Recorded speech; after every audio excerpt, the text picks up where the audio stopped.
All right, ladies and gentlemen, how you guys doing? It's time for a little bit of a Total War Warhammer here on Ye Old channel. Tomorrow we'll be having an Age of Empires tournament stream tomorrow night. But today it is Total War Warhammer, and it is going to be a random faction King of the Hill. So we're going to be spinning the old wheel and seeing what the players will get, as we have done in the past, and having some fun. Yes, yes. Welcome. Welcome, welcome. So anybody's welcome to join. If you want to join, you are going to need the Total Tavern Tournament Map Pack. So you'll need that mod installed, and then you'll be able to play. A lot of new maps, which is going to be great. Yes, we do start with a Professor Pone match right out of the gates. I made the lobby, and these two bad boys joined before the stream even started. So very, very ambitious folk, which is good. And let's roll it, man. Let's get rolling, rolling, rolling. Let's red durst this bad boy. All right, so we have the faction selected here. Let's go ahead over there. And let's roll it. So this is going to be for player one in the lobby. I don't remember who that was. Hopefully this isn't too loud. I know this always like jump scares us a little bit. And we got... What's it going to be? Beast? The True King. Okay, Dark Elves versus... What's it going to be? All right. Come on, baby. Let's go. Do not be a mirror match. Okay, I think we're clear of the mirror match. It just passed the Dark Elves as it started to slow down. All right.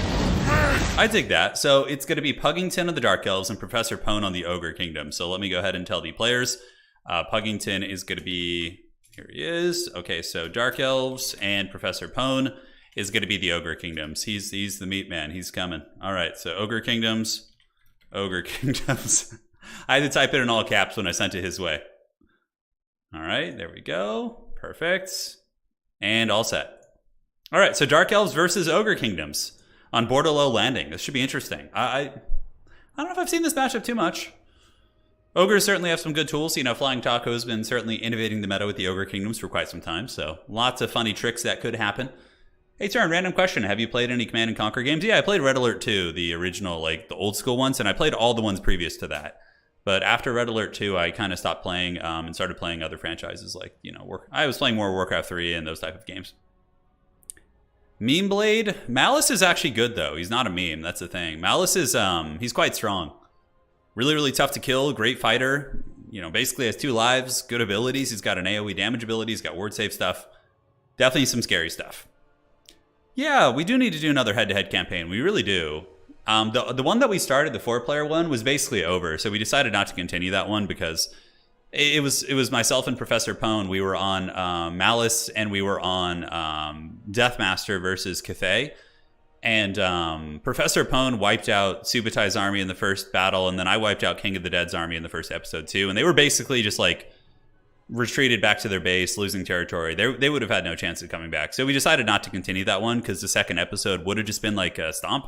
But yeah, we will do more. Hey, Turin, been enjoying your Company of Heroes 3 vids. You checked out Steel Division before? I haven't actually, no. I will be covering Company of Heroes very heavily. I'll be doing some tournaments, at least in the first few weeks of launch. And if you guys enjoy it enough and enough people tune in and enjoy the Company of Heroes tournaments, then I'll do more of them, for sure. Dennis, thank you for the $5. Hey, Turin, first time I catch you live, so I'd like to thank you for all the content. Your safe word is Haggard. That's really funny, dude. I'm glad to hear it. Dude, that is... Yeah, I was on Lokir. I was on Lokir in that campaign. Yeah, but dude, Haggard is one of the words that's just such an earworm. I don't know what it is, but how many of you guys, you know, may have heard that word here or somewhere else, and ever since you heard it, it's been incorporated into your, you know, your diction and vocabulary. Like, I feel like that word is so contagious. I've had countless people tell me, like, yeah, you know, I started using that word, and people are just like looking at me. It's, I don't know, man. I don't know what it is. Ray, I'm sorry. I'm sorry.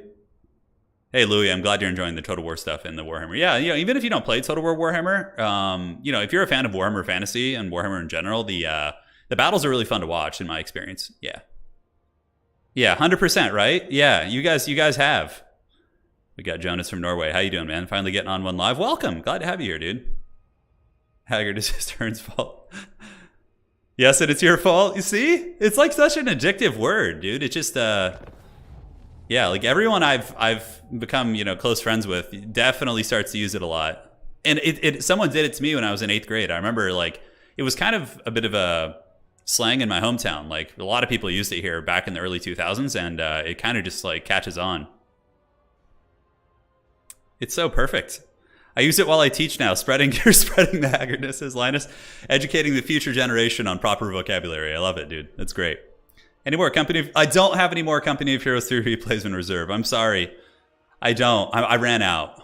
Yeah, I had some in reserve, but how many more days do we have? We have, yeah, we have a handful. We got like another, 23 days until the game launches. Yeah, I wish they would like launch it early and just be like, oh, if you pre-order or something, we can let you play early. That's how bad I want to play it. Normally, I'm not like a huge fan of that system, but like in this case, I want to play it so bad that I'm like, I don't care. Sign me up. I'm sold on it. I am sold on it for sure. Turn has made me start auto-matching Dom to eventually get in these tournaments. Yeah, you got to do it, man. You got to do it. Come join us. Come get in the Discord. We have a really good community of people there who are constantly training and practicing. And if you have any questions, there's really, really solid people there who will answer your questions. So, yeah, it's good, man. It's a good time. We have a really fun tournament going down this weekend, by the way, on Friday. It's not on Total Tavern because Total Tavern doesn't have the capability of running 2v2 tournaments, but it's we're running a 2v2 tournament on Friday, and what we're going to be doing is a Grand Alliances format. So basically we have like preset teams that you can pick from, and from there you pick like an alliance, and it's a 2v2 domination tournament, best of one. We're not going to be live streaming the actual event live.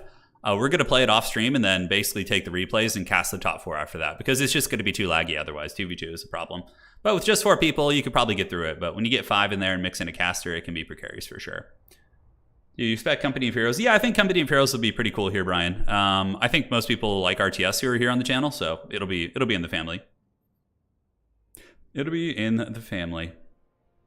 Played Ogres and Tabletop, so how would you improve Greasus? We've talked about this on previous streams, Lou. I think that Greasus needs like some sort of a really, if you're that slow, like he's a dedicated anti-large fighter. That's like his whole purpose is like beating down big targets, but he can't catch them. He needs to turn faster because his turn speed is really slow. He needs to have some sort of an ability that's either a snare or a slow, or like some sort of crowd control ability. Because if he can't catch things, he needs to have an ability that like if somebody gets close to him, he can like do something and maybe like snare them down or something. I don't really know.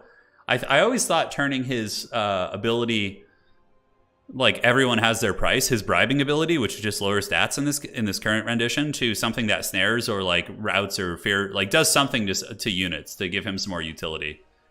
Yeah, he's a little bit of a potato. Yeah, Medley, you should play. It's just a casual event. It's gonna be fun. It's gonna be fun. Professor Pone and I are teammates.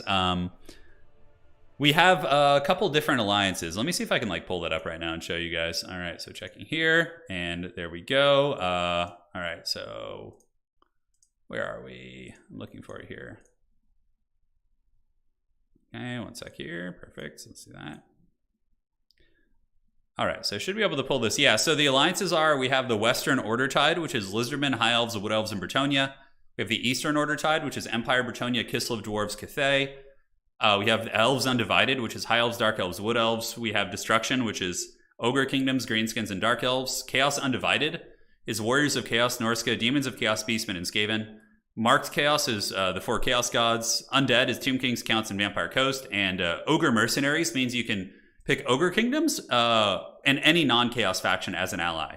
So we have like thematic alliances, sort of. You know, that it's pretty fun, and it makes it easier to watch too, because if you're watching a game where it's like Empire teamed up with like Warriors of Chaos, it's kind of stupid in my opinion in 2v2. It just makes it hard to follow, and when it's like good, when there's like set teams or alliances facing off, it becomes much easier in a big chaotic game to follow what's going down, basically, in my opinion. So yeah, that's it. And we got a bunch of bigger maps, so we're doing most of the bigger maps for that format, and it's gonna be really fun. I'm very excited. So that is going down. Yeah, Skaven are good. You know who's actually really good in 2v2 games? Is Nurgle. Nurgle is actually amazing as a teammate, because Nurgle, if you bring Festus and your opponent has like 3 powerful combat characters, he can heal all of them at once with his healing elixirs. Oh, you know how Tomb Kings wouldn't go for that alliance. It's true, but it's easy thematically if you just have all the undead together. And you could... Legamus, if it was Ark in the Black, he would definitely go for that alliance. So it just, depends on perspective, but... Yeah, that's pretty much it. All right, guys, let's break it down. Let's take a look at the builds here. For the Pug, the Dread Pug, Reginald Puggington, one of the unholy terrors of our King of the Hill streams. He's coming in with the Dread Spear front line. So he's got Dread Spears backed up by some Witch Elves. Witch Elves going to be looking to rampage high-value targets and butcher Noblars. Repeater Crossbows, pretty self-explanatory. They're going to be able to sit behind the spears and shoot the Ogre models. We got Cold One Knights, and look at this, guys. Wow, all right. Check it out, man. We got Morathi on foot with the double master. So like a bit of a character blob, which is very scary because Morathi has insane debuffs. Melee attack in tandem with the Heartrender and the Dark Sword. So Morathi can lower the combat stats of nearby units by a hell of a lot. It's very, very strong. So yeah, and she's got Soul Stealer. I am actually really excited to be seeing Morathi back in action. You don't get to see her terribly often. So for the Army of the Dreadlord, Professor Pone, it is going to be a front line of Noblars backed up by double Scrap Launcher, which I love. Scrap Launchers are really good at killing Blackguard and Spearmen and infantry in general. So once you clear out the spears, then your Ogre Bulls can kind of run rampant. But mainly a Daka army, right? We got Noblar Trappers, basic Noblars. In the back, we have a Slaughtermaster of the Great Maw. Mournfang Cavalry with great weapons, which with Butcher should be able to dominate Cold One Knights pretty heavily, as well as some Lead Belchers. And if there's no Bolt Throwers, Lead Belchers certainly can carry a lot of weight. Foot Morathi used to be a thing, Rocco. Back in the day, in Warhammer 2, Foot Morathi was an incredibly common pick. She was used all the time in these like boxes and builds where you had to come fight the Dark Elf position. The reason why it became less popular is because percentage-based healing in Warhammer 3 really augmented the power of, Malekith Soul Stealer because he's a big high HP dragon and it's really cost-effective on him. But on top of that, in domination mode, if you're in a land battle, the Dark Elves, for example, could just sit right here, okay? And they could just like skirmish with their cav, and the Ogres would be forced to come to you. Like, there's nothing to force people to move in land battle other than attacking rules and, and whatnot. So, Morathi is going to be really good there because she can sit in the box and you have to come fight her in that box. Therefore, the debuffs are going to be extremely nasty with the Heartrender and the Dark Sword and her Enchanting Beauty. Whereas in Domination, the battles, they still can be blobs for sure, like on certain points and whatnot, but typically you can avoid Morathi by playing the other 2 points. And it's one of the reasons why she's not quite as good. Malice Darkblade, I would say, is better than Morathi too. I would say the hierarchy of Dark Elf heroes or legendary lords is probably Malekith, followed up by Malice, followed up by Morathi. Morathi is still 100% viable. I think she's really, really good. But, again, Dark Elves have some good lore choices. They have some haggard ones as well. Like Lokir is pretty bad. Rakarth is pretty bad. They have some mediocre ones as well. So the Dark Elves going to be cruising through the trees. We do have the Dark Rider Repeater Crossbows looking for their prey, so they're trying to hunt down the Noblar Trappers. I do like this from Professor Pone. The fact that he's got all these annoying trappers in the tree line is like, you don't want to come in there and fight them, and they're also threatening the side point, which I like quite a bit. Is Professor Pone going to be grabbing his back objective? It looks like we do have some Cold One Dread Knights coming up. The dreaded Dread Knights, baby! Check it out. So they're on their way over. These are some scary boys, but the thing about Dread Knights is they don't have anti-large, so it's not like they're going to be quite as cost-effective as the Spear Riders. Granted, if they do run into Noblars, they will kill them much quicker than like the Spear variant would. Yeah, Imric is like when Rakarth goes to bed at night, he dreams of Imric. He's like, I wish I was that man. That's basically what's going down there. Like Rakarth has like some cool utility, but Imric has like a really powerful debuff. The High Elves also have access to baseline healing, which is really good for Imric. And on top of that, he has a horn, which buffs your entire army, which is insanely good. So Scrap Launchers are shooting in. I can't quite tell into what at the moment. Looks like they're going to be going into the Spears, which I think is a good call. So Scrap Launcher, nice shot right there. Brutal damage, actually. Jeez. Takes out like 17 models. And yep, Ogre's just going to be scooting forward. And they should have the capture weight here on the... No, Pug actually does. Because Nobblers are only 2 capture weight apiece. So 2, 4, 6, 8, 10. Against 3, 6, 9, and 14. So 14 capture weight. And the objective is going to be going to the Dark Elves as more and more Nobblers are moving up. And yeah, Nobblers only have 2 capture weight apiece, right? It's very, very low. So how is Professor Pone going to be killing these characters is the question. They're foot-based characters, so you would need some sort of a bonus for infantry piece. The Scrap Launcher taking a pot shot at them, and the side objective is going to be taken by the Ogre. So the Man-Eater pistols are here, and they stand at the ready. Granted, the Cold One Dread Knights could absolutely dominate them in combat if they're not careful, but we do see Mournfang Cavalry from Professor Pone sitting in support, so maybe anticipating a bit of a cav charge here, and then the big Cold One, or the Mournfang Cav with the great weapons, should be able to beat Dread Knights if the Butcher is actually paying attention and is able to get those spells, but he might not see this. Professor Pone could be in a little bit of danger, as the Man-Eaters are going to be getting blitzed by the Cold One Knights. This could be a big misplay. If he loses an expensive unit like a Man-Eater pistol to some Dread Knights, that's going to be incredibly unfortunate. Now, as far as the middle fighting goes, looks like it's just a bit of a knockdown, drag-out fight. Professor Pone does see the engagement, and something people forget about Man-Eaters is they are big armor-piercing fighters. So they themselves actually put up a pretty good fight against the Cold One Dread Knights initially, but we do see Dark Rider Repeater Crossbows coming in from Puggington. So he gets those 2 units in position as, the Ogres end up winning that little fight against the Dread Knights. But now that there's Spears and Repeater Crossbows in here, Professor Pone is going to need to summon a bunch of Saber Test packs. He's going to need some speedy boys to come in and start nibbling as, oh my god, the 4 repeater crossbows right here, just beautiful concave. They're going to be just absolutely tearing apart this position. Just look at that. Nasty, nasty positioning. Now, in the middle, the objective does flip to the Great Maw, and we do see the Ogre going after Marathi, or the Slaughtermaster getting a little bit close to Marathi, at least. We do see more Ogre models coming in, so it's going to be Ogre Bull Iron Fist saturating on top of the Noblar units, and the Ogres do have a very good position in the middle, but on the far side, it's getting a little bit nasty.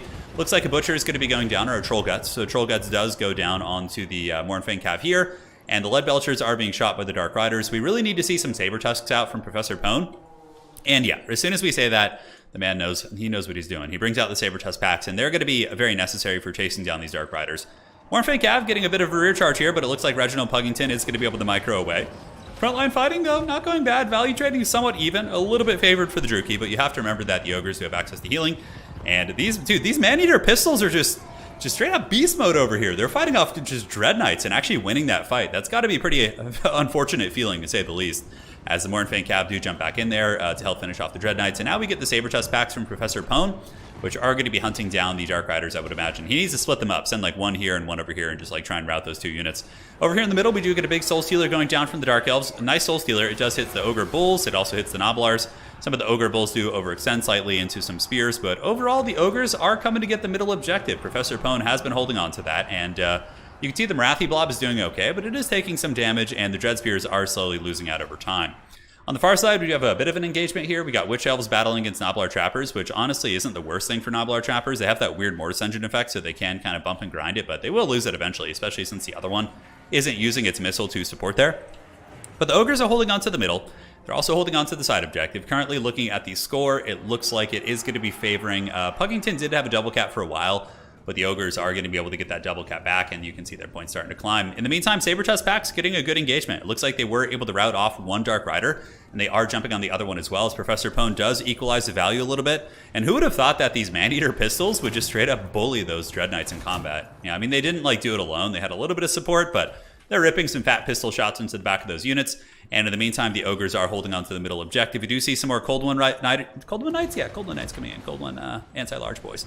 But Butcher going down, and we're about to see the MVP power of these Mournfang Cav as they're getting ready to kind of blitz into the Cold One Knights. We do see a Dismember going down as well. Pretty cool. Dismember, of course, will slow them down, but the Ogres are going to be blocked up by the Manticore, it would look like. So yeah, they can turn and fight that Manticore. Probably would be cost-effective for them. Marathi actually dying to a bunch of Noblars.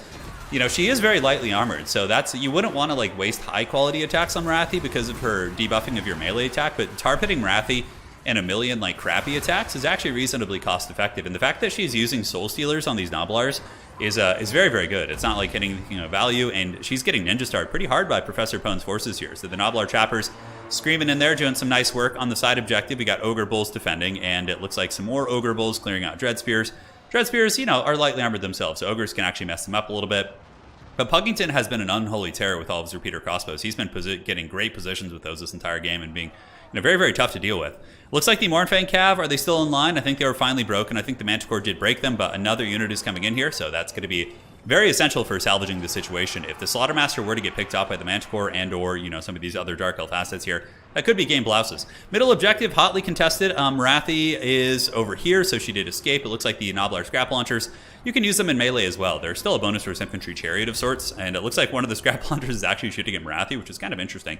Not something I would expect. Mournfang Cav have engaged here. Unfortunately, they are fighting into Dread Spears, but they might be able to win it, although there are Cold One Knights here too, so at least they do have something that's a relatively cost-effective fight for them. Puggington is pulling a little bit ahead in the value. It seems like the battle's getting a little bit disconjointed here, and that is going to be favoring the Dark Elves. The side objective being held onto by the Ogre Kingdom. Some of the Bulls are here, but repeater crossbows for Puggington are just getting absolutely perfect positioning and just melting any of the Ogre support units on this side. Ogres still do have the middle objective. They have a fair amount of Noblars and Ogre Bulls kind of fighting here, some of which are going to be colliding with these Cold One Knights. Cold One Knights should be able to win that fight here. And on the middle, how are we looking? We do see Harpies and all sorts of Dark Elf pressure on the backfield, shutting down Saber Tusk packs. And the Mournfang Cav, how are they looking here? They do get the Troll Guts. They are bullying these Cold One Knights. But the Dread Spears and the Manticore, both are, able to get some good solid DPS into those bad boys. But yeah, looking at the value, it's 8.8 to 6.6 for Professor Pone. Pone does have several Troll Guts, so the value differential is probably only about 1,500 instead of 3,000, I would say, with the Troll Guts being taken into account. But it looks like the game is being taken over here by the forces of the Dark Elves. as they are getting superior engagements on the flanks and winning a lot of these fights with their repeater crossbows. And over here, of course, the Ogre Kingdoms are starting to falter as well. Scrap launchers are being dragged down. Rathi's got her poking stick here, which is, it looks like more of a halberd, actually. Oh, you guys see that? She just like got bounced off that thing. Oh my god, it's actually trying to run over Marathi, which is pretty hilarious. And I mean, it might be able to get the job done. We'll have to see. She is an anti-large character, so she should be pretty strong there. Look at the power of Ogre healing, man. Butcher is so good. It's such a fat heal. It's 1.6% HP for a long time. I think it's like 15 or 20 seconds or something. So units can definitely heal up to full health pretty effectively. A couple Noblar Trappers on their way back in. Will Professor Pone be able to find his way back in this game? He's currently triple capped, so you know the clock is going to be ticking. It does not look like we see any back cap opportunities. He could send like an Ogre unit through here, but the problem is Dark Elves can respond very well with like Cold Knights, so they would be able to intercept like a lone Ogre unit. If you sent it with Noblars, maybe you would be able to do it, but otherwise it'd be very tricky. But the Dark Elves have gotten the battle momentum. Reginald Puggington looking to claim first blood here today in today's King of the Hill. And he's actually won our past couple King of the Hills, I think. I think Puggington won our last one. I can't quite remember. He did end up losing a game, but nobody was able to beat his run, which was, I think, 4 or 5. So, yeah, pretty crazy stuff for sure. Now, back here, Ogre is completely stuffed. The value looking worse and worse for them as the Dark Elves are pushing them into their territory, obviously losing that momentum. It's crazy the parallels I see between this and, like, Company of Heroes, right? In Company of Heroes 3, when you're, like, you know, losing, you do get pushed back into your base a little bit, right? And it's kind of like, yeah, the design philosophy is very similar, right? Although, you know, the thing about Company of Heroes 3 is you get, like, resources from the map, whereas, like, each player gets a static amount of resources in this. So it's really just dictated by the trading of your armies. Whereas in Company of Heroes, you can be taking, like, bad trades, but if you have more resources on the map, you're still going to be able to potentially keep up with your opponent because of the map control that you have, which is kind of an interesting one for sure. So, Slaughtermaster getting poked by the 2 repeater crossbows. Coldwood Knights pinning all these guys back, and looking at the points right now, we do see one objective. Looks like there was an Ogre unit trying to steal something there, but weren't quite able to get it. We do have Harpies coming in, as well as the Feral Man's Corps pressuring in. The Slaughtermaster trying desperately to fight, but his Ogre Bulls are losing out against the anti-large Coldwood Knights. You know, Coldwood Knights are basically designed to kill Ogre units, right? They have high armor. Most Ogre Bulls have low armor piercing, proportionally speaking, and on top of that, they themselves have anti-large. So they trade very, very well into these type of units. So, so yeah, we do have the Dark Riders circling around the back, the last of the Ogre Bastion, holding valiantly by their back spawn point. But the value discrepancy is getting bigger and bigger now. It's almost at 4,000. But again, with healing, it's probably like 2,500. But even still, that's a pretty substantial difference. And you have to remember, Marathi is also healing cap too. So there is a healing variable for the Dark Elves, which should be taken into account as it pertains to the balance of power here. Yep, Master getting those anti-large attacks against the Slaughtermaster. Harpies descending from the skies. Back objective, the dreaded back cap here from Professor Pone. So there they go. Look at that. The Noblars are hustling. Pone fighting to the bitter end. What a champion going there. But I wouldn't be surprised if he tapped out at this point. I don't think there's anything else he could do. I mean, maybe the fact that the Dark Elves are fighting in his territory, but the problem is even if like Professor Pone did have the home field advantage long enough and he was able to kind of pull this fight back, he simply would not have the time. His opponent's getting a lot of points and he's going to tap out. GG, well played. All right. That was quite fun. And AoE 4 streams coming in the near future. Yes, tomorrow. Tomorrow night at 5 p.m. Pacific Standard Time, we have a team FFA tournament. I'll be playing with the dreaded Gunhound. All right. So yeah, cool build. It was really fun seeing something different than Malekith. The double Footmaster, I mean, they were persistent, not a ton of value, but they're a force to deal with for sure. Coldwood Knights did really good. Repeater Crossbows, 1,500 on that one, and I would imagine the other ones did pretty good. 1,200, yeah, not bad. Coldwood Knights all over 1,000 value. For Pone, what did really well for him? Yeah, Scrap Launchers, everything kind of tried.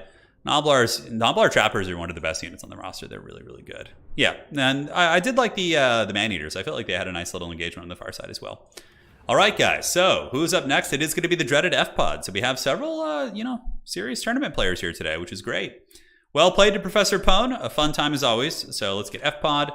And so King is going to be Pug. And current score to beat is going to be 1 at the moment. All right, let me update this so you guys can see what's going on here. Okay, I just need to adjust that a little bit. So the on the right side, it's going to be the score to beat, which is Pug right now, who currently has 1. There's no painting area in Discord anymore? There should be. Why wouldn't there be? Let me go look at the Discord. Is there did somebody accidentally delete it or something? Community, and yeah, it's there. So in our Discord, we have the artist channel. If you go to the community section of our Discord, we have the artist channel, and it's super active. I see a lot of posts from today. Someone just posted their Magnus, I think, and their Rohan. Yeah, it's great stuff, man. It's great stuff. All right. Yeah, so we still have it. GG, well played. Okay, so let's go ahead and roll the factions for these players and head on over. I'll do this, and here we go. All right. So this is going to be for Puggington. So Puggington, if you're listening, this is going to be you. And what is it going to be? No repeats of the match that we just had. Vampire Coast against... Oh my god, it's like some scary jump scare sounds there. And is it going to be... Okay. Slaanesh. These are two top tier factions. Coast, and for FPOD, it's going to be Slaanesh. We're not banning out Slaanesh today. We're going to let it roll and see what happens. Yeah. They can reroll if they want to, but honestly, Coast is a really top tier faction. I think Coast can actually handle Slaanesh. Assuming the player knows how to play Vampire Coast. So, and the map is going to be, let's go another one of our new maps. Let's go ahead and do the, where is that? So, we have let's do the Halls of Karag Doom. That'll be a fun one, although we did do that one last time first. So the World's Edge, there's one called like something at the World's Edge, Rift at the World's Edge. There we go. All right. It's one of our new maps. What's your second favorite genre of game to play? Oh man, tabletop gaming, yeah. I really only play RTS games on the computer outside of Ultima Online, which I play occasionally. But yeah, man, I don't know, man. It'd have to just be tabletop gaming. I also used to play a lot of Magic the Gathering, so used to play that a lot back in the day. But yeah, I don't know why. I've kind of my interest in that has kind of dwindled a little bit. This should be interesting though. Two very strong factions, very very strong. All right, good luck, have fun. FPOD says, you can reroll if you want. So FPOD messaged me and says, I don't know how to play Slaanesh. I'm just going to embarrass myself. And I'm like, there are rerolls. So each player gets one reroll as well. Want a reroll? Coast. Okay. He's going to try it. Okay, so FPOD has said he's keeping. And will Puggington want the reroll? Has this matchup been played a lot? Let's go to Total Tavern. I'm actually kind of curious. All right, so let's find this out here. And let's head on over and look at stats. So looking at Vampire Coast is pretty top tier as well. They're not as like oppressive as Slaanesh is, but so Coast versus Slaanesh, it looks like they're 0-2 right now. So there've only been 2 games played this season. It's not like a common matchup. Yeah, Professor Pone and I, like, we jump on usually and play some games, and every day we're just like, oh my god, I want Company of Heroes 3. It's like it's so fun. I really enjoy that game. It's a blast. Yeah, also.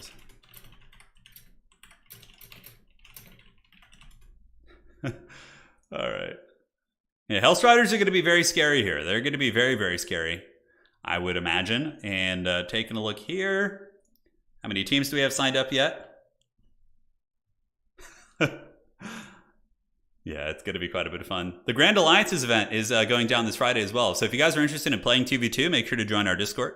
If you have you and a friend who want to play, you know, it's a casual one. So we will have that going down on Friday. So, okay, cool. Good luck, have fun. The Rift at the World's Edge Mountain is upon us. And Company of Heroes 2. I probably won't go back to that because I want to put my efforts into learning. You know, the problem is I stretch myself pretty thin over a lot of RTS games and like trying to stay competent at all of them. So like I can do that, I think, with 3 games. Like I can maintain Conqueror and Age. I can still stay like kind of in the range of top 16 in Total War Warhammer in the world. But like if I try and do that with like 4 or 5 or 6 games, I'm going to start like losing out somewhere. You know, I'll lose my edge. You have to be careful about overextending, at least for me. When I was younger, I could probably get away with it, but you know, the old boomer struggles now. Hey, Cody, let loose the play.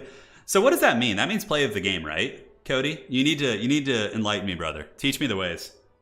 I see that all the time in like Twitch streams and stuff, and I don't know what it means. I think I would assume it means play of the game, right? My favorites in Company of Heroes are your people, Turin, Italian. The Italian units are awesome, are they? Yeah, they're in the Africa Corps, right? Yeah, I really love playing the American Paratroopers. That's my favorite way to play Company of Heroes so far. I'm pretty terrible with armor and vehicles. It definitely it's a bit of a learning curve, but yeah. No idea how to counter Hellstriders or Sigvald with Vampire Coast. So against like Vampire Coast, you can actually use Scurvy Dogs pretty well against Hellstriders because they're infantry sized. So Hellstriders don't necessarily like massacre them for a cost. And you go mostly infantry. As far as dealing with Sigvald goes, there's a couple answers. You can get Celastra on her crab, and she can actually kill Sigvald there. That you can bring, you know, like Luther Harkin can probably cycle charge kill Sigvald because his like there are ways to kill him, but honestly, probably just tar pitting him is going to be the best way. It's an emote of an excited man, but it stands for play of the game, right? It used to be an emote. Used to be an emote on Twitch, excited boy. Okay. What is like the what is the it doesn't it's I always thought it standard for play of the game, but yeah, I'm a bit of a potato. It's just the new awesome, but it also gets used as a verb for puns. Okay, thank you. Yeah, I had no idea. Hey Cody, thanks for being a member for so long, man. Appreciate that. The crew grows. Have you ever played Mantivore's Halt? No, I didn't. No. Like honestly, since 2015, since 2016, it's mainly been like the Total War show. I've just been playing Total War and yeah, and mainly Warcraft 3 on the side. I'll kind of dabble in that. I'm hoping for Seekers. Seekers are probably not that good here. You probably would go for Hellstriders because Hellstriders will just are just cheaper and although maybe one Seeker as like an anti-crab tech if your opponent comes in with crabs. And also, if you want like a little bit more mobile stopping power outside of a Hellstrider, because Hellstriders are pretty bad against infantry, actually. So, like, if I was Reginald Puggington, I would just do like a super wide zombie army, and just not because bombers, pistol mobs, basic deckhand mobs, and just bring like a really powerhouse combat lord. Like, I would actually maybe even think about a Luther Harkin, just the really goon and East Slaneshi characters and whatnot. Got it, Flail. Thank you guys. How does one get involved in the AoE tournament? So John, all you need to do is join our Discord. So if you join our Discord, if we have any mods in chat that could drop links, it'd be greatly appreciated. But you join our Discord and Gunhound runs a sign up for them in the Age of Empires section. So once you join our Discord, you need to go to the roles area and assign yourself the role. So what game do you want to see? What games do you want notifications from? You can choose all 3 that we cover. You can choose 1, whatever. And then you just select the Age of Empires, go to the Age of Empires section, and Gunhound just runs signups, and you can just join. There's no restrictions, no limits, whatever. Just get in there and party. Although, I think we do have a cap on the number of signups for the team tournament, just to make sure we have a correct amount of pods. Yeah. Not sure. Seekers are really cool. Why does no one play Vampire Coast? So you might have that perception because I don't play them terribly often, and maybe most of your experience is just watching here. But Vampire Coast is actually a very heavily played faction. They're very strong, and they're easily top 3 factions in the game. Arguably better than Vampire Counts, in my opinion, in the hands of the right players. I think Vampire Coast is really, really good. Slaanesh is the best faction of the game, but Vampire Coast would probably be a very solid number 2 or number 3, I would say. So yeah. TZEENTCH could happen today. We don't know. We are rolling for it. We're rolling. Getting that going, but yeah. Coast is very strong, man. I like playing underdogs, so the factions that you're going to be seeing the most on my channel are usually underdogs, like Kislev, Nurgle, Empire, those type of factions. Yeah. I've been trying to branch out a little bit, though. I've been trying to branch out. Oh. Yeah, Felbats are really good, man. They're really, really good. Hey, you're welcome, man. I'll answer your question. I got you covered, brother. So FPod is ready with Slaanesh. I'm very curious about the armies. Puggington? I don't know. Puggington's has very good micro. I've noticed that's one of the big strengths of Puggington, very good at positioning in micro. Something else you could potentially do here is you could go for Luther, bats, and bomber bats, and just use them to kind of nuke the Slaaneshi infantry. But Slaanesh will sometimes surprise you and bring in a bunch of armored infantry. They'll go full warrior wall, so you're expecting Marauder spam, and then they just have a big armored core, which is very scary. Yeah, very scary. Oh, I'm sure I would love Company of Heroes too. I'm sure I would. It's just I don't want to go back and learn an older game that I would soon very shortly after be covering Company of Heroes 3, and I wouldn't play it anymore. Plus I would have to buy the DLCs and all that, and yeah, Kislev I think actually has some teeth. I've been playing a little bit of Kislev lately, and I feel like I can go into relatively hard matchups and have a chance with Kislev. There are some matchups that are just doomed, but overall, I think Kislev isn't like awful. I mean, okay, they're on the bottom 2 factions in the game, but like I think Kislev, if some really good players started adopting Kislev and playing them in tournaments, I think their win rate could be brought up quite a bit, whereas Nurgle wouldn't have that same fate. I feel like even if really top tier players adopted Nurgle, they wouldn't have as good of a chance of improving the win rate. But we'll see. Obviously, whenever we get some sort of content from Creative Assembly is when we're going to be starting our new season. So yeah, that'll be going down. That will be going down. What do you reckon Kislev needs to be competitive? They just need more stuff, honestly. Their roster is very limited and very predictable. They just need more things, and their roster is very bare bones. And, you know, the same could be said for a KOTH, but KOTH has really good magic that kind of can help compensate for it, and really good core units. Like, Jade Warriors are super good. Whereas, like, Kislev's Armored Kossars are okay, and Kislev's magic is really subpar. Like, that's one of the problems with Kislev, is, like, their magic is really quite crappy, in my opinion. Yeah. Like, KOTH gets away with it because they have, like, really solid core units. Like, their missiles and their warriors are really good. And they also have great magic. Like, KOTH's magic is bomb, dude. Like, Lore of Yin is so good. You have a slowing spell, you have a summon spell, you have one of the best, like, AoE spells in the game. Lore of Yang is quite good. You have a great anti-light crowd clearing ability. You have a nice ward save ability. Like, KOTH's magic is awesome, dude. It's awesome. Yeah, it's really good. Let me make sure Puggington isn't messaging me or something. All right. So he's still doing his thing. All right. We got some teams signing up here for the tournament. Let me go ahead and show you guys what that looks like right now. All right, so we'll switch over here real quick. So you can see these are the teams signing up for the 2v2 Grand Alliance faction tournament. I just announced it right now. But Pone and I are the walking haggard. We haven't decided what we're going to pick yet, but as long as you declare it like before the event starts, you're fine. But we have Kark, the master and good Dogecoin. It's him and the true Bretonian signing up as the Western Order Tide, and they're going to be Wood Elves and Bretonia. And it looks like Houseplant and Subichai haven't decided yet either, but they have signed up. So yeah, it's going to be super fun, man. KOTH is greater than the Empire. You take that back right now, Pone. You bite your tongue. The Empire is so much cooler than KOTH. How dare you? I guess you guys have your big anime dragons, though. That's probably why you like it. Just the big dragons instead of the Chad mustaches and great swords. Yeah, it's gonna be good. I'm excited to see what teams come up. This is gonna be a really fun event. 2v2 is honestly awesome in Total War. Pone and I recorded a couple 2v2s with Hadries and Subichai the other day. They'll be going up on the channel soon, and they were so fun. We were having a blast, and it's just like, if we just didn't have laggy potato server or peer-to-peer connection, like, oh my god, I run 2v2 tournaments all the time. It's so fun. Zombie halberds or Death Guard halberds against Slaanesh Cav? Death Guard, I guess, could be okay here, but Slaanesh has a lot of armor piercing, so you're probably better off just with the chaff ones, I think. Yeah. How dare you guys? How dare you guys? They have Empire as a steam tank. Oh, I get it. I get where you guys are coming from. For those of you guys who like KOTH more, they have dragons. They got a little bit more wild fantasy going on. They have really, like, you know, neat aesthetics. I get it. My favorite thing in every fantasy setting has always been the more grounded humans, like fighting against the horrors of what the world has to offer. That's why I love Rohan. That's why I love Gondor. You know, just these like basic dudes, basically. You know, they may know how to ride horses or shoot bow and arrows, but they're literally fighting trolls and ancient godlike beings, you know, and they're just still holding it their own. You know, that's what I really like about the Empire, and Kislev as well.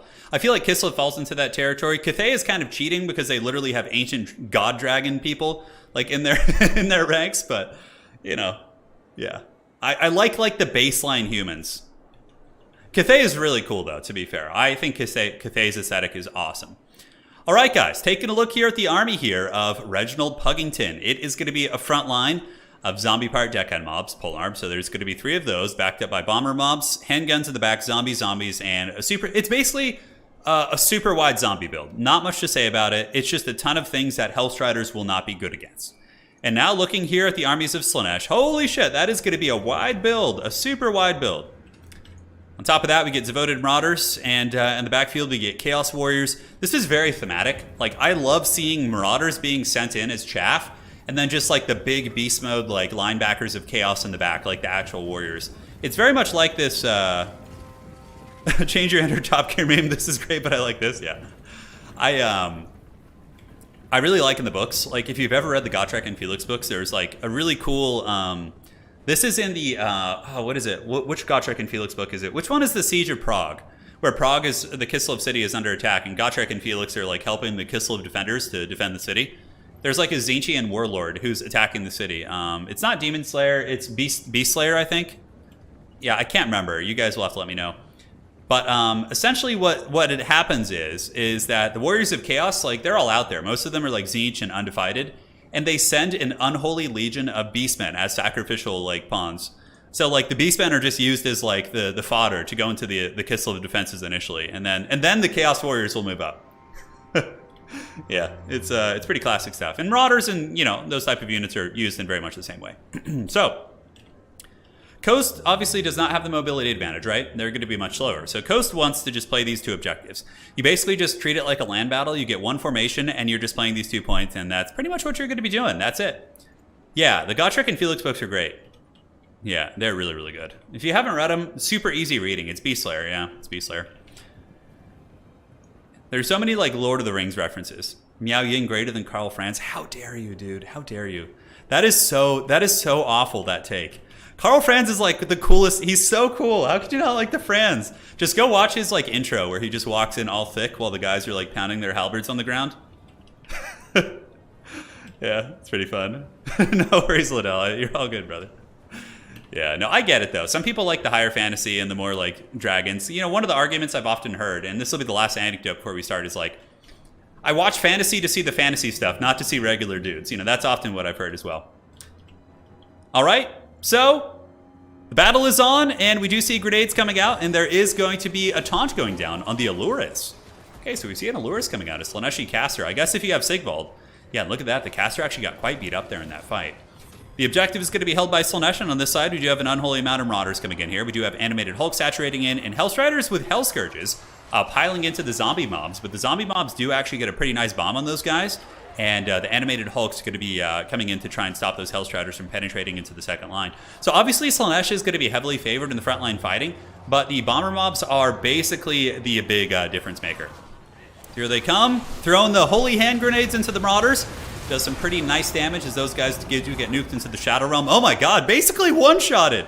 Yeah, the bomber mobs are going to be potentially the hard carry here. We'll have to see. So the two lines do collide, and looking at the initial value, Vampire KOTH seems to be doing pretty well, but there is going to be the Whip of Slanesh in the backfield, which is going to be triggering the lore passive of Slanesh, raising the melee attack of the entire army, and the Hell Scourge is now moving into Deckhand mobs, and Deckhand mobs don't do terribly against them. They do have a high model count and certainly can bump and grind. But Sigvald's going to be a big issue. We do have Lamprey's Revenge here, trying to like hold back Sigvald and the Chaos Warriors. What, you know, Vampire KOTH really needs right now is a Winds of Death. If we had like a Winds of Death effect, just like a fully erect one going right down the pipe right there, that would just be pure brutality for sure. But Slanesh able to kind of fold the flank here, so the Zombie Pirate Deckhand mob pole arms. Holding it down, but still being overwhelmed by the Slaneshi infantry. Looking at the value though, Puggington is a little bit ahead. And now we have a Deep Caster with Vangeist coming out. Dude, Puggington, just the Dark Lord. The Dark Lord of tech. Look at this, man. He's got the Vampire Fleet Admiral coming in with the Vangeist Revenge. And, like, his opponent might not expect this because he sees a Vampire Captain here of Vampires, so he's probably thinking that's the Lord Magic. But the fact that we're going to be seeing that come out is going to be pretty sweet for sure. But Slanesh is getting good momentum, pulling the value back, which is to be expected once the grind gets a little bit more nasty. A lot of Slaneshi infantry just battling zombies here. Zombies going to be heavily outmatched by the Bone Force infantry. Oh my god, is the Mighty going to be hailed? Oh my god, this could straight up win the game for KOTH. Oh my god. Oh, the Vangeist Revenge! Let's go! Oh my god, look at that! Oh, the value, 4,200 to 23. Jesus, all hail the Mighty. Look at that. It eviscerated the whole Slanesh army. Went from like full health to nothing. That spell has some of the highest damage values in the game. It does such brutal damage. And he probably didn't expect that. Oh my god. And now the Vampire KOTH is just probably going to take this game over. Like, that was basically the whole Slanesh army just getting folded up. Because they had like 3 or 4 units, including Chaos Warriors there. Dude, the Mighty got hailed so hard there. All right, Vampire Fleet Captain, you know, now they have the momentum. Slaanesh is going to be massively outmatched on the battlefield in terms of like actual units. We can see the zombies flooding. Somebody in chat says I'm coming. Oh my god, dude, it's so good. Oh my god, that was so solid, man. That was so solid. Yeah, so the Vampire Fleet Captain here continues to push up. Halberds fighting on the point, and now we do have some deck dropper bombers being chased down by the Furies. But if Slaanesh manages to come back from that, I'm going to be massively shocked. Some depth guard would actually be very good for this army too. Looking at the Slaaneshi army, they don't really have any armor piercing actually, so a couple units of depth guard could be really, really good. Really, really good for sure. So middle objective taken by the Vampire Coast. Side objective is going to be taken by oh, they need to attack here. The 2 Scurvy Dogs should definitely win this fight. So they pile in, and they're going to be nibbling down on the Hellstriders. Hellstriders taking massive, massive damage from the 2 Doggos, but they're actually trading pretty well. Hellstriders are just an OP unit in general. Like, they shouldn't be doing this good against infantry-sized units, but somehow they do. But yeah, overall, Vampire Coast should be flipping that objective. They do take the middle, and now the Vampire Coast basically just has to bump and grind and try and get their way towards objective 3. We'll have to see. Vangeist, dude, the Vangeist was so good. Oh man, that was so brutal, and it's especially exciting because of how much damage it did to the to Slaanesh, right? But look at despite that, Slaanesh is still like finding its way back in the game, which is just nasty. We get Fellbats coming in from Puggington. He does have the 2 cap right now against Slaanesh, and has a pretty nasty little goon squad right here, to be completely honest. But yeah, Coast could still lose this. I mean, Coast, the grinding potential here of Slaanesh is just absolutely insane. Hey, Moo Crew, thank you. All hail the mighty. Thank you for the $20. Greatly appreciate it, man. That's very generous of you. Yeah, man, look at how OP Slaanesh infantry are. We really need to see some depth guard. Sirens will be okay, but Slaanesh does have a fair amount of magic damage. Not on Sigvald, but looking at Furies do magic damage. Depth guard really would be what you want to see. And now Vampire Coast probably will want to waddle its way over to the middle and just kind of control these 2 objectives. Slaanesh is way too entrenched over here. They have way too much stuff. We could see another Vangeist Revenge coming out, which I wouldn't. Yeah, Narcissism active, so Sigvald going to be using the Narcissism here, and getting a nice little beat down on the Vampire Fleet Captain. Looks like Taunt is going to be going down to try and slow down Sigvald. Bomber mobs for Reginald Puggington are back, and Coast does have access to healing. Are we going to be seeing another Vangeist? So you could get one like right like this. That would actually be pretty strong if it wasn't dodge, but yeah, Sigvald basically just chasing that caster to the Shadow Realm while the Vampire Fleet Captain continues to try and fight here. Scurvy Dogs nibbling on whatever they can, and in the backfield, Fellbats being used as a pretty good tool here against the old Hellscourge, just dragging those guys down. I think you need one more Vangeist to really put the nail in the coffin, you know, and you got to give it to the people in chat. You guys want another Vangeist Revenge. Puggington microing super sweaty. He's got his Sirens and the Lamprey's Revenge coming over to try and surround Sigvald. That caster trying to get away. And yeah, honestly, I would not hate another Vangeist Revenge. Like right here, that would just be so erect. Just like super hard down the pipe. And that would end the game. Then it would be over. I personally thought the game would be over when FPOD got hit with that, but Slaanesh is just so strong that they're able to kind of claw their way back here. And it looks like the Blob's going to be moving in. Lamprey's Revenge. Vampire Fleet Captain trying to run away, but Sigvald is certainly a very persistent predator, as he does have Sweet Sorrow active, so that makes Sigvald 50 movement speed. The Vampire Fleet Captain, is the Vangeist going to go down? Pop it before you go! Give us the Vangeists! Come on. It's basically the only thing that's going to be able to do it right now. 2 objectives held, though, for a while. You know, the zombies here, as well as these Scurvy Dogs, have been doing a very, very good job on these points, as we do see the big Blob here doing its thing. The Vangeist caster is going to be crumbling. Before it crumbles, though, the value on that Vangeist caster was 1,700. So 1,700 value from that one spell. Very, very nasty stuff for sure. So here comes the Scurvy Dogs charging into the Hellstriders, who are not going to be getting the charge. Very, very good micro there. And the Vampire Coast still has its Blob. They still have the Lamprey's Revenge, and they have the Sirens. And it looks like they're going to be maneuvering over to the middle objective. But I think Sigvald is just hunting, yeah. Is he actually attacking his Vampire Fleet Captain? Doesn't look like it. We have Invocation, we have Raised Dead. It looks like there's going to be a taunt going down as the Scurvy Dog's going to be intercepting the Hellstriders. Fury's going to be dying to the double Fellbat, but not before they do some good damage. They do a lot more damage than Fellbats, but Fellbats do have 44 melee defense, so they can certainly hold it down a little bit. Scurvy Dogs still bouncing around, chewing on whatever they can, basically. Over here, the Scurvy Dogs do defeat the Hellstriders in combat, but the value still favors Slaanesh. But healing is on the table. But yeah, if this Vampire Fleet Captain dies to Sigvald, I think that's game over. That would just be too brutal for sure. So here comes Sigvald. He's on the run, and the Vampire Fleet Captain is going to be waddling.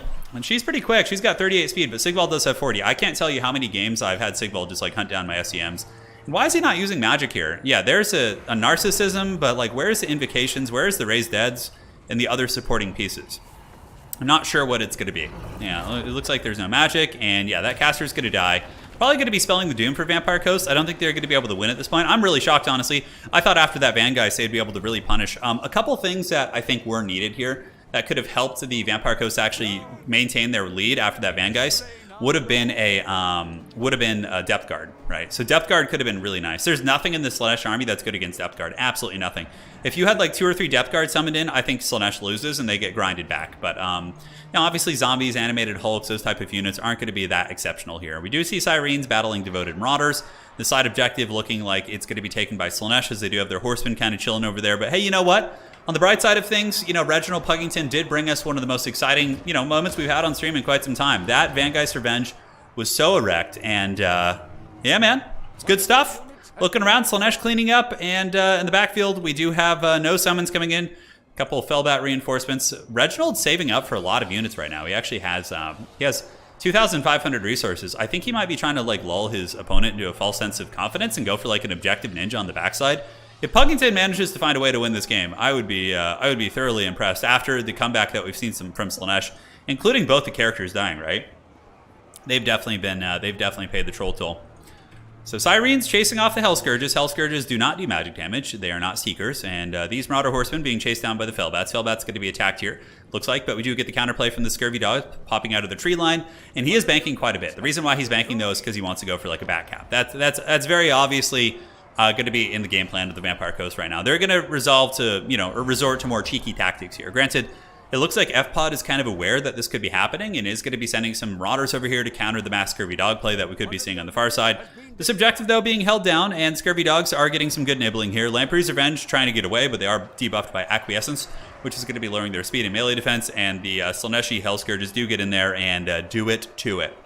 Yeah, that was a great thing. I wish YouTube had like a clipping feature that was actually good. Like you can clip on YouTube, but it's yeah, it's really janky. Like you can't like turn it into a video without like downloading it and doing a bunch of stuff. It's very strange. But yeah, looks like it's I don't know. He's banking a lot. He might have like one more chance. It's not like he's got a big enough point lead to really like rely on a back cap type thing. Slaanesh will probably have ample time. Lash of Slaanesh does go down on the Syreens. Syreens aren't a bad choice here. There's not a ton of magic damage in this build outside of Slaaneshi magic, so double Scurvy Dog sitting on the point and going to be attacking across, trying to jump on the Marauder Horseman here. Might be able to get him. Marauder Horseman actually going to take the fight, probably because they have a ton of Hell Scourge support. So the doggos are basically just going to get surrounded. Do we see any summons coming in? We do not. And now we see an unholy amount of zombies being summoned out, but he knows it's over. GG, well played.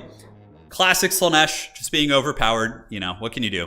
Despite literally getting like your whole army nuked, they still just show that they have crazy good unit quality and are able to grind it back. But to be completely fair, Puggington's build wasn't perfect either. You know, a couple depth guard in there would have gone a long way for grinding against mass Marauder infantry. But GG, well played. GG, well played. GG's. All right. So let's go ahead and update this. So the current King of the Hill is going to be FPOD. One sec.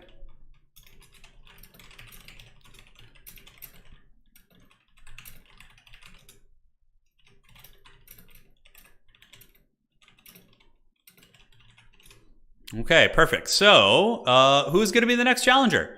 We want to see the Van Geist Revenge. It was 1,700. So that's pretty good. So it's basically the equivalent of killing like 2 Chaos Warriors and a Marauder unit. That's really, really good.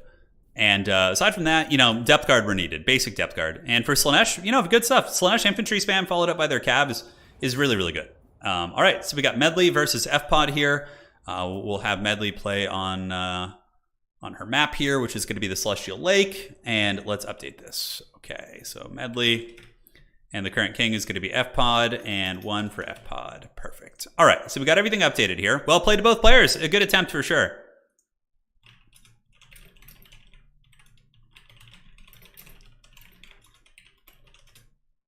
All right, outstanding. So let's go ahead and get the roll for the players. Where art thou? And here we go. All right. It's time. And let's roll it, roll it. All right, let's have some fun. So what is it going to be? This is for player 1. Players each have 1 reroll, but they have to declare them basically at the same time, and then I would reroll. So, okay, Wood Elves for Medley.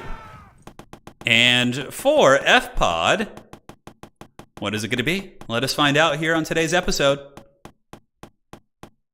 The Hardwood versus Onwards, legions. Tomb Kings. It's actually a pretty classic matchup from Warhammer 2. We used to see this one a lot. All right, so let me message friendly. So wood elves, and then we have F-Pod is going to be on, what was it, Tomb Kings. Now I ask both players if they want to reroll, and if they, you know, once we get a decision from both of them. GG, by the way, I was kind of scared at the start of our game too. The Pugington, that Vangeist was probably one of the greatest Vangeists we've ever had. It was just pure beauty, dude. Pure beauty. It brought us all immense joy. Hey, the Smoking Hot Wife is here in chat. How you doing, darling? Yes. Good, good. All right, so we got Wood Elves, and is F-Pod want to reroll? Looks like F-Pod is happy. All right. It's gonna be kind of fun. Hey, Turin, do you have any plans to do another campaign video series? Yeah, at some point I will. At some point I will, for sure. Dude, Wood Elves are so cool. Wood Elves are definitely my favorite of all the elves. Like, how can you not like just big Chad Orion? Just like this giant hoofed, just Chad running through the trees, just with a giant spear. just so cool. And like the Sisters of Twilight are so badass too, and like Ariel, and like they have so many cool characters. They have so many cool characters. Like the Sisters of Twilight are awesome on the dragon. Yeah, the lore of them is cool too. Yeah, in tabletop, so here's how it kind of works. Like in tabletop, Slaanesh is the fastest. They hit super hard. They have actually some decent defensive abilities. Like Slaanesh is not like gonna get hit easy, but when they do get hit, they're very squishy. Very similar to like Eldar in 40k. Khorne is really hard hitting, tanky in terms of armor, but they typically are a little bit more reckless, so they're not like as hard to hit. Like their defensive stat, like that's kind of the paradigm of it. Yeah. Do you have any information? No, I don't, unfortunately, Michael. The Chad Wood Elf Lord and the Stag. Yeah, dude, they have a stag. It's awesome. All right, I'm good. Sorry, no worries, no worries. So F-Pod is all good. Sounds good. And we are all set. Yes, yes. Okay, perfect. Looking good. And okay,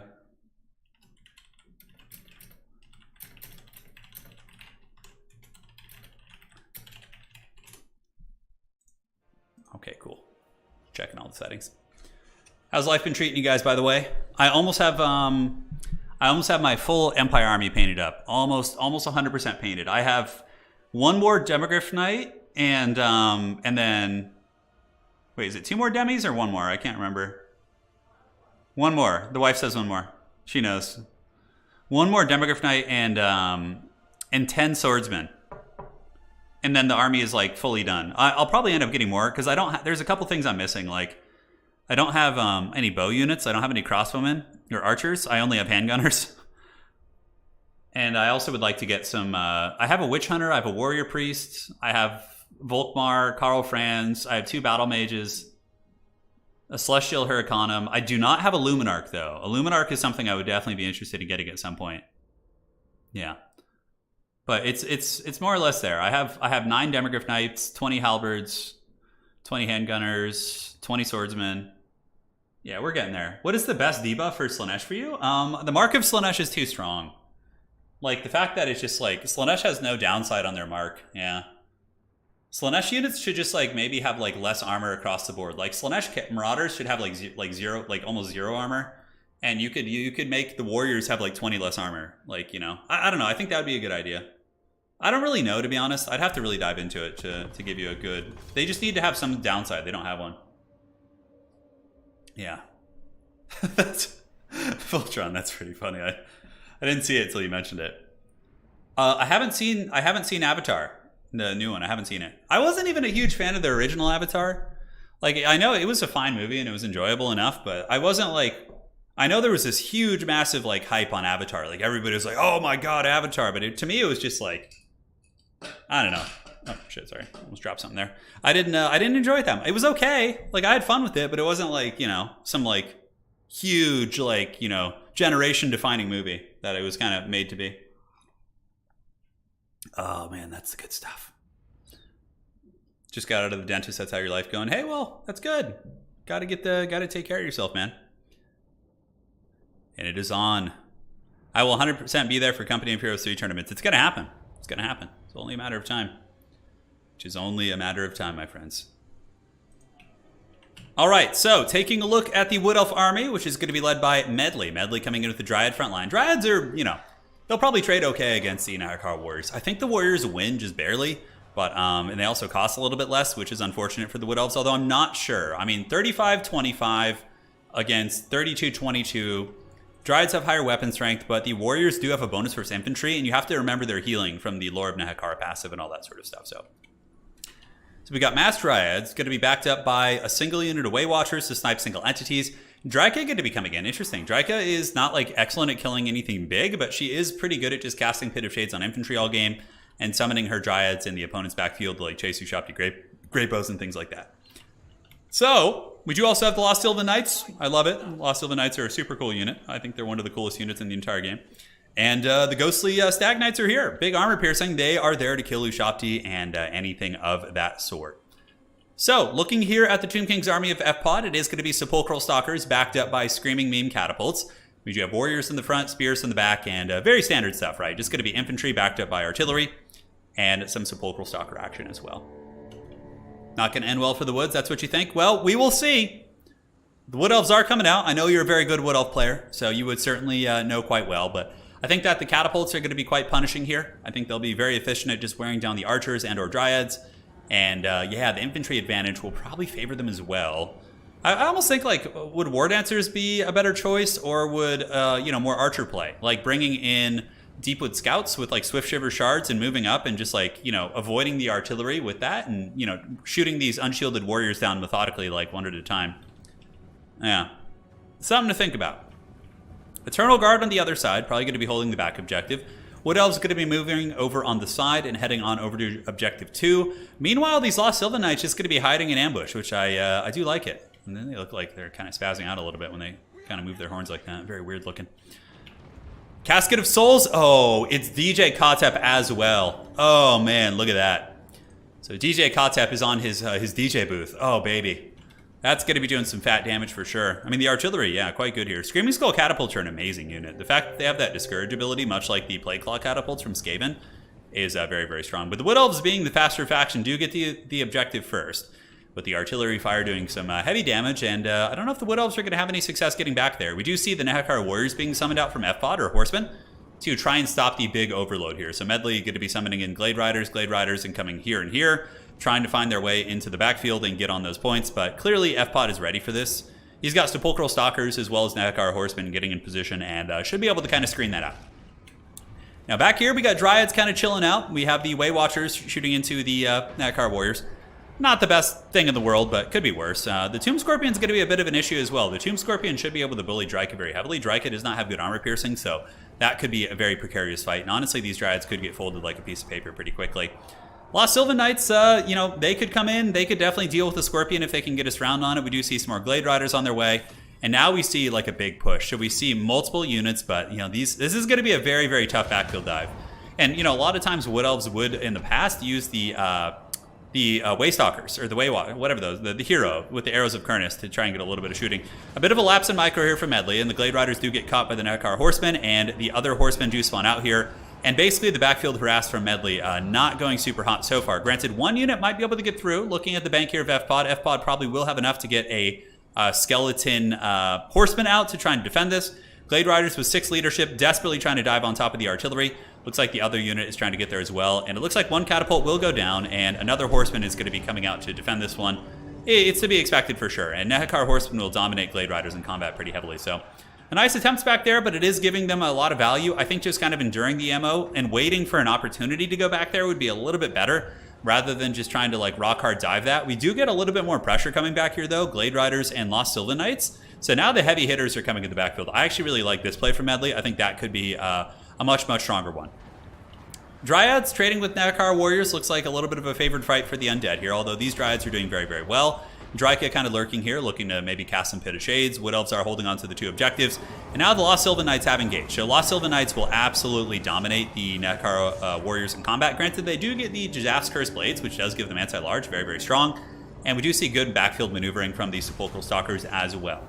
So Sepulchral Stalkers do magic damage with their laser beam eyes. They got laser beams on their head, and they're going to be able to melt the Sylvan Knights. So overall, it seems like FPOD has gotten really dominant backfield defense, and the dive was a little bit early. Like, when you want to dive artillery in domination, it's very doable, but typically you don't want to do it in the beginning when somebody's very like entrenched, unless you have some cheeky tactic like a summon or something invisible, because they're going to be able to just prepare for it. Whereas if you let the fighting become a little bit uglier, like you're fighting here with some cav and then you slip in like suddenly and very quickly, you can usually get back there and get those because your opponent won't be ready for it. But in this case, it's going to be very tough for the Wood Elves to come back. 1,500 value to 41.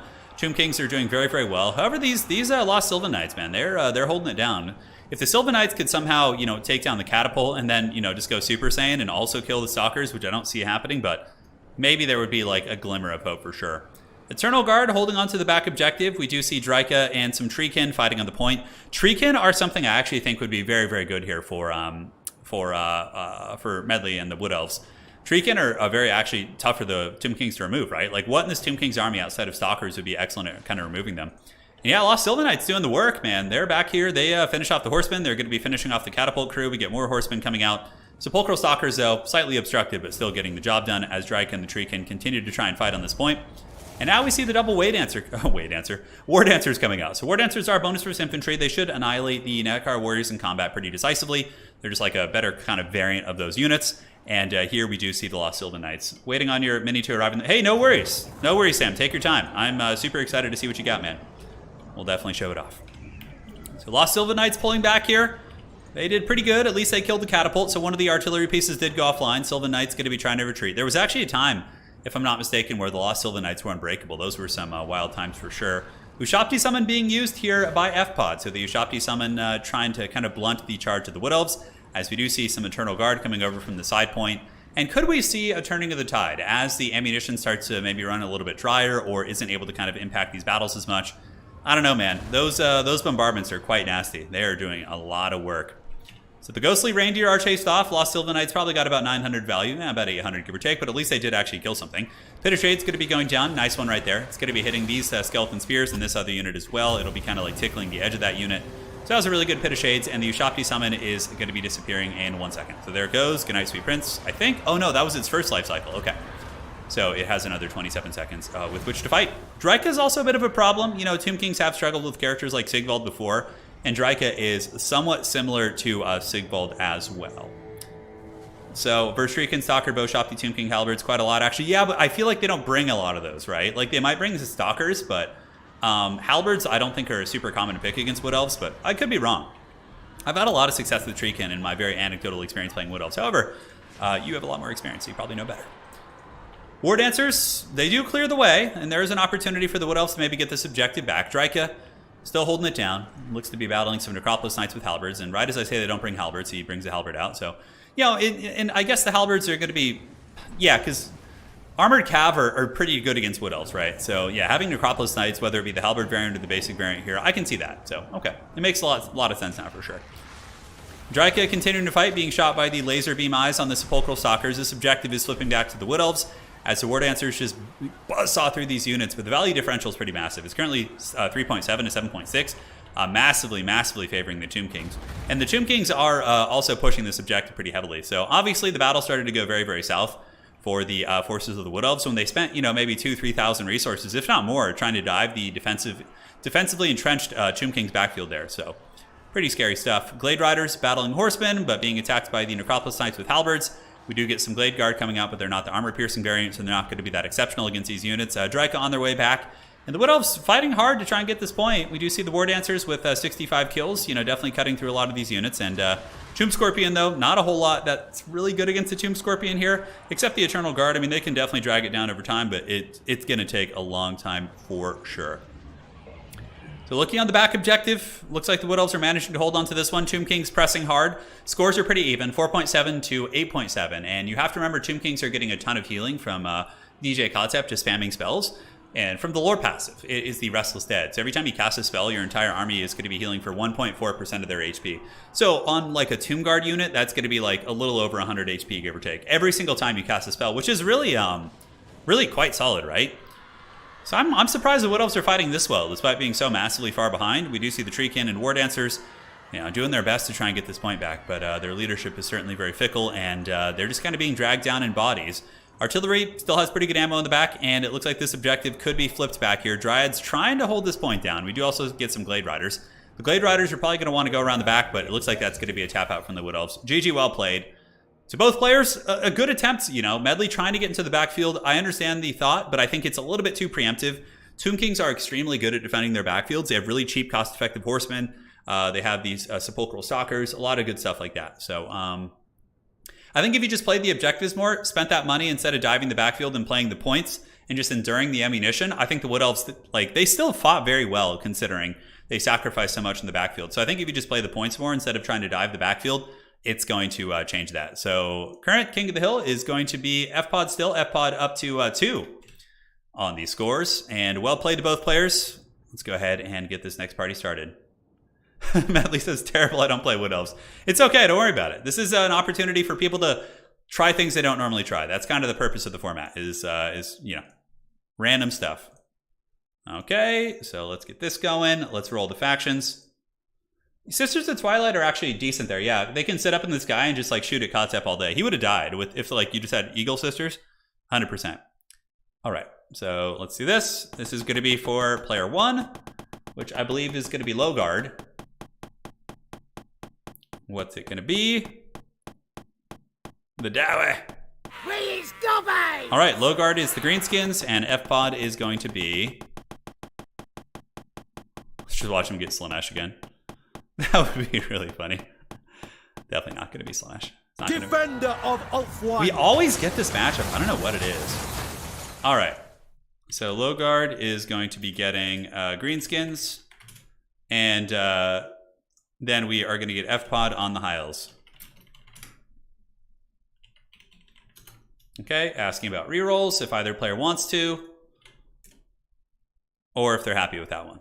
We will see. So we're going to do the Thunderdome this time. We're going to do the Crucible. We're going to the Thunderdome. This is like Bone Zone 2.0. Okay, so seeing if they want rerolls. I think I'll do the reroll. Okay, they both rerolled. Both of them were like, I don't want any of that. That's pretty funny. All right, so let's do this.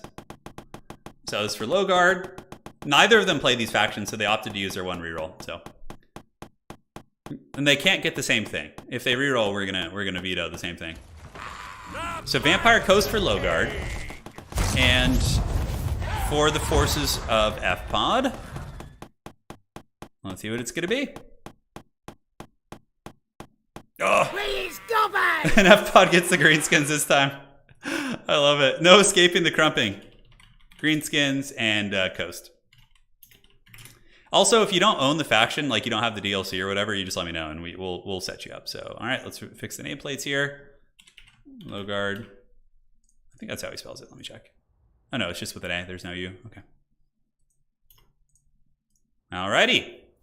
So Crucible, Greenskins. A lot of bomber mobs going to be coming in, ladies and gentlemen. It is going to be fun. Josh says, "Hey, turn chat. I was kind of mad in company for 3 until watching 8 hours of your VODs. Now I'm stoked." Yeah, man. I know. It's so fun, dude. It's so fun. I miss it. Pone and I, we lament every day that game isn't out. Yeah, we definitely do.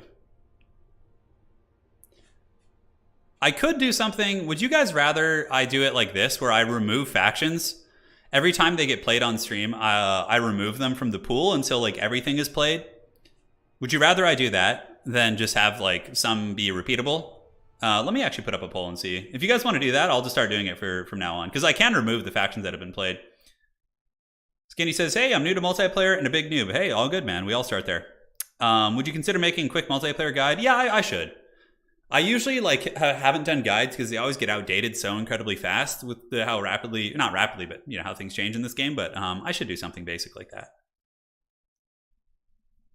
Yeah, this is a fun one. This is a fun one. Vampire Coast is going to be playing the Sartosa color scheme. I feel like there's going to be a little salty spite in there. We'll have to see. Yeah, no repeats. It's a good idea. Okay. It sounds like... Let's put it to a poll. Let's put it to a poll. Well, it just means you guys would see more matchups. You wouldn't see like repeats and things like that. All right, let's start a poll. Remove factions after played. So we can eventually, once we go through everyone, right? It would just like, yeah, let's see. Remove factions after played. Yes and no. Yeah, so then you wouldn't have any repeats. We're not going to switch this one up, but we could start doing that in the future. But general tips and tricks should age well. Yeah, Trogdor, absolutely. Absolutely. All right. Perfect. I think we could see something big and scary here, like a crab. I definitely think we could. Always sad seeing Wood Elves lose. They're decent. I think they're on the weaker end of factions, but, you know, specialists can make them work. All right, so it seems like you guys mostly want us to remove the repeats. Yeah, we'll give it a try. We'll give it a try and see how it feels. So I'll remove the factions that have been played today, and we'll just kind of keep going through. So all right, so we haven't seen. We saw a Dark Elf game. We haven't seen Empire. We haven't seen Cathay. We have Greenskins. High Elves haven't been played yet. Lizardmen, Norska, Ogre Kingdoms got played. We saw Slanesh. We saw Tomb Kings. We saw Coast. Warriors of Chaos have not been played. Wood Elves have been played. That can't be all of them, really. Is that like everything that's been played here? I'm looking here. Is that really all we played today? Man, I guess we haven't done that many matches yet. We haven't seen Cathay yet. Yeah, no, we haven't seen Cathay. Yeah, this will be fine, actually. This will be fine. There's still plenty of great matchups here. So keep it rolling, and you guys will get to see something that you haven't already seen today. All right, all right. I guess we did have a couple of repeats already, so. Yeah, Wood Elves are really fun in campaign. Like I actually like the world route system, like the trees where you can like jump to different continents and just kind of start expanding there. The Wood Elf campaigns really have a nice sandbox vibe. I like that quite a bit. Yeah, Rogue Idol actually could be viable here, like against Coast, because Coast often won't bring armor-piercing guns against Greenskin. So if you just bring like a fat Chungus Idol, that could be pretty good, right? Yeah, the Greenskins are. What alliance are they in? They're in the Destruction Alliance for Friday's 2v2 tournament. So Greenskins can ally with Dark Elves and with Ogre Kingdoms. So you know what you could actually do with Ogre Kingdoms and Greenskins? Is you could go with a Butcher on your Ogre player, and you could bring a Rogue Idol, and you could heal it using the Troll Guts, right? So there's some really, that's what I'm really excited to see. Like people in the Grand Alliances tournament, like what combos they come up with, for sure. Yeah. Let's see if there's any other teams that have signed up yet. The Great Bastion Sentinels.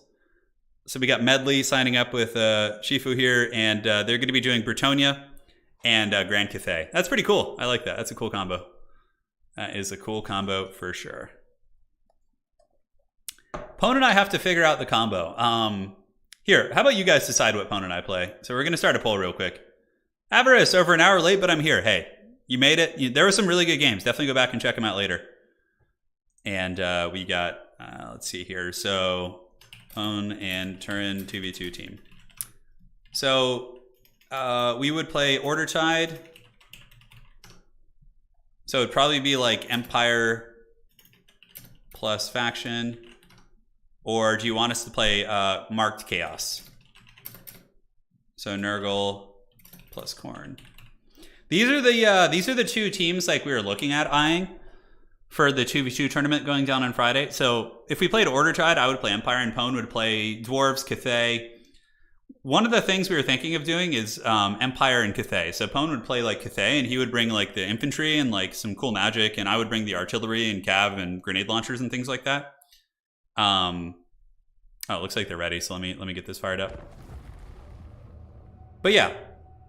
And Mark's Chaos, we would do like a Nurgle versus Khorne team or something, or Nurgle and Khorne. So we would have healing on like Scarbrand, which could be kind of cool too. Chat, don't mess this up for us.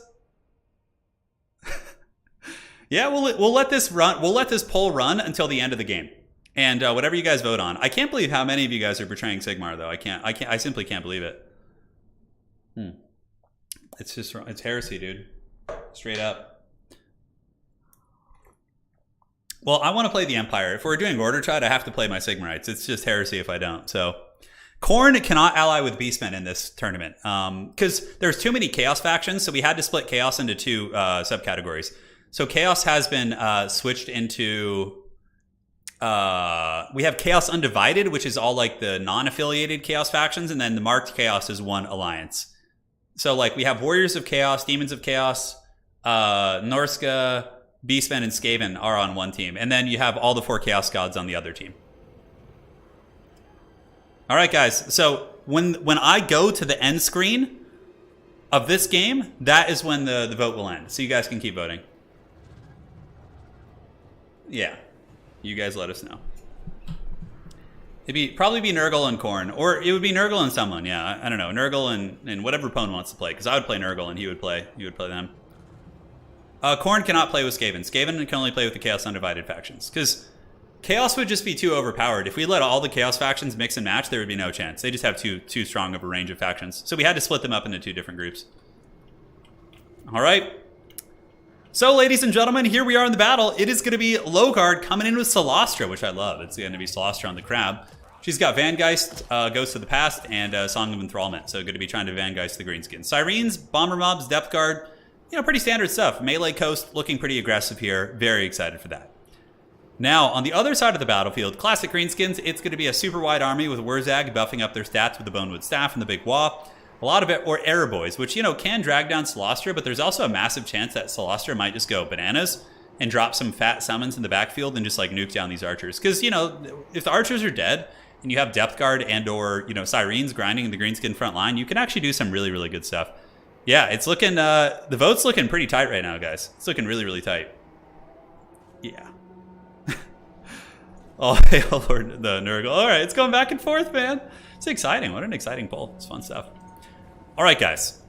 So Solastra, preparing to waddle up here on her Crab. Syrenes, I don't recommend using them as a frontline unit because they do die pretty quickly. Their 0 armor, despite having the 50% physical resist, isn't enough to protect them from like mass arrows. So Syrenes are better as like a flanking unit or like a side unit for sure. On the sides, we got Zombie Pirate Deckhand mobs moving in. Bombers will be really nasty. Like these areas, there's like some choke points here. So the bomber mobs just like nuking everything, like fighting in that blob, could be very, very strong for sure. So double Syrenes moving up. Looks like KOTH is not going to be going for all 3 objectives. Obviously, the Greenskins have a much wider army, so they're going to be able to kind of play the 3 points easier. They have a lot of like cheap expendable units that can kind of fight better on their own.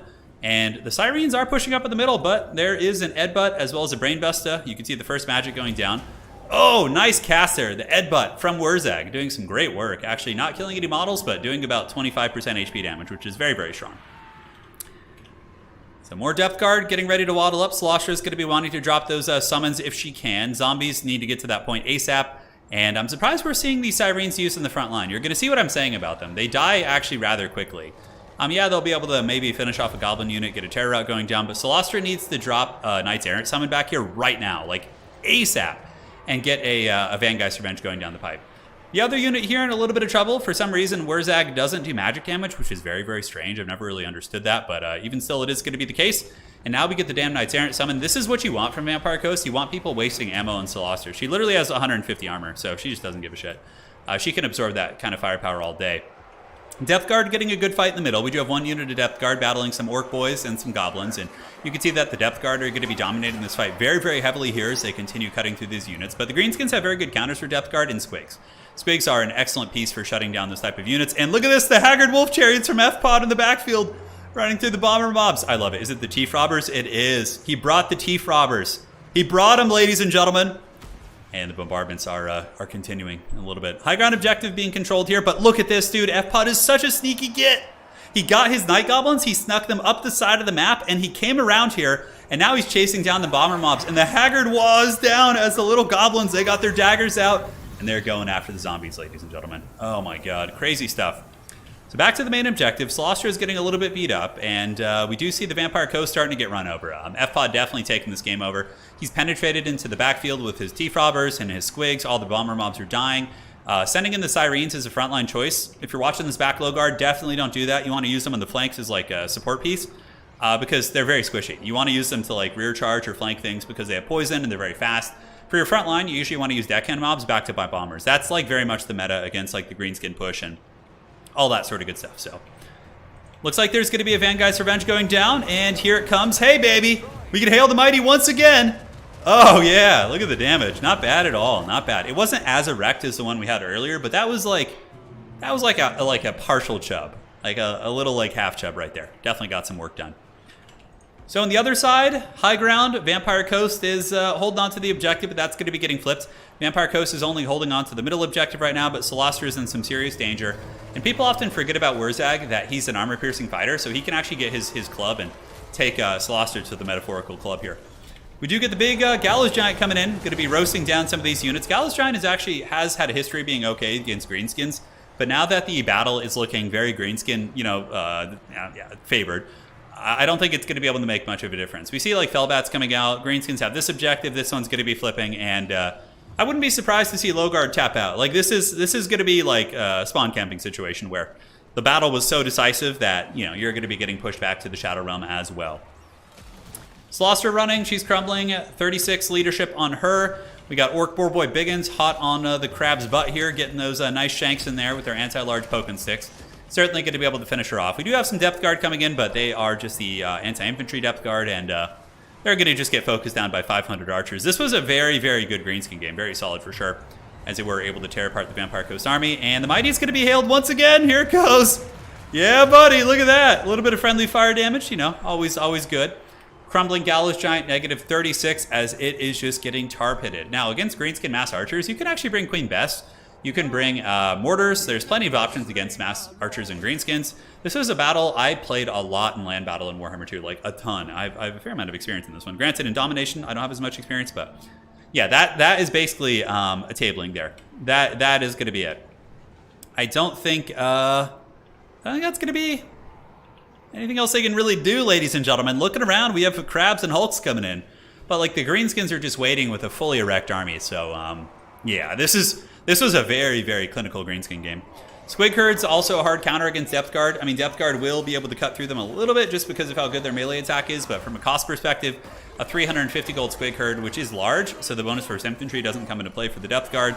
The Squigs are going to be trading very, very cost effectively in there, and that is going to be a tap out. GG, well played. FPOD with a very convincing WA victory, ladies and gentlemen. And the poll has now officially concluded. Sigmar has endured, as he always has. And Pone and I will be playing the Empire plus whatever faction he would like to play in the Order Triad. So we might do Empire Kislev. We might do Empire Cathay, whatever Pone wants to play, really. All right. GG, well played. The poll has been concluded. The wife has saved me. Yes. Better make it Kislev. That's right. You got to tell Pone. How would Kislev and Empire complement each other? Kislev can bring a really good quality front line, I guess. And a lot of healing. They could bring like Patriarchs and stuff. Oh, Patriarchs healing steam tanks. Sounds super Chad. We'll figure something out. All right, so let's do this. So FPOD currently sitting at 3 wins on today's King of the Hill. No worries, Logard. It's a tricky one. It's a tricky one. First time I played multiplayer, I think, went as expected. Hey, if that's your first time doing multiplayer, that was a very decent showing for your very first time. So well played to you, man. Hope to see you back. FPOD is a very strong player. FPOD's like a tournament contender, like has won tournaments and very, very strong player. So hold your head up high. Okay, so we got Rasta here. Rasta was messaging me, asking how to get in, and now he has made it. Awesome. So for the next one, let's do the Gates Vekrand and roll. Patriarch's Healing Franz. Hell yeah, dude. Pone and I will come up with the most dreaded Haggard strategy of all time. True Flight and the Sunmaker. Valamir, yeah, giving the Sunmaker like 600 range. Oh yeah, dude, that's sweet. That's awesome. I love that. Dude, Valamir with the MVP suggestion there. I love it. All right. This is going to be for player 1. You can see we've removed the factions that have already been played today, so we can make sure we get a little bit more variance. Okay. Defender of Ulf-1. High Elves haven't been played yet, so that's going to be High Elves for player 1, which is Rasta. And yeah, 2v2 tournaments on Friday. What's it going to be? Dark gods command me. Okay, Norska versus High Elves. So High Elves, reroll, and then for FPOD we have Norska. This is definitely Norska favored, in my opinion, but I will see if the High Elf player wants to kind of stay the course. Both players have been given their options. What's it going to be? He's going to keep Norska, and will Rasta reroll? Find out here on the next episode. That sounds like fun. That sounds like a lot of fun. Yeah, having Patriarch healing on Fran sounds nice. Yeah, it's a little bit tough to communicate because you have to get like close to them, but yeah, it could be pretty nice. Plus the 25% map wide slow and Tempest lore. Yeah. It's going to be really fun. I think Cathay Empire would probably be a slightly stronger combo because Cathay would just bring a super solid front line with a bunch of bows, and they could bring one of the Dragon Twins if you want to have some fun, and then Empire could bring the artillery, and they could bring the cav and the mobility and stuff. So the 2v2 stream is not going to be live streamed as the games are played. We're going to get the replays, and then I'm going to do a stream casting the games. So it's going to be lag free. Yeah. The range isn't the crazy part, it's accuracy bonus. Yeah, Valamir, we'll test that out. That sounds really fun. That sounds really fun. So do we have rerolls coming in? Yes, please. One of the few I have no idea about. Okay, so the high elf player is going to reroll. So this is for the high elf player. Obviously, no Norska and no high elves here. We're not doing mirror matches. Screw that shit. It's no fun. Okay. Lizardmen. Okay. This is a fun matchup. We got it. And outstanding. Okay, cool. So let me go ahead and remove the factions from the pool. I like that the poor high elves just get rerolled every time. Like every time everyone's like, yeah, can I get one of those rerolls, please? You know, I would never play Cathay without a dragon. It's the law. I know. You would be the true dragon emperor. I would rather see the Empire Manside in 2v2 with Cathay. Cathay really struggles with cap weight. I don't know. I feel like Jade Warriors are just too good to pass up on. They're such a good frontline unit. They're so good. And the Empire does artillery better, and they do mobility better. Like Empire Cavalry is better than Cathay. Empire, Pistoliers, Outriders, grenade launchers, cannons. But Cathay is just way better as like a core. Like the Jades and the crossbows, I feel like would be your comp. Yeah, I don't know. Yeah, Dwarf Cathay could be a good combo too. Yeah, because you could still get some good quality Cav and Jade Lancers and Peasant Horsemen. Yeah, there's a lot of fun ideas. There's so many fun ideas. I think I saw you were playing Cathay and Bretonia, right? Cathay Bretonia is a pretty badass comp also. Like Bretonian Cav with Cathay core, that seems really strong. Seems really. No, it's not talking about my team. Yeah. Jade Warriors. Yeah, you can only have 5 of them. You could have 20 state troopers. It's true. That is true. You could still bring some state troopers. They're cheap enough that you could support with them. Probably still bring like Free Company Militia and all that as like a support piece. So we got Lizards versus Norska here. Is the Colossus a waste of gold in this? No. It's more niche. I wouldn't say it's like a competitive unit, but there are applications for the Colossus. Like I've seen it work against like Bretonia and a couple other matchups. Slaanesh plus Warriors of Chaos, but Slaanesh plus Warriors of Chaos, but also full Slaanesh. So Warriors of Chaos cannot ally with Slaanesh in this tournament. They can only ally with Chaos Undivided. So you could go double Warriors of Chaos if you want to, and bring like 8 Hellstriders, but you're not going to get the mark of Slaanesh on your whole army. So Warriors of Chaos cannot ally with them. Yeah, mass war wagons and sleds. That sounds like a pretty badass combo for sure.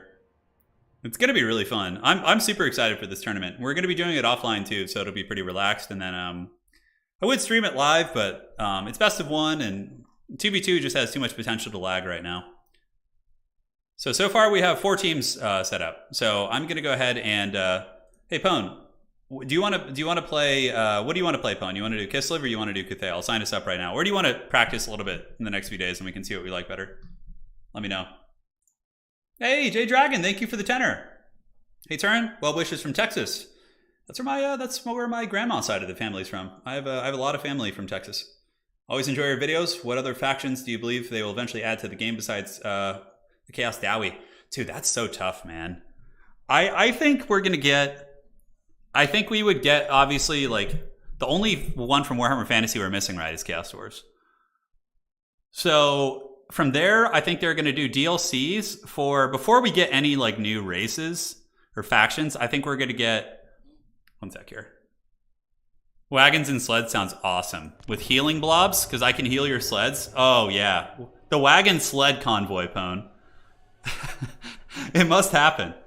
It must happen. But they're going to flesh out Kislev and Cathay with DLC. They'll probably do another round of Chaos DLC. And then I can see us getting something new. here's what I think we could maybe get. I think we could maybe get Musion. I think we could maybe get an Ulrich faction with Boris Midland getting its own faction with like Ulrich unique characters. I think we could get like a Border Princes type mercenary faction, Dogs of War. Border Princes would be badass. I would love that as a playable faction. That'd be so fun. Imagine like a Border Princes campaign where you're like there on the border of the Badlands and the Empire, and like one of the campaign mechanics is these huge armies try and move through your territories. And if they successfully move through your territory and cross into the Empire, you get like a penalty. But if you stop them, you get like a big army-wide buff. So you have this like Bastion mechanic. That'd be super cool. Yeah, I don't know. Double Festus. You could do double Festus. You could double Nurgle if you want. Just double down on just like tanky infantry and cultists and, you know, scary stuff. Yeah, man. It's going to be fun. It's going to be a lot of fun. I'm super hyped for the 2v2. See what other teams kind of sign up over the course of the next few days. If we just get the 4 teams, then I guess we're all set. Our team is called the Walking Haggard. We have the Houseplant and Subutai on the team. They're called the Glue Eaters. Then Kark is Master and Good Dogecoin. And Medley is the Great Bastion Sentinels. So those are the 4 teams that we have so far. CA should hire you right now. That's genius. Dude, wouldn't that be cool? Yeah. It would be fun to like, when I was growing up, one of my dreams was to work for like game companies. But then as I started working, so I used to work as an athletic director, and I had a couple friends who went into the game industry, and they would tell me how like grossly underpaid they were. And like, I feel like the game companies will take advantage of the fact that it's like people's dreams to work in the gaming industry and just like justify that to pay them super horribly. Yeah. So it's unfortunate, it's unfortunate. But you know who needs to be paid more? Teachers, man. That's such bullshit. I had a couple of friends who became teachers, like high school teachers and different things like that, and hearing how much like teachers are paid across the United States, and I'm sure the rest of the world is a problem as well. It's such bullshit, dude. Like they really just get horribly under. That's such a hard job. Like managing a whole classroom full of like, depends on the age group, of course, but it's so challenging. Yeah. No fun allowed. That's funny. All right, guys. Let's get this party started. Let's have some fun. Let's get it going. I would love to do game design though, like those kind of things, like campaign design. Dude, I would make you guys some sweet campaigns. I guarantee it. And multiplayer would be good also. I would fix all that shit. But in another life, guys, in another life. Teachers here are striking tomorrow. Yeah. Yeah, dream jobs always get the underpaying. That's right, dude. Yeah. Nothing. One of the things that pisses me off the most, like, look, I love the States. I love where I live. But like healthcare in our country is such dog shit. Oh my God. It's like the most awful thing ever. You pay this like gross monthly premium, and then when you go to the doctor, you still have to pay a fortune also. It's just like, oh my God. Anyways, enough of that stuff. We got Ratza coming in with, Gorok! It's him! The Chad! Gorok here to fight with the Skink Priest of Beasts on an Engine of the Gods, the Burning Alignment. Now, the ultimate Haggard combo is going to be the Burning Alignment with the net combo. He doesn't have that, so it's probably going to miss, but still very Chad in principle as well. On the other side, we do have Saurus Warriors and a couple Skink cohorts going to be moving over to the side point. F-Pod coming in with some of the best infantry units in the entire game. It is going to be Marauder Champions. Marauder Champions are a very, very solid unit. I actually think that Marauder Champions are straight up one of the best infantry units in the entire game. Very good. I mean, dude, great combat stats, 50 weapon strength, like 100 models. They have 20 more models than a Zargard. They have like 16 more weapon strength or something. It's like absurd. And their shit, like, I don't know, man. Yeah, Marauder Champions are just so good. We got more Marauder Champs. They dominate Saurus in combat. That's why you usually see them. Throg, and it is going to be a Bale Fiend of Shadows. Pit of Shades looking to kind of drop it down a little bit. And it is time, man. It is time. Let us see what happens. Oh, yeah, Kiro. For sure. For sure. No, I agree, man. There's a ton of professions out there that are horribly underpaid. So, Flock of Doom going down. And it does a little bit of damage. It's not terrible at killing horsemen, but it doesn't do... Like, you really want to be getting a couple units with that. Look at this Skink Priest. Ratza with the Chad Priest just moving forward. But it is taking a lot of damage. And this is the thing about the... Norska's Marauder Horsemen are so good here. These are throwing axes, so they're able to get some good work. And that Priest better pull back. No. Don't go near Throg. He's got the frostbite. He's got the big... Oh my god! The Bronzonia play! Here it comes! Oh my god. Oh my god. Is there going to be like one horseman who gets caught in that? Oh, even the one horseman escaped.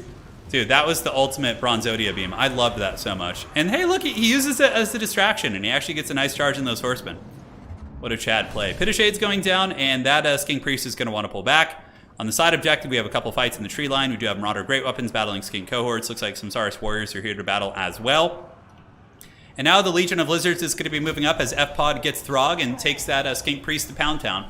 Cold-blooded active, nice play there. And yes, that is going to be keeping it active for a moment, but Throg is able to get in there and do the job. This is looking like it could be a rough one. We already have a 2,000 value lead for F-Pod here. I do love the Chad play here from Ratsa, though. That was really fun. Rasta, that was super fun, but I don't think it's going to be winning the game here. Throg is going to be chasing down this super high-value target. Here it comes. Look at this Skink Priest. He's just getting circle beaten by Throg. Oh, no. It did look really cool. But if you want to make that work, you definitely need to use nets. You need to use a net. Otherwise, like any good, competent tournament player is going to dodge that. It's even slower than Vangeist Revenge. It's just like such a slow ability, and it doesn't really do that much either. So we get the Beast of Tashnar coming in, and the reason why the Beast of Tashnar are coming is to chase down the Skink Priest. The Skink Priest has fallen to Throg, so the Troll King has gotten the job done, and the very expensive centerpiece has fallen. This objective taken by Norska, as we do get Marauder Champions dominating Saurus in the woods here. Looking on the other side of the battlefield, we do see Skink cohorts and Saurus trying desperately to fight on this point, and they do have a single cap here, but Norska is eventually going to be able to push back the Lizards here. We're going to see the Saurus Warriors fall for sure, and that will probably be a little bit of trouble there. A little bit of trouble. Somebody in chat asking about the Empire teaming up with the Lizards. I don't think we can, because the Lizards are on in our tournament. The Lizards are on the Western Order tide, and the Empire isn't in that one, and the Empire is on the Eastern one. Yeah, so they wouldn't be able to team up. But yes, we do see Throg battling Gorok. I think Gorok would actually put up a decent fight there, but the fact that Gorok has a smaller HP pool, and yeah, I just think that Throg would probably be able to win eventually, just with his regeneration being factored in. Although Gorok does have better stats, and with all of his items, like, I guess if they just stand and trade and Gorok has his items active, he might be able to beat Throg in combat. It's a little bit hard to say. Saurus Warriors coming in. Oh, the Shredder! The Shredder of Lustria, what a Chad! He brings it out. He's like, all right, that one big dinosaur didn't work. Let's bring out another one and see how this goes. Shredder of Lustria is actually not bad against Norska. You can bring it and bring Rev Crystals to heal it, or a Life Salon, and you can do really good stuff. Some good water right there. So yes, the Shredder of Lustria is going to be making its way across, looking to pile into F-Pod's army, throwing axes, trying to maneuver around and get on top of the Shredder of Lustria. But the Chad Shredder is here, and it is going to be running down and getting some big terror outs on these units. It's a good unit. The Shredder of Lustria is no joke. Saurus Warriors, here's the fight between Marauder Champions, by the way, so you can see what it kind of looks like. 4,000 against 6,000. Marauder Champions slowly win it. It's a very grindy fight, but Marauder Champs are going to be able to win that. So the Shredder is here, and it's going to be eating those throwing axes. It does not have any healing. Gorok fighting valiantly, but Throg does have a little bit of support. Looks like, yeah, he's got some infantry nearby and some units kind of nibbling on Gorok as well. Shredder is probably going to be dragged down by all these throwing weapons, so the throwing weapons do get a very good concave surround here, so we do see them kind of circling like so. And the Shredder of Lustria is going to be getting pounded pretty good here, I would imagine, but it is getting some big terror outs. Maybe grab the Shredder of Lustria and go here and try and take down Throg, right? Like goon the Norscan leadership, and maybe there would be a way for you back into the game, but overall, not having healing is... the Shredder is much like Karl Franz. You're going to want healing for it, because it just has such a big HP pool that percentage-based healing is just so incredibly cost-effective that if you're going to go for a Shredder of Lustria build, you definitely want to get like a Rev Crystal and a Banana Salon, or go for like double Rev Crystal if you're not going to be bringing Lore of Life. I think things like that could be good. And yeah, now Throg's getting attacked, and Throg is an anti-large fighter though, so you might be able to drag this thing down, but Norska's showing why they are the hunters of monsters. I got all these Marauder hunters just all over the place, getting those sweet throwing axes in there, grinding them down. Pit of Shades, rolling. Nice one there on the back. Saurus Warriors going to be taking some heavy casualties. Whereas on this side, we do see Saurus Warriors breaking, Marauder Champions decisively winning that fight. And now it's only a matter of time before Norska gets to the back objective. Shredder of Lustria is very close to breaking. We do see Skinks coming out. Chameleon Skinks are a nice answer against Marauder Horsemen. And the Shredder does move over there and is able to kind of take those bad boys down. Yeah, he actually gets mass terror out in tandem with the Skinks. Supporting and shooting, they actually got kind of a little bit beaten up there. Dude, the Shredder is pretty Chad. I love that like a big haggard monster can actually be like viable here. Like it's great. The Shredder of Lustria had a couple moments in the days of old back in Warhammer 2. There was a really fun moment back during one of our Ever-Chosen tournaments where Falcon defeated Tlaxlan Soothsayer using a Dread Saurian. And that was before they got fixed. Because when Dread Saurians first came out, they were buggy, and their mass was weird, so they would get like stuck on things and not be able to move. They still did a lot of damage, but that was a crazy, crazy good game. 100%. So Gorok still fighting against your boy Throg, and yeah, holding it down pretty well. He's probably quite a bit cheaper. He does have the To the Death ability, which gives him leadership and melee attack. So yeah, he quite literally almost fights to the bitter end here. But Shredder of Lustria is on death's bed. There's Condom Wolves on it. So what if he just summons another Dread Saurian or another big monster? That'd be so funny. I'd love it. Negative 28 leadership being dragged down by the Frost Wolves and the Skin Wolves. On the other side, we don't really see much from the Dinos. Pretty much running out of tools. And, you know, losing a big 2,000-something unit in the beginning, like probably 2,500 on that Engine of the Gods with a caster on it, if not more, it's going to hurt pretty bad. And also, Gorok is dead, dying to Throg, and the Dread Saurian has fallen as well. So GG, well played to Rasta. I think, obviously, this game was a bit of an experience difference between the players. I think that was really the causation as to why the way it went. But well played to the Lizard player. He brought some cool stuff, put on some great moments for us, and it was also really cool seeing Gorok in position. He was pretty neat, but that's going to be GG, and I wouldn't be surprised to see Rasta step out of the game right here. Yep, looking around, nothing threatening the back objective, nothing sneaky, and we do have the Chameleon Stalkers fighting against Marauder Champions. Chameleon Stalkers are a cool unit. I think they could use a cost reduction too. I think they're a little bit overpriced, honestly. Their like little precursor ammo thing is cute, but they could definitely cost 50 gold less, and I think that would be that'd be pretty good. Sara Spheres fighting here, and we do get more Sara Spheres hustling up. Feral Cold Ones going to be pushing up behind the Sars as well. Berserkers, Brutes of the Hound, moving in to fight. Brutes of the Hound will dominate these Sar Spears in combat. They are a nasty unit. 50 melee attack, and you know, their melee defense isn't bad for a Berserker unit either. It's actually at 31, but yeah, they do some serious work. Pit of Shade's going down as well. And here it comes. Good night, sweet prince. You'll be missed. Oh, the Pit of Shades, tossing all those Saurus. We'll see you guys on the other side. The old ones will salvage you from the realm of shadows, I'm sure. And here we do have some Frost Doggies. They're going to be hunting down the Chameleon Skinks. If they can catch them, they'll probably kill them. But the Lizards do have reinforcement options back here. They're going to continue fighting, but I would imagine for not much longer, as we just have Star Spears, basically. That's it. Like some Feral Cold Ones. Feral Cold Ones are really good in this matchup. If you guys are a little bit newer, Feral Cold Ones are an excellent piece. If you have Saurus Warriors, you can stack them with Feral Cold Ones against Marauder Champions, and Feral Cold Ones give you the armor piercing you need to win those fights. And you can actually trade pretty well with that. I really, really like that combo quite a bit. If you're going to be using Engine of the Gods, I highly recommend going with Mazda Mundi, because you want to use a net, and you net down a Marauder Champion, okay? And then you use the Burning Alignment, and it will like one-shot the Marauder Champion. That is like, I've actually had some success against decent players with that. It's not like a competitive build per se, but it definitely can be gimmicky, and it can work. So Skin Wolves here. Skin Wolves an excellent counter against Clever Girls.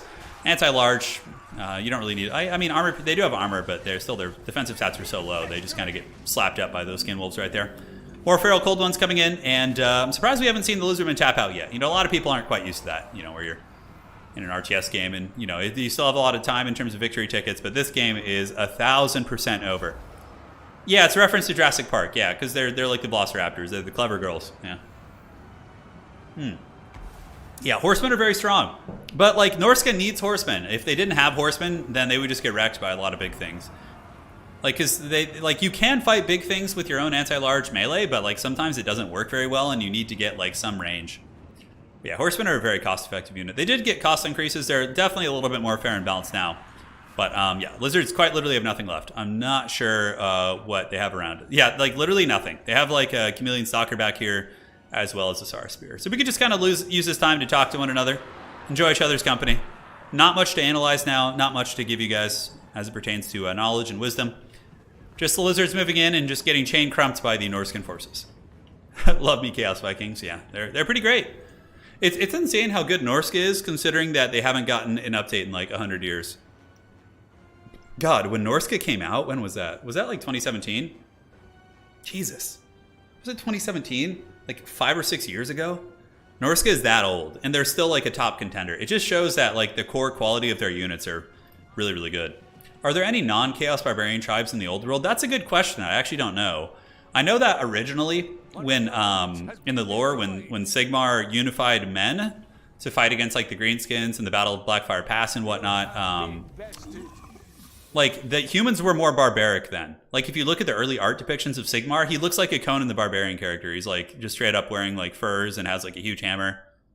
He's not, but there, yeah, so I think there was, but I think like most of the quote unquote barbarian tribes like were kind of incorporated and advanced in society with the empire and whatnot. I don't really know though. You'd have to ask someone who's a little bit more. Yeah, no, I'm going to be doing Company of Heroes 3 when it comes out, yes. All right, so FPOD is currently up to 4. This is a pretty good run today. Okay, so looking at value. Throg was pretty chad. 3,000 value on Throg just beating down these units. And yeah, the rest of the army obviously throwing axes did good. They had a lot of good targets. It was a really fun build by Ratsta. Really fun stuff. Ratsta mangled the name a little bit, but now who do we have? Oh, we got the dreaded dog person versus FPOD. It's going to be a heavyweight duel of fates. We'll do the Crater of Decay. And let us go ahead and roll for the 2 players here. So let's switch on over and do it. All right. Here we go. Let's see what happens. All right. What's it going to be? And this is going to be for... Hey, we got the Empire. Hell yeah, dude. Just the coolest faction in the game. And who's going to be next? All right, so Empire versus... Definitely don't want dwarves. But they have rerolls too, so... Oh no, that's like the worst matchup for them. Okay. So, dog person gets Empire. Okay, Empire, dog person, Empire. And then FPOD is going to get dwarfs. And...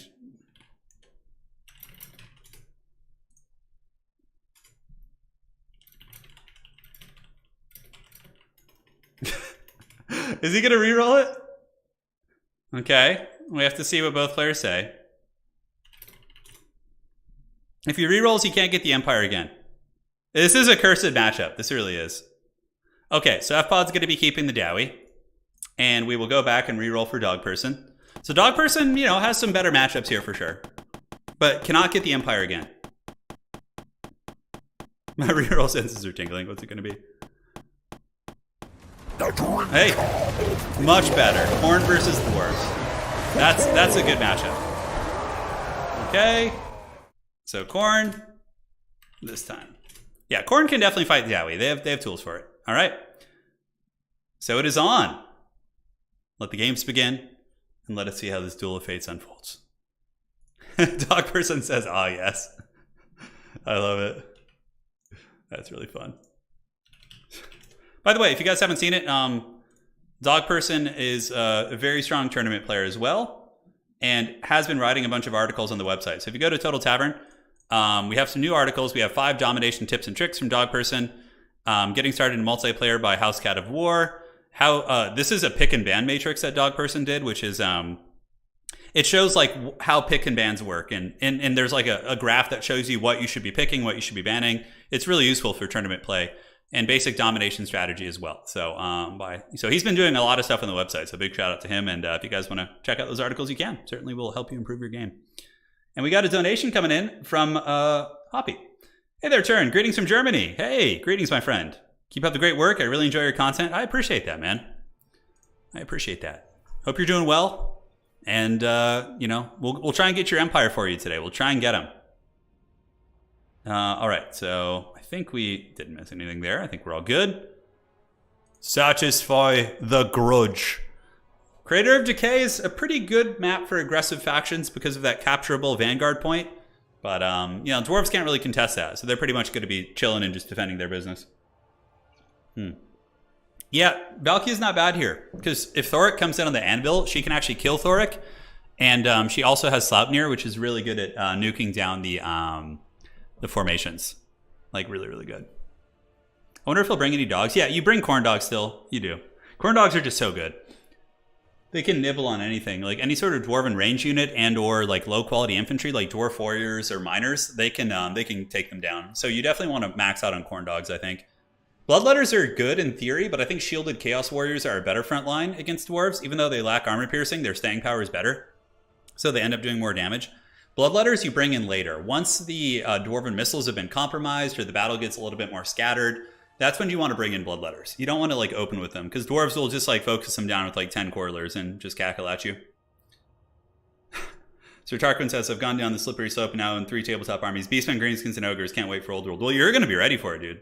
you're going to be ready to, you know, get those reps in. Hopefully you have some people near you who actually play. That's the conundrum for me.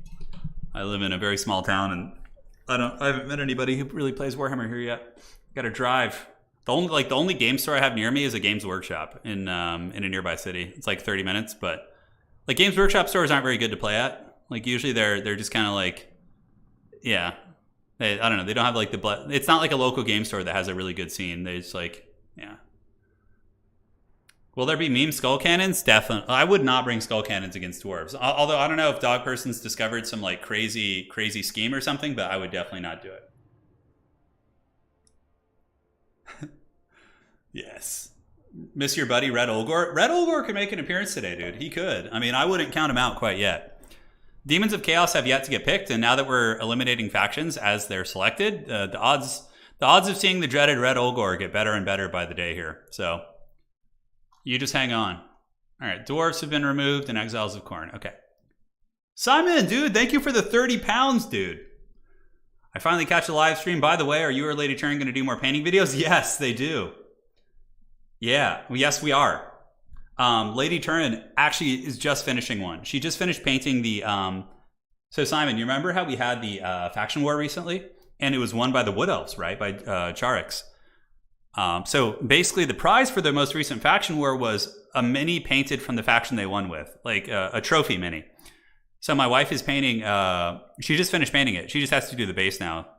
It's like a diorama. So she painted a diorama of a Wood Elf Way Watcher like on a log shooting a bow. It's really badass.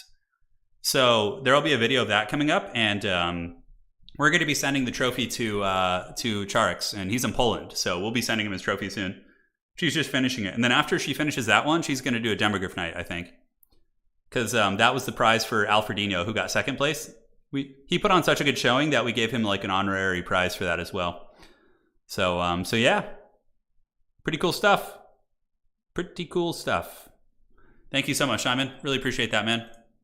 Looks like both players are ready. Let's get this party started. Have some fun. Oh, got to change the nameplates. It is Dog Person. Should fit there. Let's see. There we go. Very nice. How can I sign up for Faction Wars? I want a free model. Well, you have to win it. You would just have to message me and like, you know, explain to me your competitive history of playing in tournaments and whatnot, and you know, then we can get you in. It's a cool model. It looks really good. It looks really good. Yeah, the shipping cost. Yeah, it's all good. It's not that big of a model. It's pretty small. It'll probably only cost like what, $20 or $30 to ship it, I think. Yeah, so hopefully it won't be too bad. You never know, though. You never know. The world's a wild place these days. That's some delicious water right there. Trusty, if the winner of Eternity won with Festus, could he have a fedora and neckbeard mini? Yeah. If somebody asked that, the wife and I have a 3D printer. I got her a 3D printer for Christmas. She uses it a lot for art and stuff, for making like little pieces. So she could totally print Festus a little fedora and a neckbeard, easy. We'd probably use green stuff for the neckbeard, and then like the fedora would probably be 3D printed. Yeah, it wouldn't be too hard to do. Dude, 3D printers are such a game changer for hobbying guys. Like, if you need bases, you just print them. You don't have to buy them like on eBay and shit. Like, whatever you need, you just print it out. It's so good. Shields Khorne doesn't need shields. Khorne is they're willing to take it on the face here. But yeah, Trusty, if you come and win a tournament, man, with your boy with Nurgle, we'll happily paint you one. Yeah. My wife is a really good painter. I'm like a decent like tabletop quality painter. So I can get models to tabletop with like base coats and some washes and very simplistic highlights, if at all. But my wife just goes like ham with like custom effects and all that sort of stuff. So, all right, so we got dual weapon warriors, and they're not like defenseless against quarrelers. They have 110 armor, so they can still eat it, and they will absolutely butcher dwarven infantry like really, really hard. Oh, the knight, dude! Look how cool this color scheme is. Oh.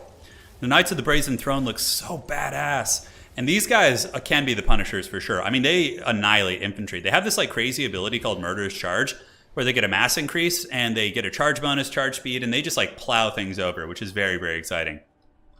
On top of that, we do have a Herald of Khorne on a motorcycle. Dog Person bringing a super badass build. And this thing is actually good against dwarves. It's a chariot, it heals itself, and it buffs your nearby units. So I really like this as kind of a lord choice here. So that's going to be it. Now for the Dowie, it's looking, not super standard. Like Quarreler spam is not like the most common thing, or Thunderer spam isn't the most common thing nowadays, but they do pack a good armor-piercing punch against chariots and SEs. We got Thoric, double Master Engineer, which I love because they have the smoke bomb ability, so I like this a lot. They're going to be able to slow down chariots and advancing Khorne characters and really lock them down. So yeah, I like the builds from both players, honestly. It's going to be sweet. Dwarves are going to be playing Objective 1 and Objective 3. Khorne, probably going to send some Fleshhounds out and get that Vanguard point, which opens up these points here. So then they can come around the back here and push into the side of the army, and they can definitely do some work. So pretty neat stuff. Thoric and company moving up. It's a shame that the other Dwarven characters are so Walmart. It'd be quite a bit of fun to, see the other guys getting a little bit of love here and there. But Herald of Khorne on his motorcycle. He definitely, dude, this guy definitely listens to Break Stuff by Limp Bizkit. That is this man's theme song. Herald of Khorne, got to be careful though. Double Master Engineers with their long rifles. They have like sniper rifles basically, and they can put some good hurt on a character like this. They have solid armor piercing. So is Khorne going to be playing the side objective? It looks like the Heralds of Khorne's Fury, or the Knights of the Brazen Throne, excuse me, are going to be heading over to the side point, going to be grabbing that Vanguard objective, whereas the infantry are going to be moving on to objective 2. So where is Khorne going to play? Is Khorne going to do a push on the back objective, I wonder? Are they going to go for objective 3, or are they going to push up the middle into the more entrenched Dwarven position? It's a little bit hard to say, but having this Vanguard point is so cost effective on this map. It is so cost effective. And, the Dwarves don't really have the opportunity to get it easily. They could send some Slayers over there.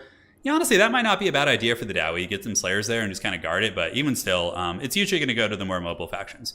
Granted, the Dwarves had the opportunity to reroll with the map being known, but yeah, Dwarves can definitely win on this map. When I was playing in the finals of a tournament a couple months back with Dwarves on this map against Vampire Coast, and they had the point, they were Vanguard flanking me, and the Dwarves are still able to win by just holding these 2 points like this. Like, it gets the jobs done. So the Dwarven Miners cackling in the wings. The Vanguard point's going to be captured here. The Motorcycle Man on his way up. And the back objective going to be captured by Khorne. Objective 1 and Objective 3 going to be taken by the Dowie. Dog Person moving up. He does have this point. And I wonder what he's going to be spawning back here. He could honestly just get a bunch of Fleshhounds. That would actually be a really powerful tactic by Dog Person, is to save up. Look at, right as I say that, I look over and he's got 3,000, dude. So get like 3 or 4 Fleshhounds and just go balls deep in that back line. And then you push up with everything else and you're just like causing massive havoc, right? Which I think is what's going to happen. Oh my god. He brought the Heralds of Khorne's Fury! Oh my god. He truly is a new XMT member. Dude, he's got the Knights of the Brazen Throne and the Heralds of Khorne's Fury. And then a bunch of Marauders coming out of Khorne as well. So he's going to be playing the side point with all these cav. Dude, this is just bananas, but charging in head-on against like Thunderers with the Smoke Bomb is going to be just basically a recipe for disaster. Khorne also pushing the high ground objective, so we see the 2 warriors moving up to take down these miners on the high ground, while Khorne does threaten a little bit of pressure on the other side as well. Each play camera, bits of cardboard squares, amounts. I'm not sure what you're talking about, Pale King. Oh, are you talking about for the tabletop channel in the future? Something to look into.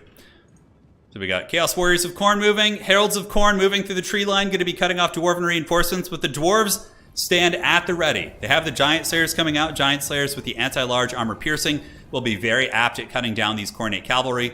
We do see some Chaos basic Warhounds as well. Maybe he's going to be using those to attack the Slayers, I'm not sure. But he should be discovering these Giant Slayers in just a second. This is not going to be an easy position to push.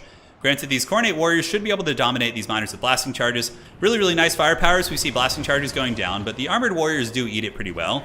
They certainly hold it down, and yeah, the 2 guns. Line of sight's a little bit weird on this map because of the hills. It can sometimes happen. We do get the Herald coming in, so the Motorcycle Man gets hit with the Rune of Slowness, getting absolutely blasted, but his attack animations actually help him dodge some of those attacks. And look at this, the Heralds of Khorne's Furies charging into the Giant Slayers and doing thick damage on the charge. But staying there is going to be a little bit precarious. They're probably going to want to pull back, and it looks like they're going to as they continue to move into the Dwarven lines. Here we get Marauders battling Slayers, which is very cost-effective, and the Chaos Warhounds of Khorne actually attacking Giant Slayers as Dog Person continues to loop around, getting a giant Khornate flank as the Knights of the Brazen Throne going to be trying to penetrate into the backfield. Heralds here very, very beat up. Khorne is keeping up in value, but Dwarves are certainly ahead, but this is where things could start to get very messy. Chaos Warhounds on top of guns. Knights of the Brazen Throne on top of another gun unit. And the Khornate infantry are starting to win the frontline fight. So they push through here, And this could be a Khorne triple cap. Dude, look at this. We rarely get to see these guys. This is so incredibly cool. Look at the grind here as they just chew through these units. Huge damage. We never get to see elite Khorne cav. This is so exciting. And the Chaos Warhounds and Marauders are like tying up the Slayers, which seems to be very cost effective. Doggos on top of these guys, and the Khornate Warriors have broken through the front line of the Dwarves, and now they're going to be getting into the guns and starting to do some butchering for the Blood God.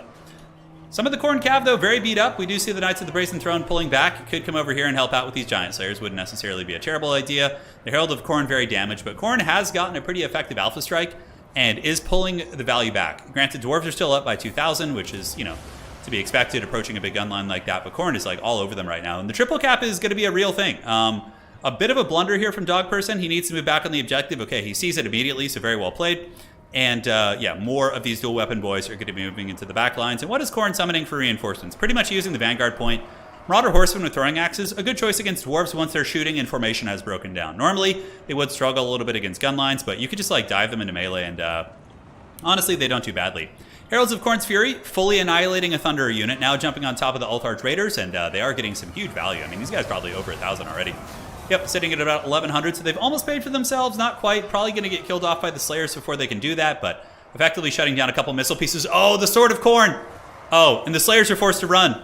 They're forced to run!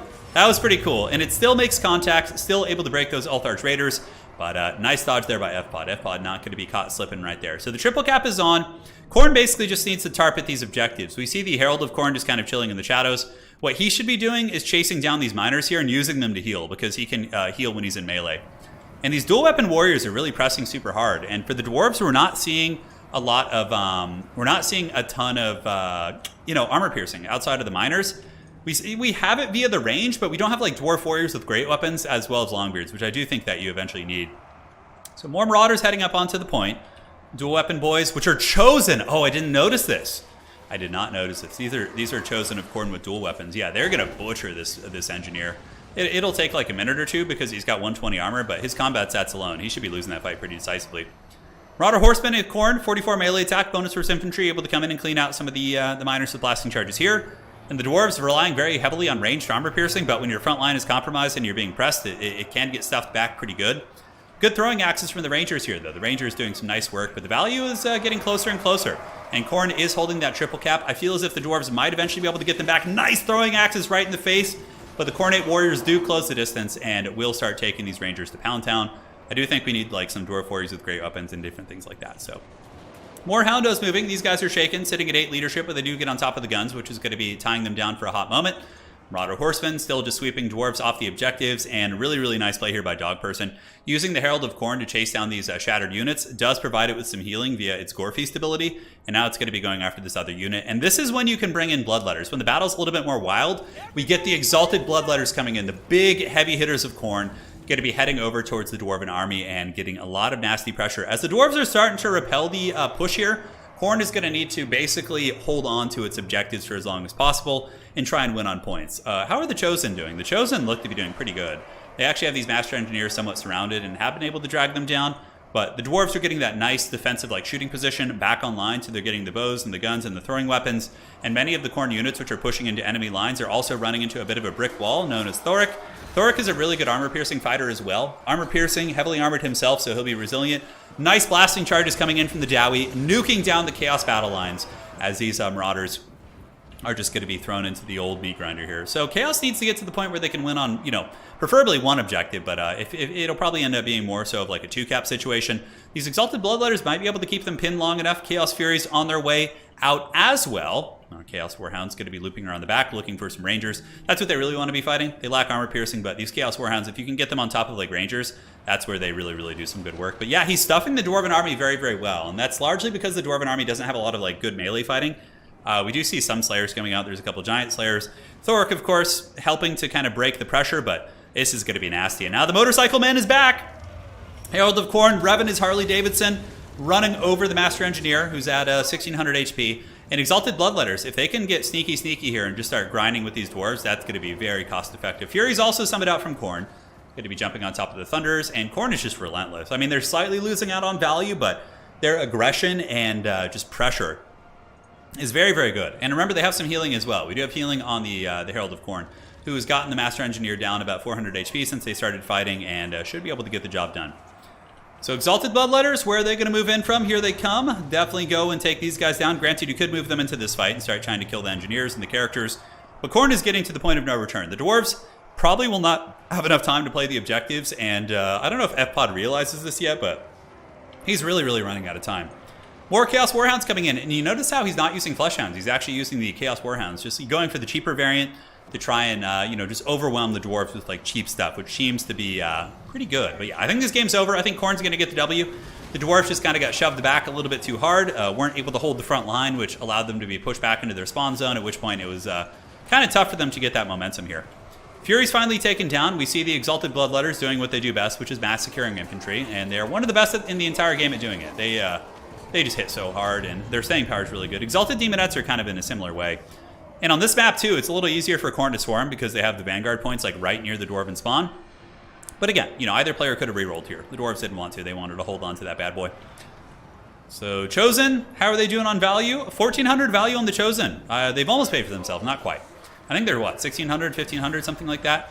But they might be able to get there. They're currently sitting at 1,425 value as they kind of beat on Thoric and just keep fighting to the bitter end. 19 leadership still holding firm here. And yeah, the dwarves are really just shoved back so incredibly hard. A lot of the damage value that the dwarves have in terms of a value lead is also on the Lord. It's on the Herald of Khorne, who's still alive as well. Dude, look at these Bloodletters. They're so cool. Just get some nice cinematic shots. Yeah, Total War Warhammer. This is one thing it has over other RTS games. It's one of the most, like, beautiful RTS games ever. Like, so badass. And just, like, the graphics and just, like, all the unique animations. And, yeah, really immerses you in the fighting. Especially, you know, Age of Empires, of course, I think has many advantages pertaining to multiplayer features and things like that. But, you know, when you look at the models, comparatively speaking, it's a whole different beast. Yep, Bloodletter's Buzzsong. Dwarves looking to be routed. No way they're going to come back. And FPOD is not tapped out yet. Maybe he thinks he still has a chance. He could Vanguard some Dwarven infantry over here, but that is going to be a victory for Dog Person. So, Dog Person is going to be the new King of the Hill. And what we'll be doing today is Dog Person can play to either try and beat FPOD's score of 4, or if Dog Person loses, that's going to be the end of the King of the Hill. So we will set Dog Person up as the new king. So Dog Person and Dog Person sitting at 1 at the moment. So let me adjust the nameplates here. It's a little bit giant. That's what she said. And yeah, okay. Should get the job done. But the current king is still going to be FPOD with 4. Okay, very cool. That was a good fight. That was a really good fight. Let's go ahead and do the Glade of the Ever Queen next. GG, well played. Ending FPOD's reign, yes. It was a great game, though. Really, really good game. So you can play until you beat FPOD's score of 4, or loss occurs. We will end King of the Hill. All right, so just letting him know, FPOD, let's jump you out of the lobby there and see how this goes. Some great games today, man. Great games by FPOD. He played super well. Obviously, pulling 4 wins is no easy feat. And now we have the Plague Penguin, too. We got some heavy hitters in here today. Jeez. Okay. We're only 2 hours in, I suppose. I guess we could keep going. We'll have to see. We'll have to see how this all unfolds. All right, so now we're going to roll for the factions that are left. So let's go ahead and switch. And this is going to be for Dog Person. You guys know you want the Nurgle. You want it. Everybody wants the Nurgle, baby. Oh, yeah? Oh, yeah. Nurgle. All right. Okay, so still scrolling. And Nurgle versus KOTH. The Storm Dragon will lead you to victory. Okay, so Nurgle. And then for Plague Penguin, or is he's Blood Penguin in here. God, so many names. KOTH. Yeah, you want it? Versus KOTH. Reroll. All right, so we'll see, and let's see if you want to reroll. Not your versus Nurgle. No, Dog Person's keeping it, dude. He's letting the suffering. He's gonna keep it. Okay. So Blood Penguin takes the reroll. Interesting. Okay. So let's go ahead and switch over here. I thought KOTH would do fine there, but Looks like Dog Person wants to stay on Nurgle. No mirror matches and no KOTH here, so no Nurgle, no KOTH in this one. Warriors of Chaos. Oh, feels bad, dude. Feels bad. Oh no. Oh no. This is gonna be rough, dude. I don't know, man. How is he gonna win this? Dog Person says perfect. Oh man. Okay. Keeping Nurgle into ranged, Giga Chad. Yeah, no, Dog Person's definitely a Chad. He definitely has a very Chad fun playstyle. He's a top 16 player in the world right now, and he's also like plays fun stuff too.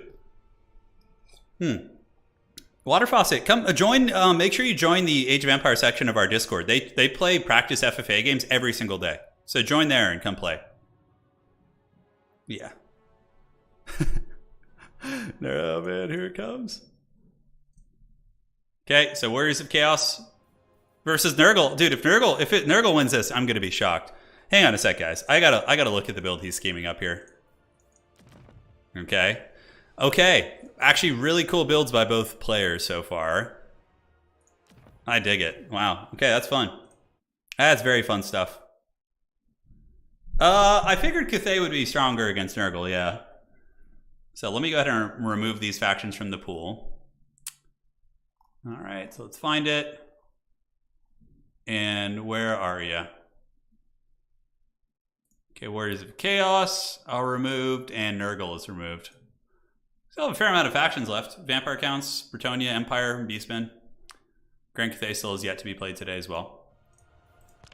That would actually be cool. I think this is a better format where we remove the factions, because over the course of like a long stream, it'll give you more, like you could potentially see every single faction be played, which I think is very fun. So yeah, if we play like what, like 10 games, yeah, you're gonna get pretty close to that. Let's see some War Shrines. War Shrines are interesting. The Slaanesh War Shrine is good. It has a Mortis engine on it, so that one had a bit of time in the sun for sure. I wouldn't hate it. I like the trailer you played. Did you splice that together? Yeah. I just took some clips and took a Total War soundtrack and basically spliced that one together. Yeah, KOTH should be favored against Nurgle. I mean, we what's cool is we have the power, guys. We have the data. So Nurgle, I had to look for Nurgle. I was like, where are they? And then I was like, oh, they're down here. Okay. So Nurgle, the worst faction in the game at the moment. 29 wins and 65 losses. Against Grand Cathay. So Nurgle only has 3 matchups that they do well in, and they don't even have that much sample. Like, they've beaten Dwarves, Empire, and Greenskins. Everyone else they have 50% are losing against. Yeah, they're not favored against Grand Cathay, but it's a very limited pool because nobody plays them. Yeah, 1 in 3. So they're 25% victory against, and this is in tournaments that we've seen that matchup. So that's why I like doing single faction tournaments, because it's a really good way for us to get data that we normally wouldn't be able to get, because people would never pick them in like a best of 3 tournament. Yeah, Slaanesh is pretty strong. They're very strong. But Nurgle against Walk, I mean, maybe you win the infantry fight, right? Maybe you win the infantry fight, and Hellstriders aren't that good if you spam mass infantry, so that you do have that going for you too. It's so funny because in land battle, Nurgle dominates Slaanesh, like dominates them, because they just sit in a mouth-breathing box and just Mortis engine them. It's hilarious. Because you have to attack, right, in land battle. Like you have to attack the blob if they want you to. You just get like one soul grinder in the box and it obeys the attacking rule. You're just sitting there bombarding him. Yeah. What's the origin of the name Turin? It's my middle name, actually. Yeah, it's just straight up my actual middle name. Not terribly creative. It's a bit unoriginal, but yeah. I have a lot of family from northern Italy, like my ancestors, so it just hails from those lands. Dog Person is ready to go, man, and so is the Plague Penguin. Plague Penguin has switched to the proper Warriors of Chaos banner, which is quite fun. I would be so shocked if Nurgle was able to win this. I would be so shocked. Oh, Kolek Sun Eater! Okay, that's exciting. It's still Marauder Horseman spam, which is the best way to punish Nurgle, but seeing Kolek definitely earns some points back. I'm very excited for him. Looks like it's going to be Kolek and a TZEENTCH Sorcerer. Oh, that's cool. Wonder what spells. He's got Blue Fire and Pink Fire. All right, I like that. So I have a Shroud. Yeah, it's hanging in my bedroom. We got a TZEENTCH Sorcerer, a bunch of Horsemen, including Horse Masters, and we do also have basic Marauders as well. Nurgle is going to be doing the one thing they're good at in this game, which is infantry. So we got Chaos Warriors with great weapons, we got Shielded Marauders, Festering Stooges, and Chaos Sorcerer Lord of Death. Probably going to be rocking Buna, I would imagine. Buna and or Spirit Leech, just trying to Buna down Marauder Horse Masters or any good quality Chaos units. That's pretty cool, man. My middle name, that's pretty funny. Yeah, could be worse. Could be worse. But I'm hyped for this one. You don't get to see the Star Crusher often. Usually it's Archeon or it's going to be some sort of other, other characters, but yeah, like Valkia and these new champions of chaos, but he's pretty cool, man. Kolek is a beast. I mean, he for sure can kill large targets. Festus is fun. I wouldn't hate seeing your boy Festus with Nurgle, but the problem with him is he can be bullied. Like if they bring Archeon or Kolek and they just see Festus on the battlefield, they could just chase him down. There's almost nothing Nurgle can do about it. You just have to run in circles and spam healing and just hope you can last as long as possible. So Plague Penguin loading in here. I'm going to waddle over and turn on the lights in the room here real quick. One moment, guys. There we go. All right, I can certainly see better now. He probably has Hellstriders in reinforcements, to be fair. Hellstriders against Nurgle, though, like, are they that good? If Nurgle doesn't bring Toads and Rotflies and just decides to go infantry spam, like, Hellstriders probably won't be that cost effective, actually, so I can see actually in a competitive sense, but Hellstriders are just so good. Oh, like, even against infantry, they're just, like, fast and cheap and strong, and I don't know, man. It's tricky. One of the issues with Hellstriders is the fact that they keep their buff after they die. So when a Hellstrider unit dies, and the next time you resummon it, it keeps its buffs that it had from its previous life that it earned, which is just bullshit. So Hellstriders come back in with like ward save on top of that. It's just absurd. Yeah. Somebody in chat asking, what does Nurgle do against Kolek? Marauder Horseman Throwing Axes. Yeah. So you'd use Marauder Horseman Throwing Axes to fight Kolek. Also, any of your Great Unclean ones, if you go with a Great Unclean one and or Kugath, they'll be able to fight Kolek. Like, Kolek will put some serious hurt on them, but with a little bit of support and, like, poison and shit, they can definitely drag Kolek down. Like, Great Unclean ones are some of the best fighters in the game. Like, Kugath, there's very few characters in the game that can actually defeat Kugath in combat. He, like, if you just sit there and fight with him and, like, let him just kind of, like, poison and drag you down with his, like, friggin' 15,000 HP or whatever he has, it's pretty nuts. So, for the dog person, Chaos Warriors with great weapons, obviously, there to deal with any sort of infantry.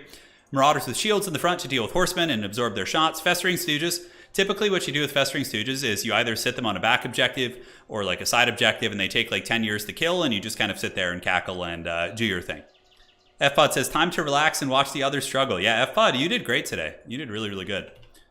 Mass Marauder Horseman, backed up by some basic Marauders. We got a TZEENTCH Sorcerer on a disc. Dude, such a cool looking, that model is so badass. Dude, imagine the balance this guy must have. Like the athleticism. People don't take that into account. Like Homeboy is like in full plate mail, like just like on this like disc, which is clearly unstable. And like he's just rolling with it, going at like high speeds. TZEENTCH #1 athletes in the old world, apparently. Kolek Sun Eater. He is anti-large. He will beat you down. He will do some big damage, but if you don't bring anything big for him to kill, he won't be quite as good. And we do have a bunch of Marauder Horsemen. Yeah, Nurgle has some good stuff. Great infantry and good... Some of the monsters, like their lords, the Great Unclean One and Kugath, they're actually quite good. If Rotflies and Toads got buffed somehow, then Nurgle would be very, very strong for sure. The banner still says FPod. Let me fix that. Thank you so much. All right, so let me change that. We'll do Penguin. The Penguin.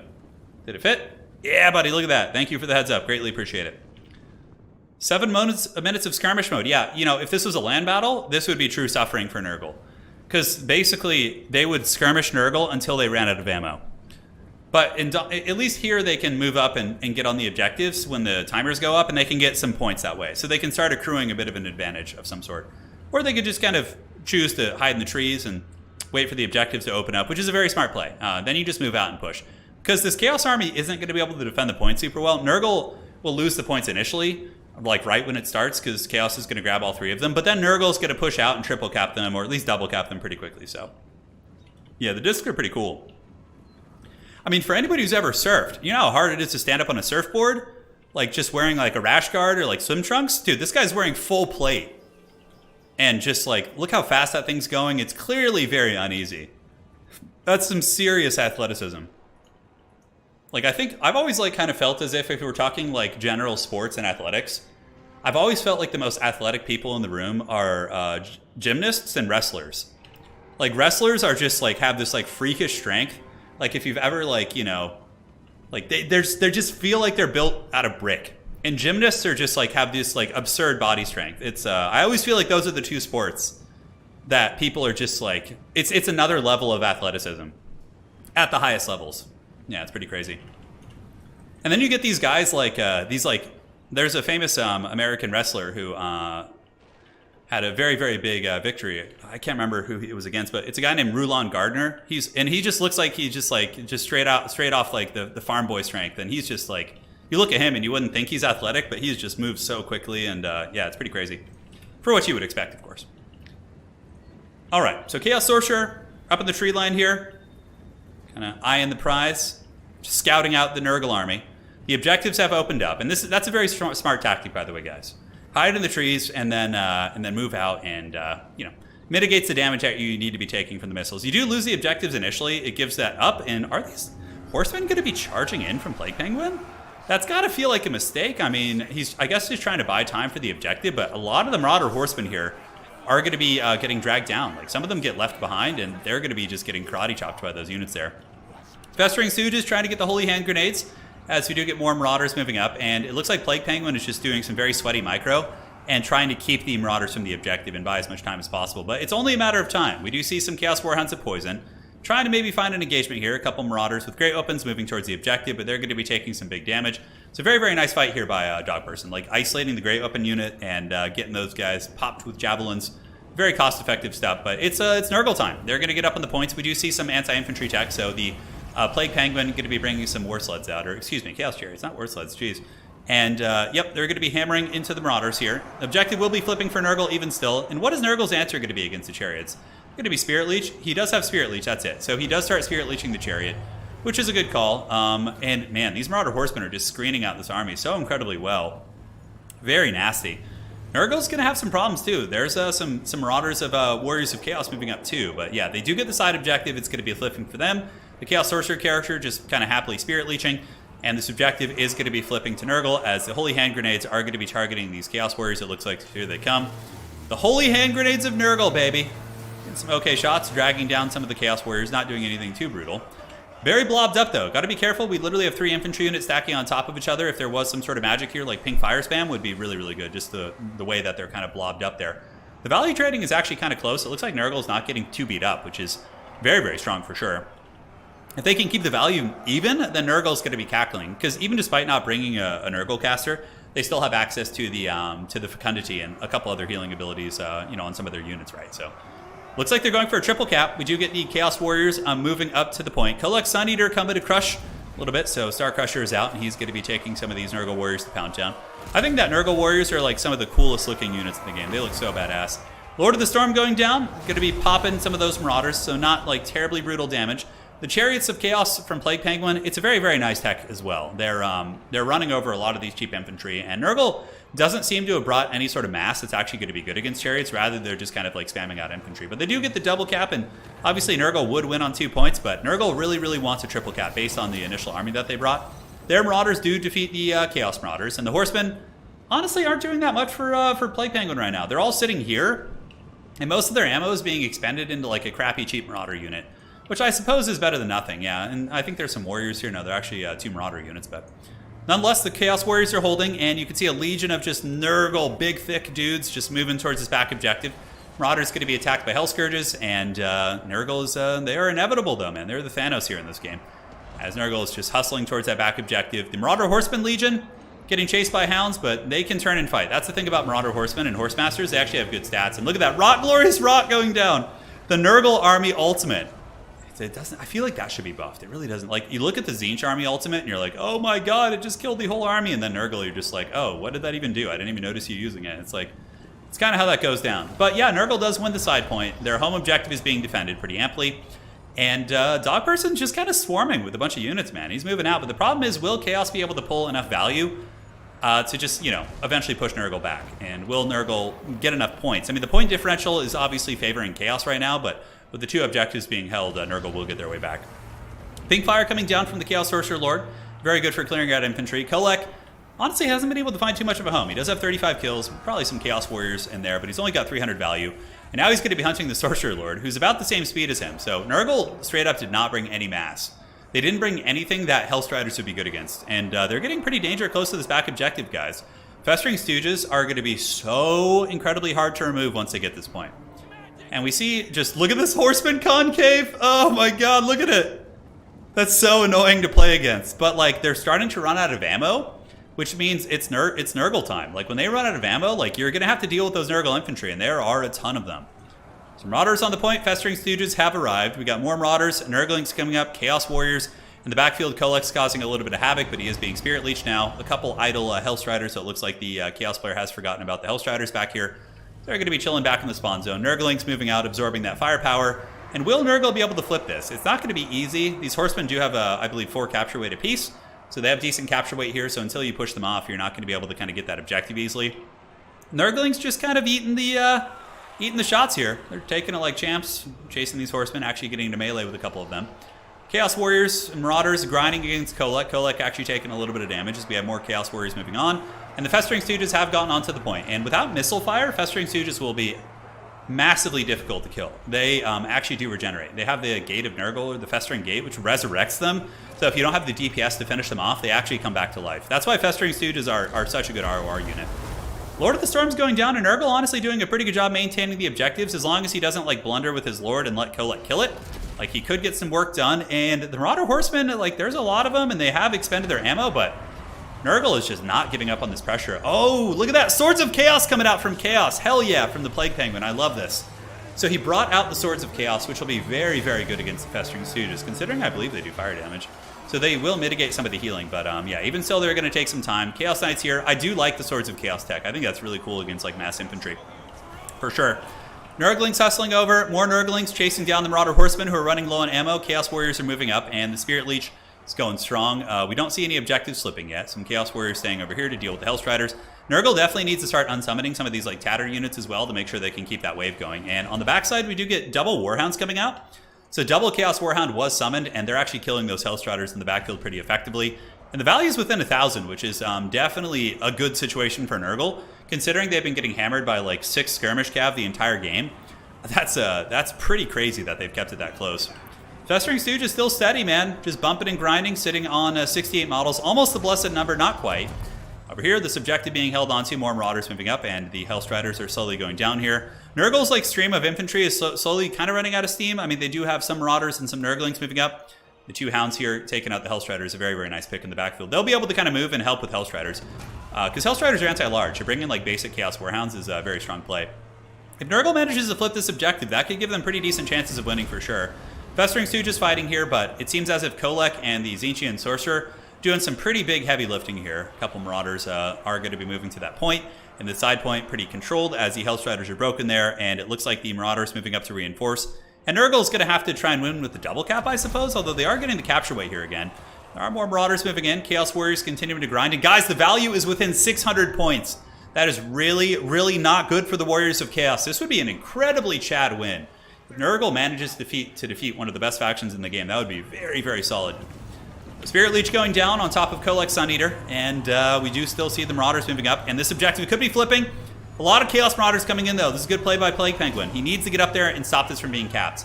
Nurgle's going to be passing him in points right now, so Nurgle has officially passed Chaos in points, and it looks like they're going to be holding on a little bit longer. Spirit Leeches still on the table, probably still a handful of Spirit Leeches. He does also have the Crown of Everlasting Conquest, which is a really good item. It actually makes the Nurgle Sorcerer heal.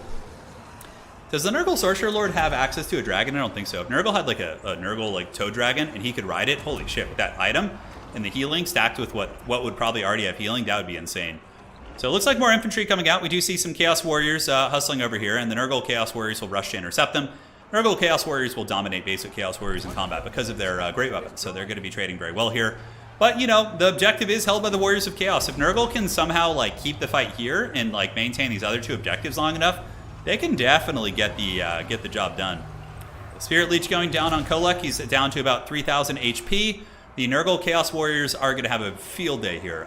These basic Chaos Warriors are quite strong, but they're going to be poison number 1. And number 2, they're not going to have the armor piercing to really get through here. It looks like more Marauder Horsemen being summoned in, and Nurgle's going to be summoning in their own throwing axes. So Nurgle does have the throwing axe variant. They don't have the javelin variant, but they do have the throwing axes. And the tide of dudes is coming, man. They're all over the place. Do we see a Spirit Leech going down? No, we see Tempest Rage. So KOTH going up to almost 800 weapon strength with Star Crusher active, which is pretty badass. If he can get his hands on any sort of characters, he can definitely do some big work. Nurgling's holding it down, and you can see the Nurgle infantry are quite good. They're sustainable. They're fighting these Chaos infantry all day and having a good time of doing it. Some of the Marauders do slip by. If Nurgle does lose this point, though, that could be a big, big problem. And yeah, they're going to be consolidating back in.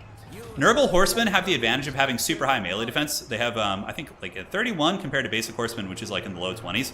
So they are able to kind of get some value from that. These Chaos Warriors definitely need to get back on the point because this one's going to be flipping.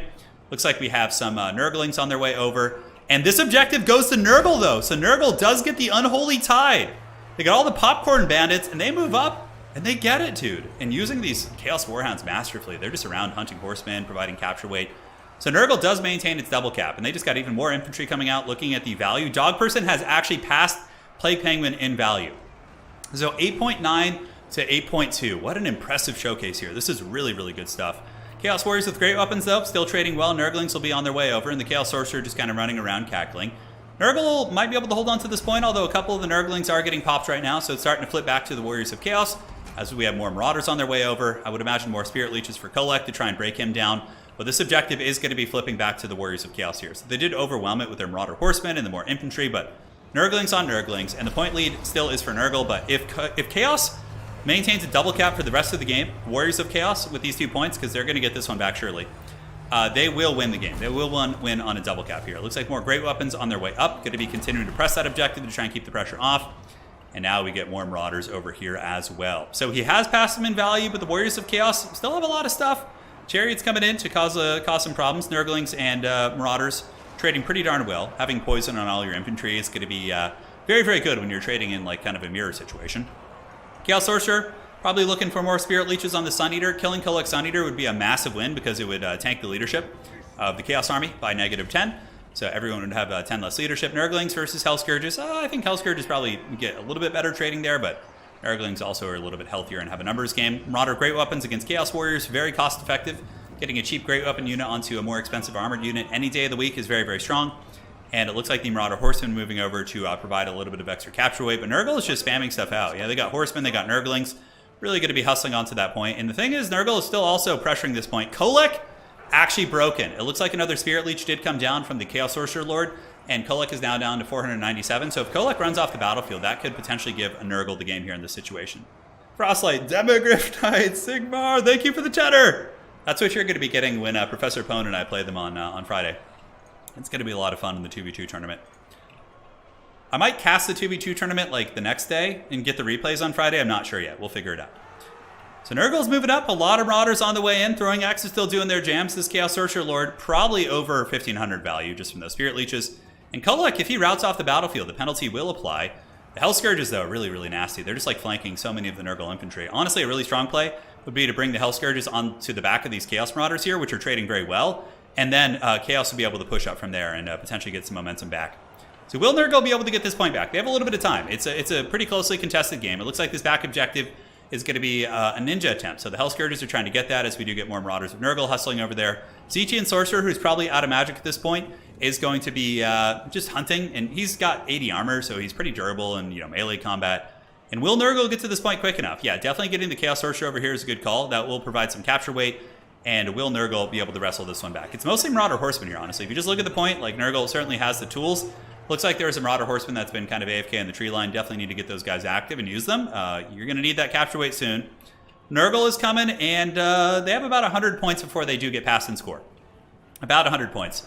God, man, look at Nurgle's grind is so crazy here. Like, you just think they've lost an objective, then you look over there, and you see them just, like, wrestling a point, right? This point is coming back to them. The Chaos Sorcerer Lord, like, Nurgle could go for a straight push, too. They could just, like, take all these units right down the pipe and take that objective. Warriors of Chaos sending some Marauders over there, but overall, yeah, it's Nurgle time. They might be able to get this objective. We'll have to see. And they still have pressure here as well. Basic Marauders up on the point, but Chaos Warriors are ready to meet them, looking to value. Nurgle's only ahead by like 700 or 800, and I don't think they've been using Fecundity as well. I don't think that's what we've been seeing. So here comes more Marauders. Nurgle looks like they're going to make some sort of a play for this back objective as they do send more Warriors in. Getting very, very danger close, though. If they manage to get a point again, I don't think Chaos is going to have the time to get it back, and a big Nurgle Tide is moving on to the point here. But there are a lot of Chaos Infantry here, and there's not like any sort of a Mortis Engine effect, right? So they're not going to be able to grind this one back easily. Where is he going to be committing his resources? Looks like more Nurglings heading for that point, and also heading for the home point. So Nurgle just kind of like slow pushing all across the battlefield. This objective looks like it could be flipping here. A lot of Marauders, and we do have the Chaos Sorcerer Lord going to be chasing these guys down. Using Spirit Leeches to break the Marauder Horsemasters off just to remove the capture weight is a pretty good play, so that Spirit Leech should be enough to break their leadership, sitting at 2 right now. The Nurgle Marauder Horseman getting some nice throwing axe play. Hounds over here, nibbling on the Chaos Sorcerer Lord. And Nurgle probably should get their Hounds on the objective to make sure they get the cap. We see a couple of Hellstriders coming over. They themselves will have 4 capture weight, but Nurgle with Nurglings and their own Hounds should counter that. And Nurgle will just barely hold on to the point with the little Popcorn Bandits getting on. Dude, this is a really razor close game. What a tense one. Nurgle is just probably just wanting this so bad right now. And the Warriors of Chaos moving on with more and more Horsemen, but the Horsemen are going to lose in sustained combat. And Nurgle flips the objective, ladies and gentlemen. He has flipped it. More Nurglings on their way out. Nurgle also looks like they're going to be winning on this point, so eventually these guys would get up there and grab that point. But Nurgle maintains the points lead. They got a lot of just grindy infantry sitting here with their little Popcorn Bandits, fighting mostly a horseman-based army, and we do get more little Popcorn Bandits coming out, and Chaos actually gets the momentum back in terms of the capture weight here, because these warriors were able to move across, so they came and provided the capture weight advantage. But if the Nurglings get there in time, they might be able to hold it. Dude, this game is just getting so close. And look at this objective, too. This one could 100% flip. It looks like the Nurglings and Warriors are going to be moving past these Marauders on the point, and they might be able to get that. Oh my god, this objective could flip! Chaos is just overwhelming it with bodies, but the home objective is now in a little bit of danger as well. As we see Hounds coming, a couple loose infantry, definitely need to get them over here to get the capture weight. They're holding on to it, a couple Marauders. And we see the Marauder Horsemen moving over to try and stop this cap. I don't know if they're going to be able to. Nurgle getting on with everything that they can.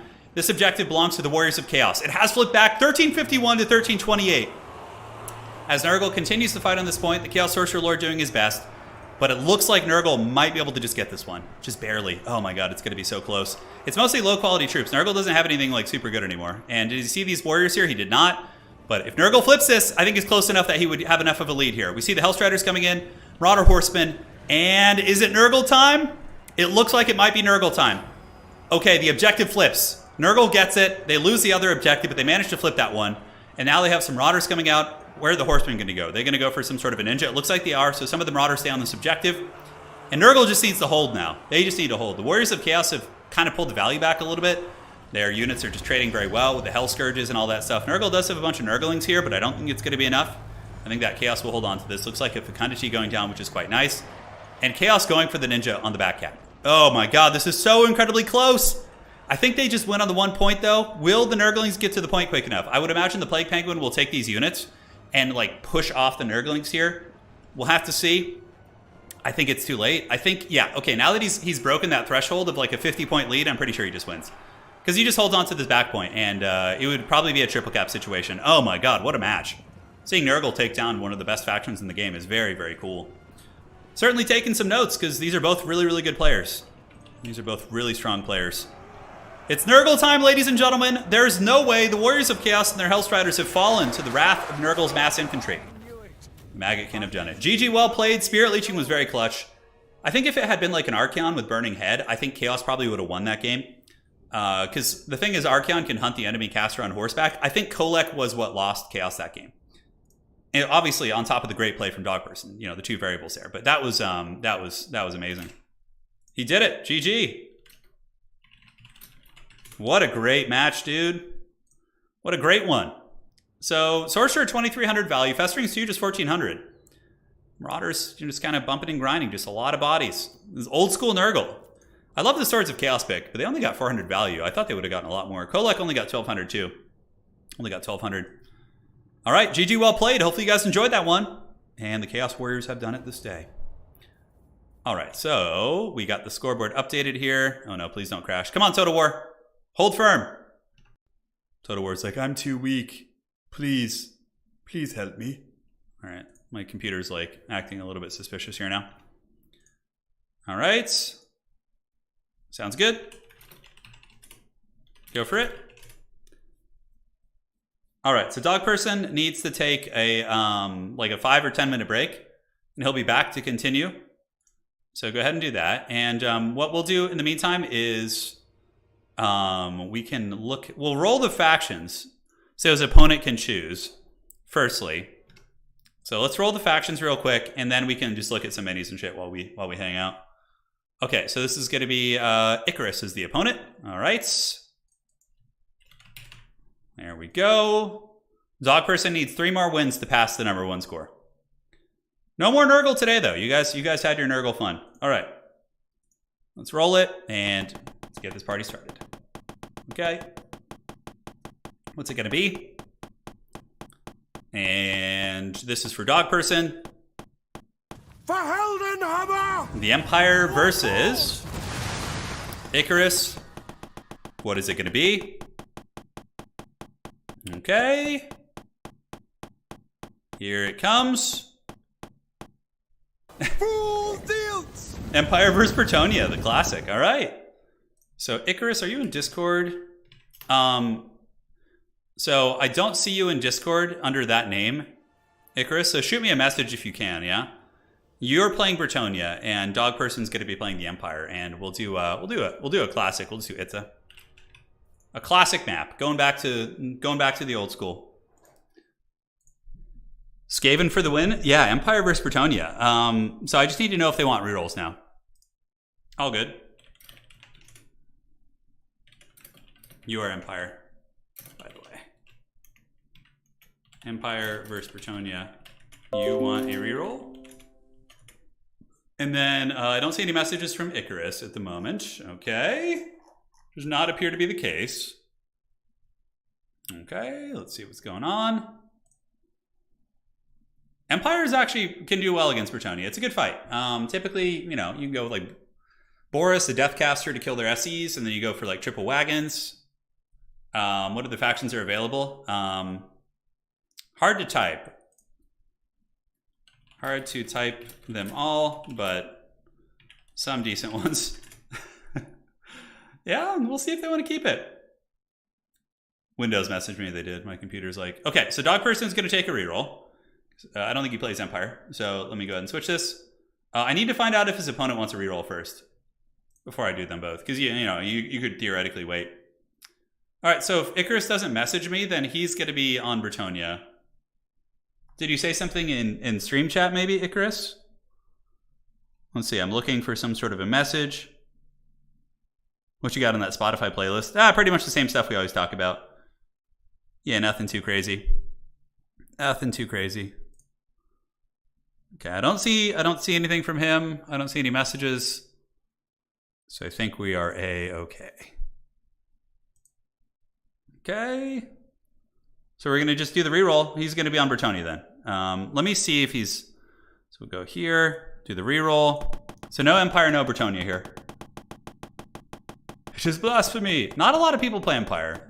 I think they're popular for single player, but multiplayer, they're not like super common. Defender of Ulf-1. Okay, High Elves versus Bretonnia, which is actually probably better for Bretonnia. So you get the High Elves. All right, so there you go. Looks good.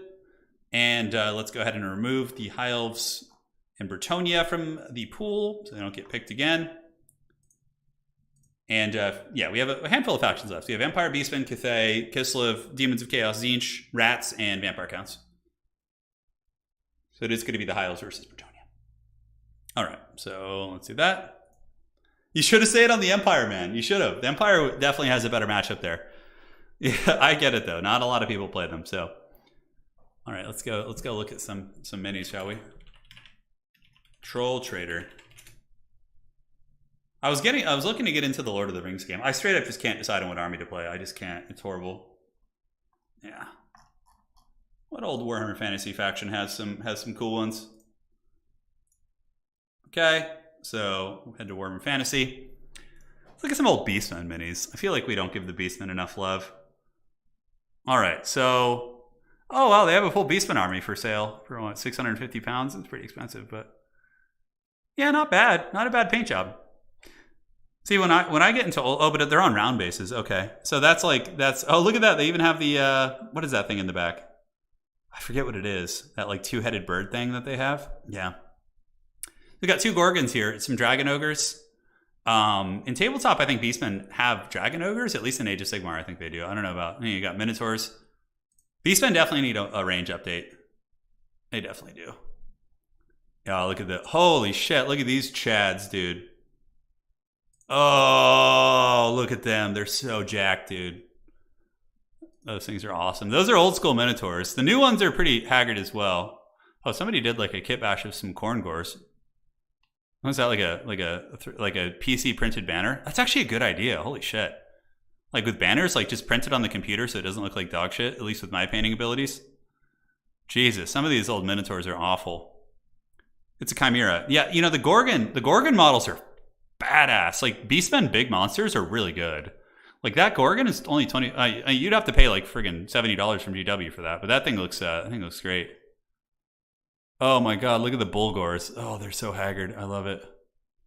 Event Skinwolf? Oh, look at that. We got an old school Condom Wolf here. See who he's dragging around. Yeah, Gunhound, we're good for tomorrow evening. Yeah, 100%, man. Sign me up. I'm your teammate. The Boomers will eventually get the W one of these years. Even if it takes us until the retirement home. Look, it's like dragging a dude. You guys see this? The Skinwolf is like carrying some like poor like Empire guy. Yeah, it's pretty fun. Yeah, there are a lot of neat models on here. The Gargan Giant. Yeah, classic. Yeah, Beastmen got some decent, like their giants don't look bad. Goros, so this is a named character, by the way, that is not in Warhammer yet, but he's in tabletop. He's like a Centaur named character, which would be really cool as like an FLC or something. I feel like Beastmen should get marked units, like Corn Gores, Slon Gores, like those kind of units as like an FLC. So give us like Goros and then some marked Beastmen units. I think that'd be super, super, super cool. Beastmen have so much potential, man. They really do. Okay, what other haggard faction should we look at? So, Dogs of War, Regiments of Renown. Let's see what they got here. So these are like things that, yeah. Oh man, these are going to be retro. Scarlock's Wood Elf Archers. Mercenary Ogre. Oh my god, look how Chad that Ogre is. Screw the new Ogre models. This is the guy I wanted leading my army. Oh, wow. These are some retro models, dude. Curse Company Sars Warrior. Oh, yeah. The Curse Company was like undead. It's like undead, like mixed. So they have like an undead Sars Warrior here. Wow. These are just so retro. Leopoldo DeLucci's Leopard Company. Wow, look at that. So Dogs of War could be so cool. These are Regiments of Renown. Bronzino's Galloper gun. Look at that. Oh, that's so cool. So it's a guy pulling like, is that a cannon? Like what's going on there? Is it like a catapult? I'm not sure. Like it even has the cruise. Dogs of War. So yeah, these are like mercenaries. That's so cool. Yeah, that'd be fun. Priest Johan. Albion Fenbeast. I don't know if that's an actual model. Volon's Venerators. Oh my god, I love it. Rodrigo Damonte. I don't know about all of this stuff. There's some really haggard old models here, guys. These are just like, these are going back to the days of old. Oh, wow.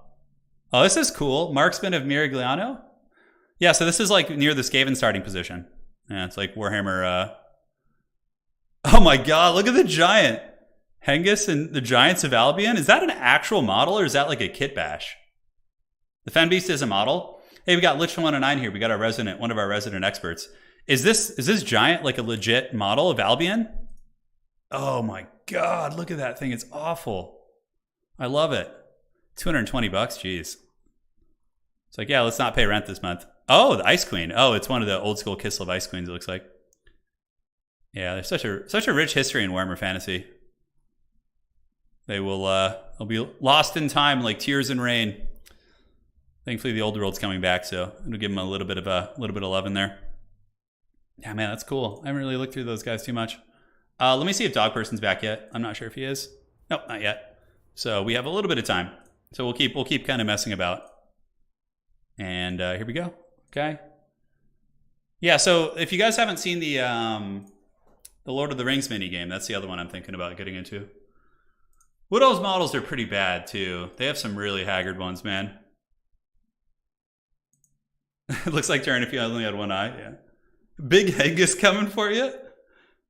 Show the old Slanesh models, dude. Oh my god, just get that. This Orion is actually pretty cool. I know he's a little bit haggard, like it really looks retro, but like I don't hate it.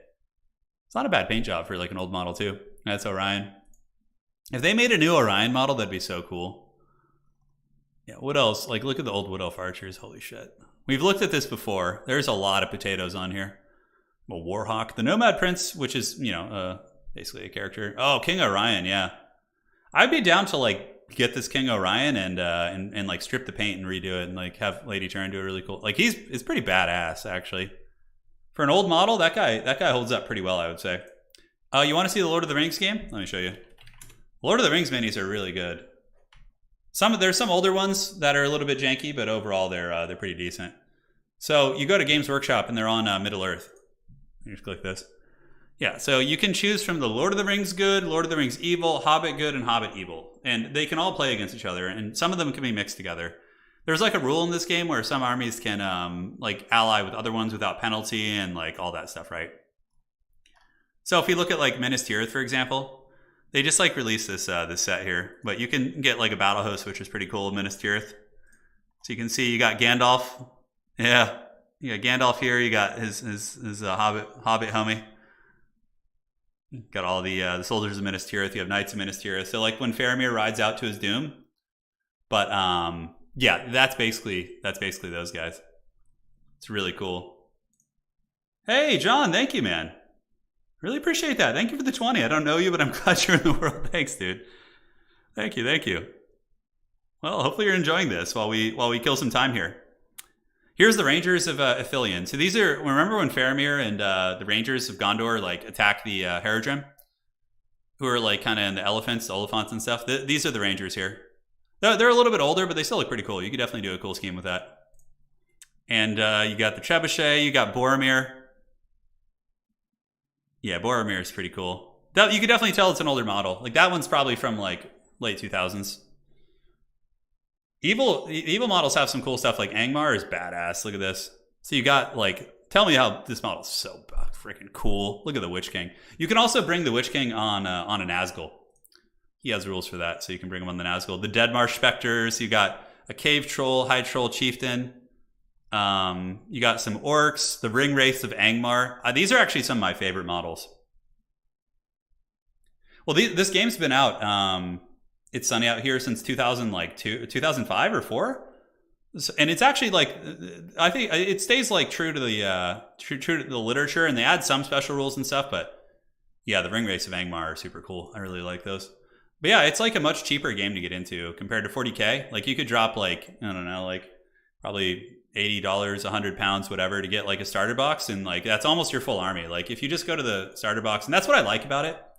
It wouldn't just be like a punch right in the sausage to get invested in it, right? Yeah, so you can see like this starter box is $85, and this is like basically a full army for you. I think you add like 1 or 2 other things, and it's like a full army. Especially if you play low point cost games. Rohan's pretty cool. The dwarves have some badass stuff. In the Hobbit dwarves look really cool. You have the army of Thror. So you have King Thror. That model's actually awesome. And you have the Grim Hammers. So you got like some dwarven, you got some like dwarven infantry from the Hobbit. There's also the dwarf that rides the pig, Thorin's cousin. You can get him, but he's on Forge World, so he's not on this website. Yeah, there's some neat stuff. You got the Army of Lake Town. You have Thorin's Company. You can play the Fellowship too if you want to. You could just straight up play the Fellowship. Where are they at? Misty Mountains. Yeah, Fellowship. So the Fellowship is its own army. You can Serpent Horde is the Easterlings. The Serpent Horde is the Easterlings. You see them in the movies briefly. They're kind of like a tertiary thing, but yeah, the Fellowship is its own army. You can use Smeagol. His attack in the game is called the Strangling Fingers. It's hilarious. Yeah, you can play you could just get the full Fellowship, and like basically this is like your full army. It's just this. Like I could paint all these models in 2 days, 3 days maybe, to a decent quality. Yeah, pretty awesome. Isengard is really cool too. Isengard, you have Grima. So if we look at where is that? Lord of the Rings Evil. Isengard is probably one of the best armies. Yeah, so you get an Isengard battle host. It comes with like a bunch of Uruk-hai, Siege Oryx, bows. But you also get Saruman, both on horse and foot, and you get Grima. Grima's pretty funny because his rules in this game, you can embed him in enemy forces and he like debuffs them. It's hilarious. Like, so Grima, like very accurate to how he is in the movies. Yeah, Isengard has a lot of neat stuff, though. They have, like, the crossbow orcs. You can play Lurtz. Yeah, they got the works. They have a big siege ballista. They have the wild men. Remember the men that, like, Saruman, like, rallies to attack? He's got those guys. I should probably check and see if they're ready in the game. Okay, it looks like they're back. As far away the most powerful model in the game, hands down. That's awesome, yeah. Easterlings? Yeah, the Easterlings are, we can look. They're still, I readied up, so as soon as they are ready, the game should start. Yeah, it's High Elves versus Bretonnia here. So we got, so Lord of the Rings Evil, it would be the Easterlings. So you can check this, and you can see here. So they have the Easterling Warriors. You guys remember them from the movies. They're pretty cool looking. And there's more of them on Forge World. Forge World, they only have 4 models on the GW website, but like I think they're some of the coolest looking models in the game, actually. Yeah. So these are like humans that follow Sauron, basically. Yeah, they're really rad. Haradrim, I think, are yeah. You got Khand as well. Khand is pretty interesting. So they like expanded upon this. So Khand is kind of like this. They're mentioned in the books here and there, but I think in the Silmarillion, not Silmarillion, yeah, Silmarillion mentions them and talks about them a little bit. Yeah, there's a lot of neat stuff, man. It's very fun. Marines, don't worry. You'll get your Age of Empires 4 tomorrow. You will get it tomorrow, my friend. Tomorrow night at 5 p.m. Pacific Standard, we're doing a 2v2v2v2 tournament. So big FFA tournament. Yes, yes. Oh, stretching out. High Elves versus Bretonnia. Hopefully you guys didn't mind the little intermission there. We got to have some fun, look at some minis. What can Lord of the Rings offer that Warhammer can't? Well, yeah, Warhammer is going to be a little bit more wild, but Lord of the Rings, the story is pretty amazing. And I would say the character development, there's a lot of fun things. Like, I would probably be fully erect if Games Workshop, or excuse me, if Creative Assembly was like, yeah, we're making a Lord of the Rings Total War game. I'd be like 5 to 9 in like 2 seconds.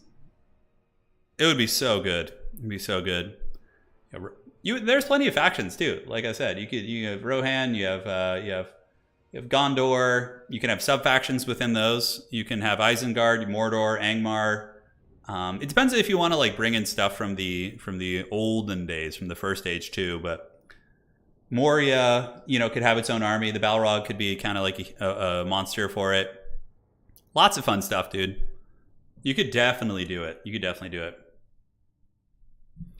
All right, so here we are. We have the High Elves versus Bretonnia. It's going to be White Lions with a Dragon Prince backed up by Imric, as well as Mage of Life. If you're going to be going with Imric, you definitely want to bring your boy or your girl Lifecaster here to support you and give you regrowth and all that, because Imric, can't get isolated and focused down.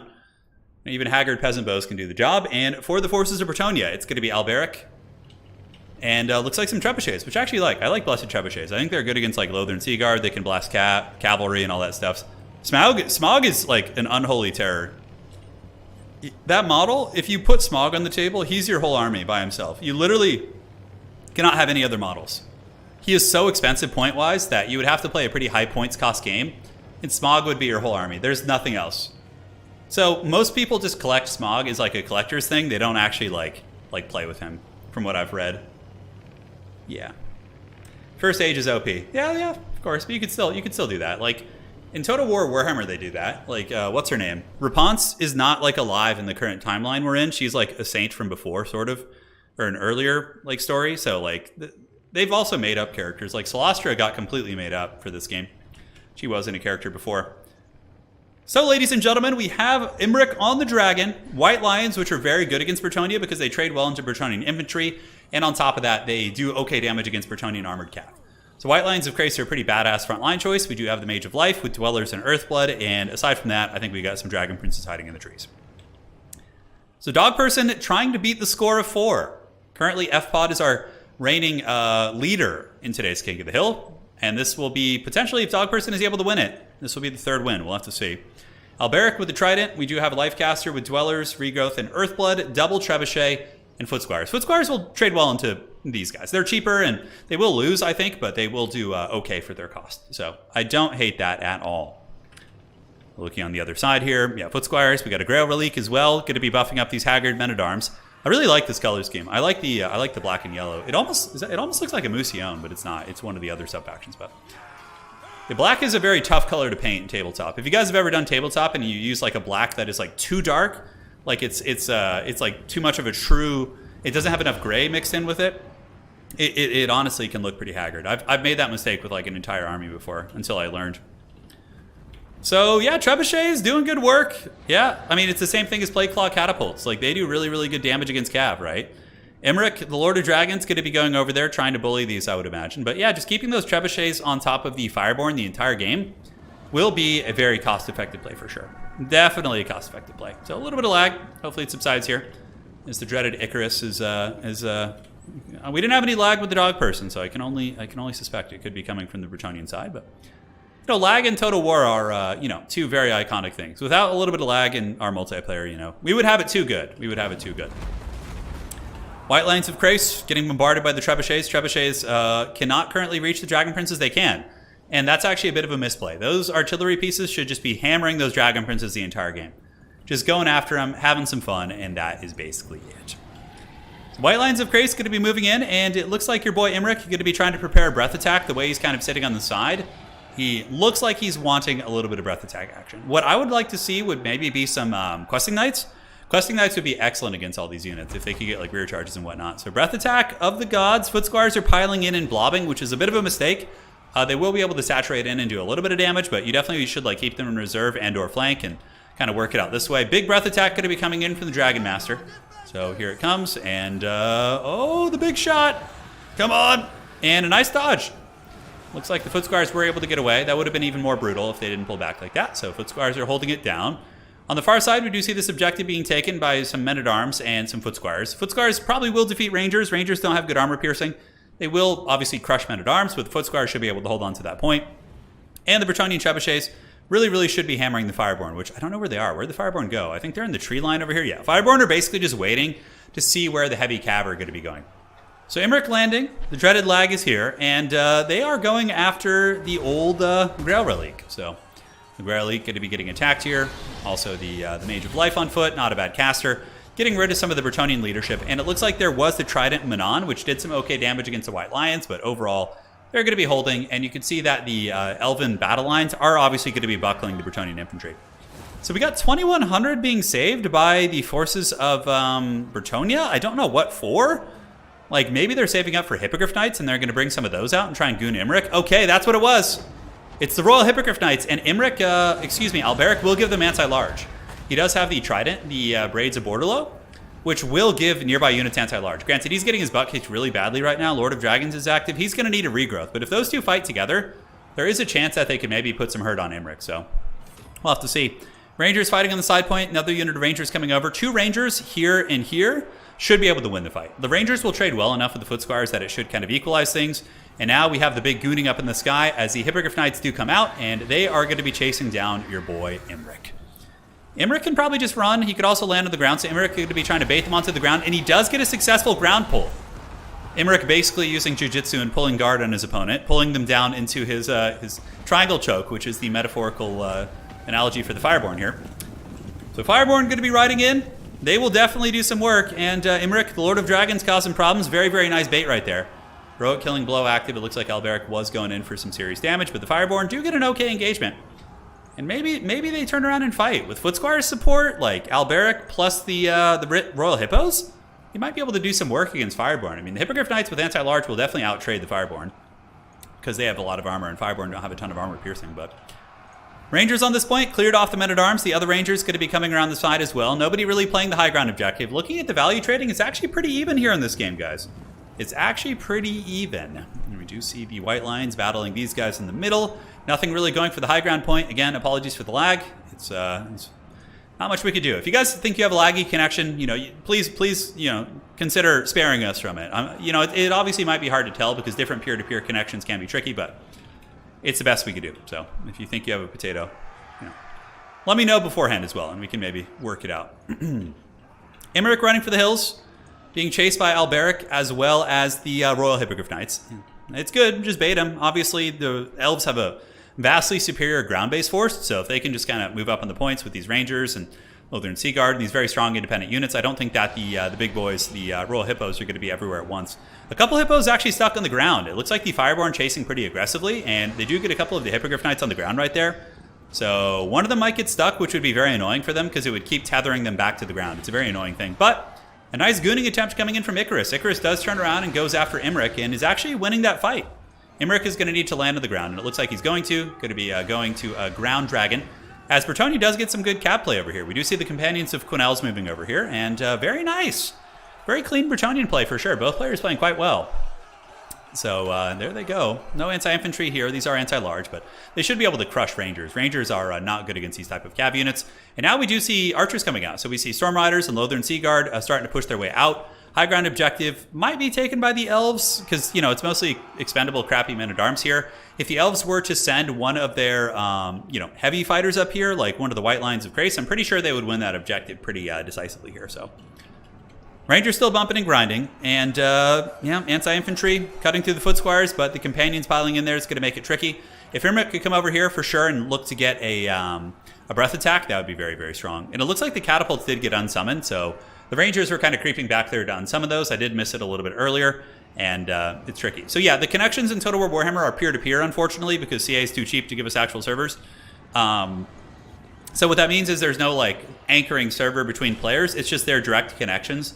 And when you have more people spectating, it becomes absolute anarchy. And honestly, players playing from EU to the States, usually it's fine. You know, I would say from Western Europe to the States, but you know, it can still be laggy. And yeah, it's really unfortunate. Like players, like when you try and play with players in China, sometimes Korea as well, you can run into some really serious lag issues, which is just unfortunate. It's just unfortunate, but big ground fight going down here. Fireborn getting a fat heal, getting a regrowth, and the Dragonhorn is active. White Lions of Krace also piling in, which is going to be helping them be favored in that fight. Lothern Sea Guard battling against some of these units, these men-at-arms spam, but the White Lions of Krace will be able to dominate this objective. And yeah, honestly, this fight is probably going to be determining the it's going to be determining the outcome of the game here. It's however this goes, it's going to be it.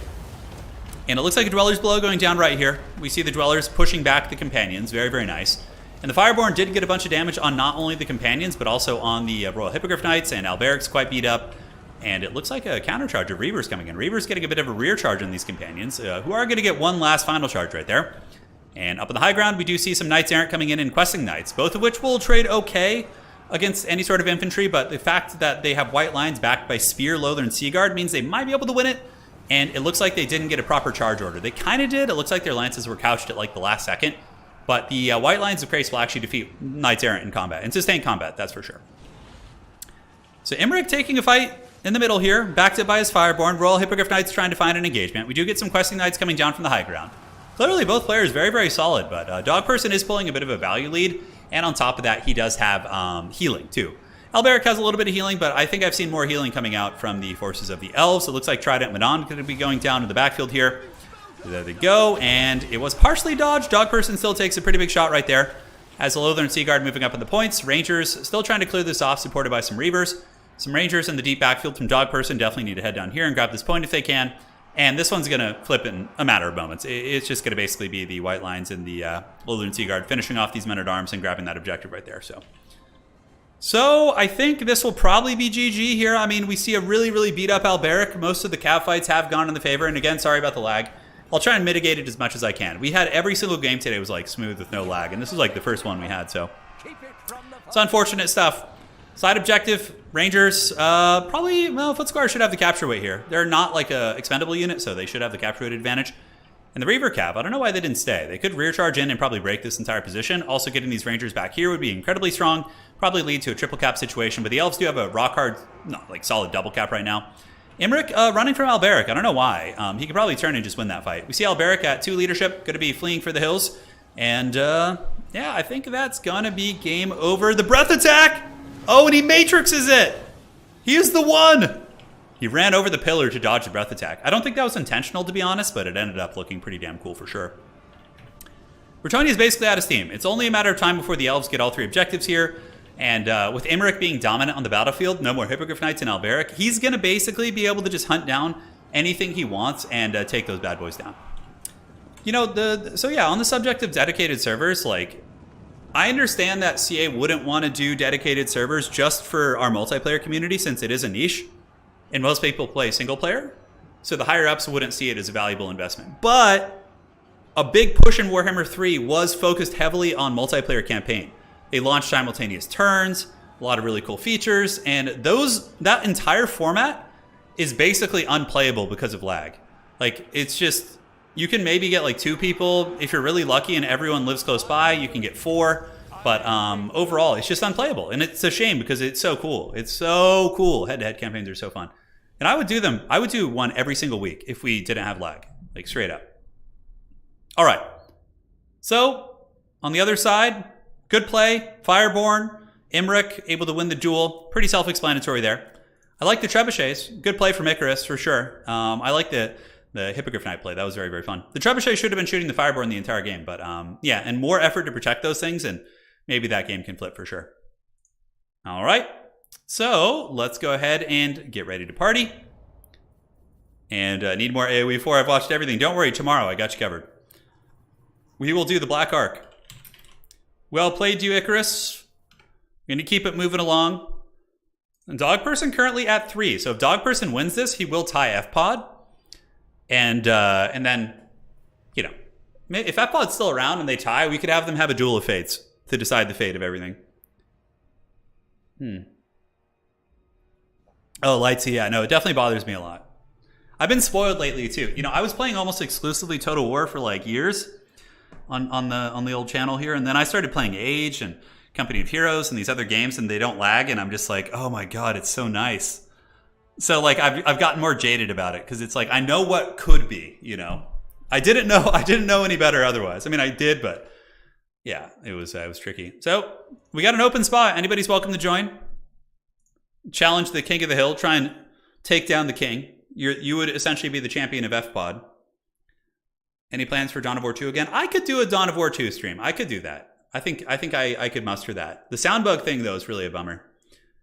It's really, really a bummer. Yeah, FPod, if he ties your score and ends up losing, then we could do that. So the lobby could be bugged. That does happen sometimes. So I might need to remake it. Is anybody trying to join and you like don't see it or can't join? It could be some sort of an issue there. I'm not sure what it is. Okay. Still nobody joining, which makes me suspect that it is going to be a potential lobby bug. So it usually fills up pretty quick. Okay, let me just go ahead and message him in a second. Lobby may be bugged. Yeah, Total War lobbies are always haggard. They've always had issues. You're booting up ye old game, are you?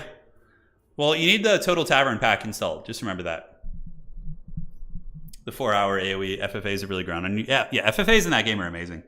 The politics, the drama, you know, the enemies that are made. It's always a good time. Always a good time for sure. There are definitely a lot more multiplayer campaign players now than Warhammer 2. Yeah, oh, for sure. The simultaneous turns is big. It's a big thing. All right, so we got someone in the game. Okay, so the lobby was not bugged. Okay, so let's go Black Ark. Watch Dog Person get the Empire rolled for him for the 3rd time in a row. That'd be really funny. Okay, so let's roll it. Here we go. And for Dog Person, what is he going to be getting? Oh my god, Sigmar is just reaching out for him, dude. Is he going to reroll Sigmar again? It could happen. It could happen. Okay, and what do we got here? Time to kill. Sigmar versus the Rats. Very fun matchup. All right. Empire versus his Skaven. Reroll? It's funny, Dog Person and I were training the other night playing some games, and we actually played this. Skaven.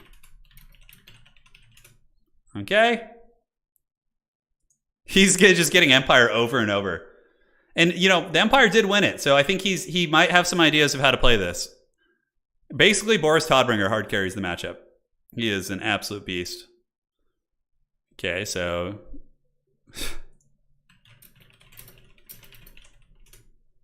Okay.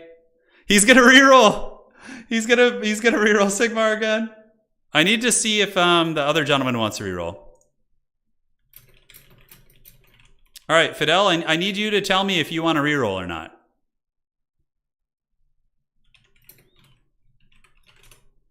Okay. Sigmar will have you. I know. It's pretty funny. All right, so we got Fidel. I need you to respond to my message, or else we're just gonna reroll, and you're stuck with what you got. I messaged you in Discord. I think it's you. I don't know. The name is similar. All right. So we're on the Black Ark, and you're good. Okay, you're gonna keep it. So you're gonna stay on the rats. What a Chad. You love your rats. All right. So no Skaven and no Empire here.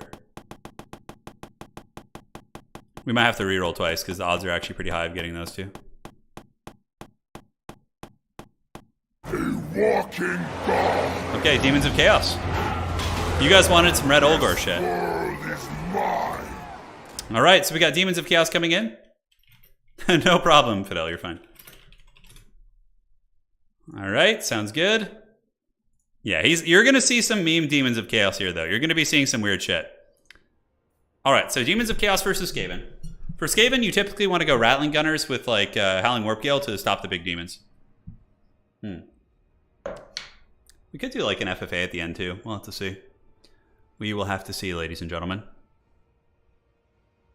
Yes. It is time.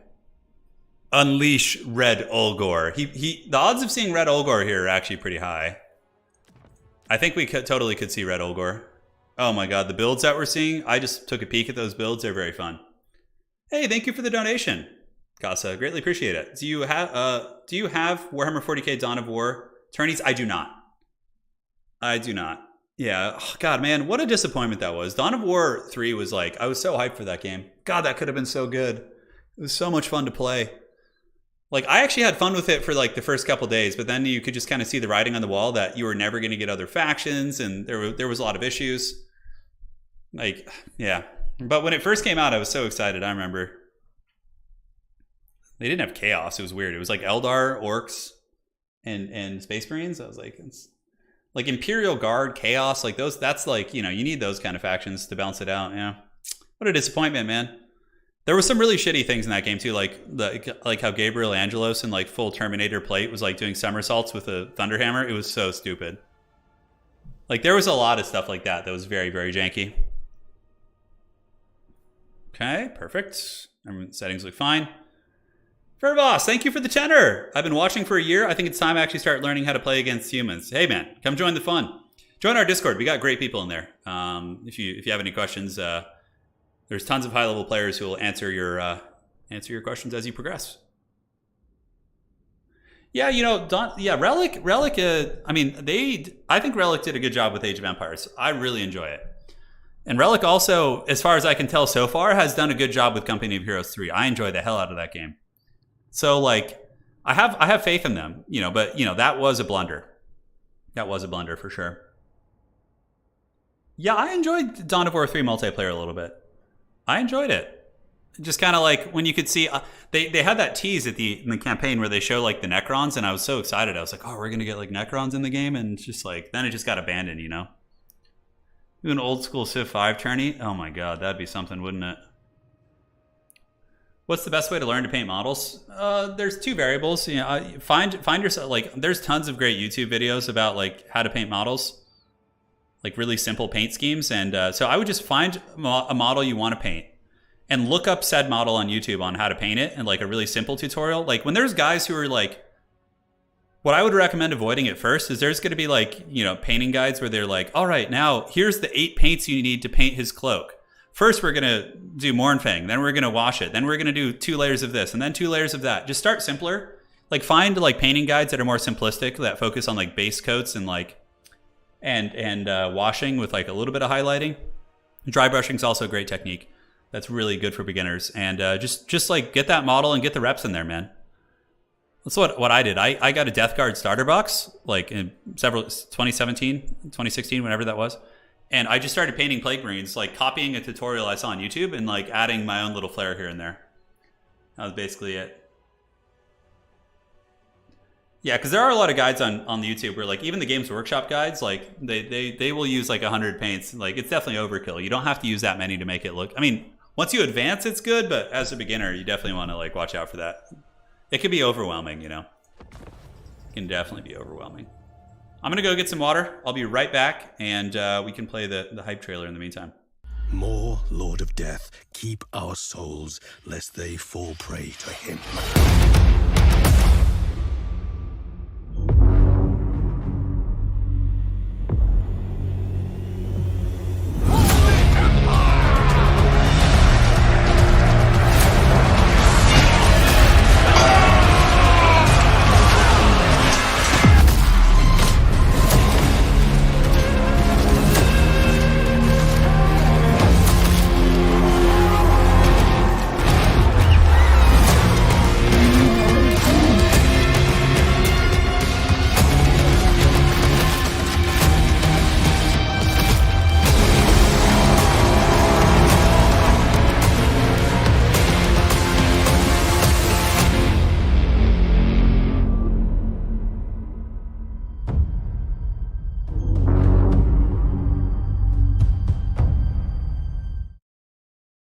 All right, guys, I'm back. Looks like they're still building their army, so should be good to go soon. Should be good to go soon. Yes. Let me know what mini you end up painting, man. Be pretty fun. We got a pretty cool hobbying community in our Discord as well. So if you want to get in there and talk to some painters, and we got people of all levels: beginners, advanced painters, intermediate, good stuff like that. What is this trailer? Oh, it's just a trailer I made to, you know, start streams and during downtime and stuff. Yeah, it's just fun. Love that we're still going strong, man. Been doing this since what, 2016? Jesus.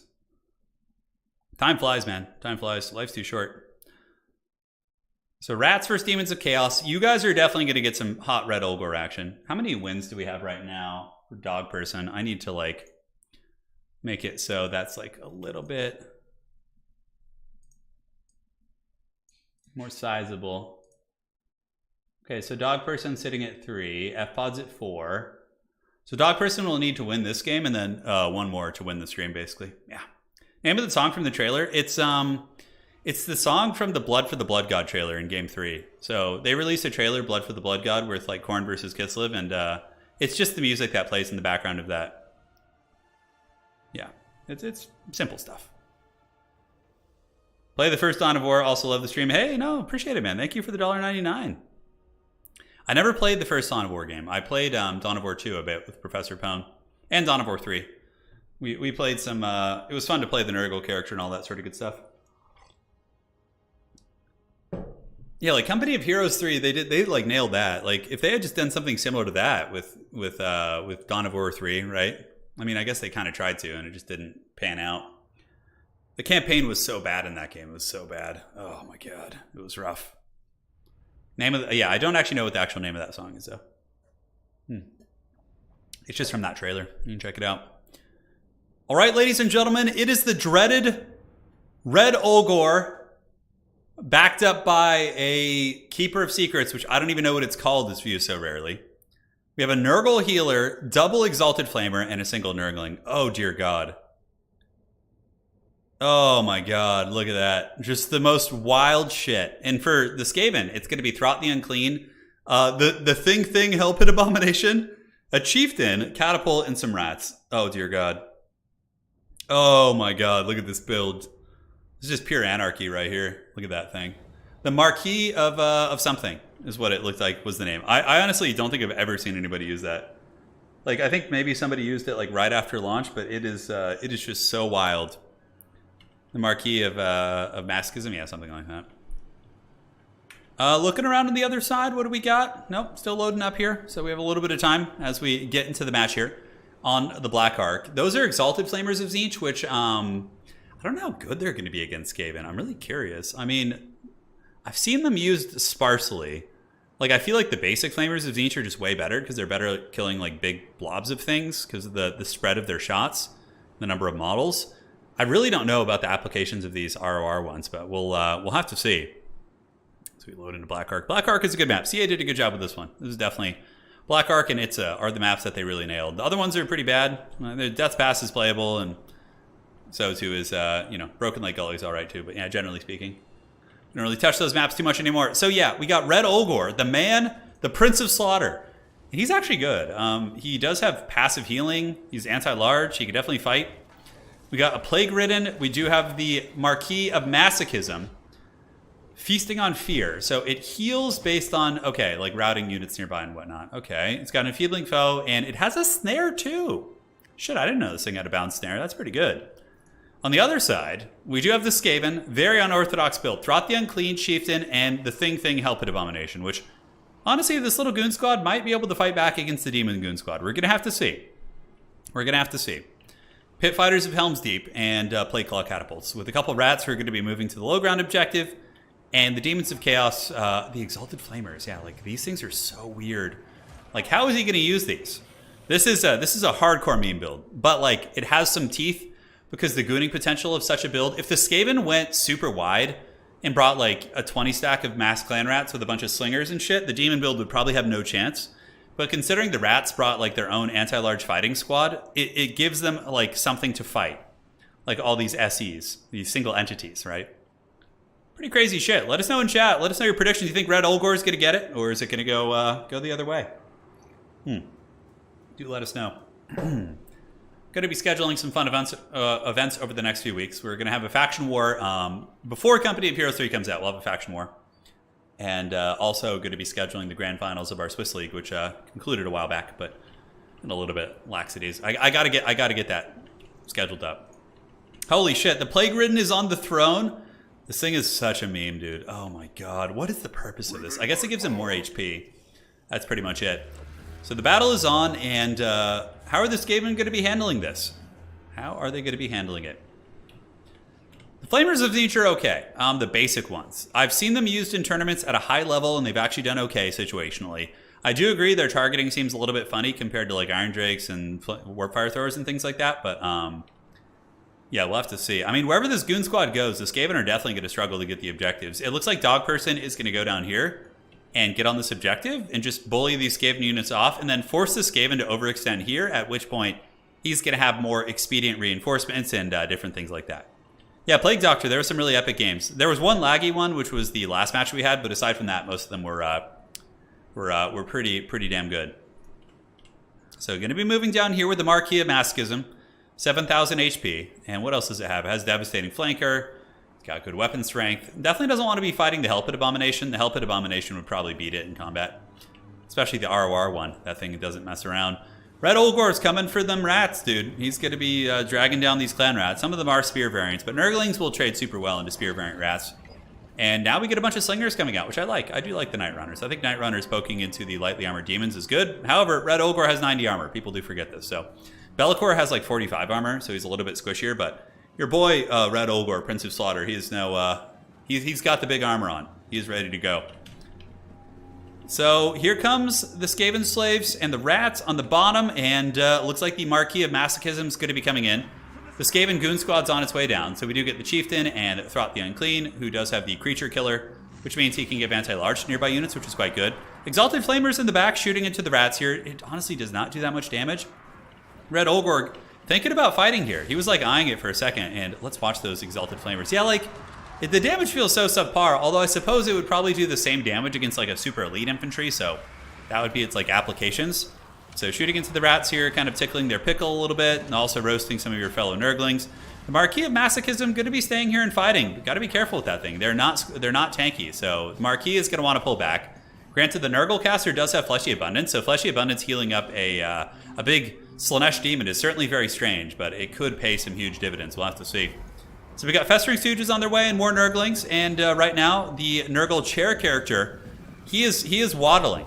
He is waddling super hard, and he's going to get embroiled in combat. I don't know what kind of a fighter he is. We see the two Exalted Flamers shooting into the Thing Hellpit Abomination. That actually did decent damage.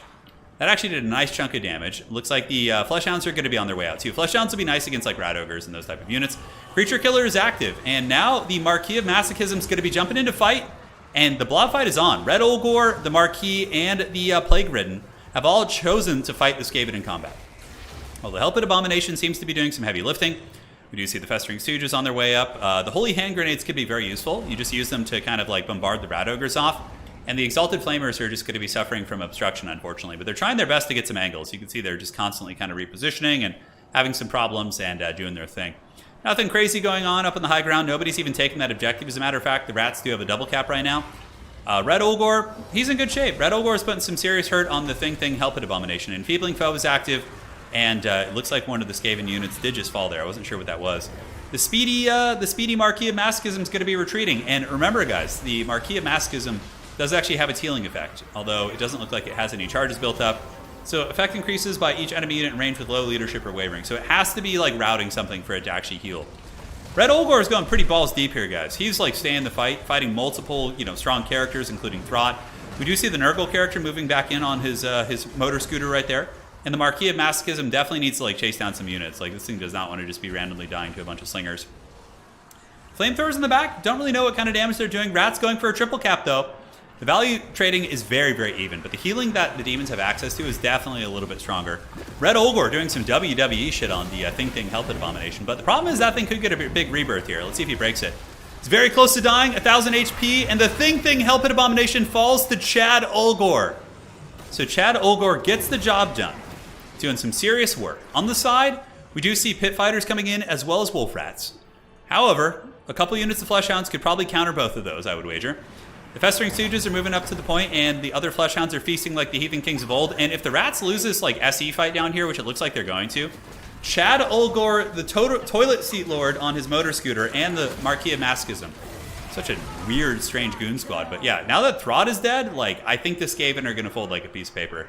Like they probably won't be able to deal with all the leadership, although they might still win on cap, like on points, because these SEs can't like capture the points super quickly. So yeah, we'll have to see. Throt the Unclean fleeing, but being chased by Chad Olgor, who's at full health right now. And the Marquis of Masochism did get healed by a Fleshy Abundance. So that thing is looking to be in pretty good shape. Looks like the Marquis is moving back here as we get Plague Toads coming out. Plague Toads will be very good against Wolf Rats because they are bonus versus infantry, and Plague Toads are infantry sized. So pretty much what like Toads are, there's not many things they're good against, but like Hound units, I've seen them perform actually relatively well. Festering Stooge is going to move up on the point. Fleshhounds have surrounded the Chieftain over here. Throt the Unclean trying to run, and you know what? That little rat has got some serious wheels. People forget about Throt, how fast he is, but he's got 105 speed when he's running because of the Skaven scurry away mechanic, which makes him 10% faster when they're retreating.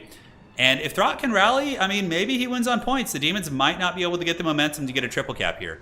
The Catapult in the back also doing some nice bombarding, wearing down the Festering Stooges. We're also contaminated right now, so it looks like there was a little bit of contamination from the Plague Claw Catapult. You would think Nurgle wouldn't care about that, but I suppose, there's layers to everything in this world. 7,000 HP, catapults bring them down to 6.8, 6.9. The Demon Army does get some good momentum back here, able to clear out the Wolf Rat and Ogre pressure in the backfield. Red Olgor going into mortal combat with some Wolf Rats, but supported by his Flesh Doggos, Khorne's good boys. He is able to get the beat down here, and oh, look at that. One of his attack animations is a roar. He just like straight up roars, and look at them, they all ran. That was pretty badass, so let's be real here. So, Fleshhound's moving up, and the capture weight is going to be flipping to the forces of the Demons of Chaos here. Now, do they have the time to get the other objectives is the question. It's only 500 points. It's not like it's like 1,000 and the clock is like really, really ticking. He certainly got a little bit of time to get this. And, Festering Stooges, if they don't get finished off, they actually resurrect models. So they become a really, really unholy unit to deal with if you don't quite finish them off when they're low. Marquis of Masochism does have Phantasmagoria. Bit of a tongue twister there. So it could snare down Throt right here and give him the business. We'll have to see. Honestly, taking this fight for the big ROR might not be bad. I mean, the Nurgle character is nearby. You have the Plague Ridden on the toilet seat, so that thing could come over and help as well. Festering Stooge is nearby. Throt, not the craziest leadership. I mean, he's trying his best, but yeah, now he's going to be circle beaten by this big Slaneshi demon. I mean, this thing is a duelist in and out. 73, 61, 470, and Throt is going to be running once again. Demons now going to be pressing the high ground. We see the double Exalted Flamers moving up here, and your boy Red Olgor pounding down the Vixterans. I don't know, Vixterans is an interesting choice. I don't know if I'd really bring them against the demons simply because they'll die to Fleshhounds, and you don't really need the armor piercing that much against demonic infantry. I mean, you can see Hellforged Host, Red Olgor, and the Khorne Cav ROR, but aside from that, they don't really have much armor. So I think that's a little bit of an off pick there. Granted, they still kill infantry okay, so it's not like useless, but we can see the Marquis of Masochism hunting down Throt the Unclean. It only has 80 speed, though. I mean, only. That's very fast. It's not like Inkari. Inkari has 100 speed. Inkari can straight up outrun Wolf Rats, which is hilarious. But Throt might be able to get the kill here. If Throt's able to drag down this big demon, that could give the Skaven a lot more play as the demons continue to push back here. We do see the Plague Ridden and the Fleshhounds of Khorne battling. I really like seeing this like cool tech with Plague Ridden healing up like greater demons of other gods. I think that's very, very fun. But yeah, this is going to be triple cap territory. Like he's going to need to get the third objective. It's going to have to happen. Red Olgor, the Prince of Slaughter, doing some serious work as we do see the Plague Toads hustling across. Flamethrowers melting the rats. Leadership becoming a big issue, and the Demons of Chaos look like they're starting to get that momentum they need to get the triple cap, which, I don't know. Fidel probably will be able to scrap back a little bit. It looks like the Great Demon is on the run, 1800 HP. His heal's being nibbled on by the rats. The Throt is very quick. He's got 95 speed, so he's actually faster, but that Demon is able to get some momentum. And the Exalted Flamer going to be trying to get a flamethrower attack. I would wager on ye old rats there. Okay, it looks like he did his Dragon Ball Z wind up and nothing came out, so there's a shot from downtown. A little bit of friendly fire damage, actually. Yeah, the Marquis of Masochism actually gets blasted, and that's very lore-friendly, right? The Chaos Gods would totally try and backstab each other, even in victory. It's the great game is the most important part for them, right? Festering Stooges resurrecting, and they're going to be getting a ton of models back. A couple Nurglings creeping towards that catapult. I do like the Globadier play here from Fidel. I feel like that's going to be very nice at finishing off the infantry on the point. And we do see an unsummon from the Exalted Flamers, which, you know, better spend that money elsewhere. You get a pretty good refund. Obviously, ammunition isn't factored into refunds yet. Hopefully it's something CA will change someday, but for now, it's how it is. The backfield, Fleshhounds of Khorne attacking the Poison Wind Globadiers. Very, very nice pick there. Those are some of the tools that would be very, very good against this demonic army. But the Globadiers, in my experience, get wrecked by Plague Toads and Fleshhounds. Because, you know, they're not infantry, so they don't take too much damage from the Globes. And the limited success I've had with Nurgle against Skaven, it's actually, the Toads have been good in that matchup. Because Skaven brings so many infantry that the Toads can actually shine. Rat Ogres do give them the business, though, pretty hard.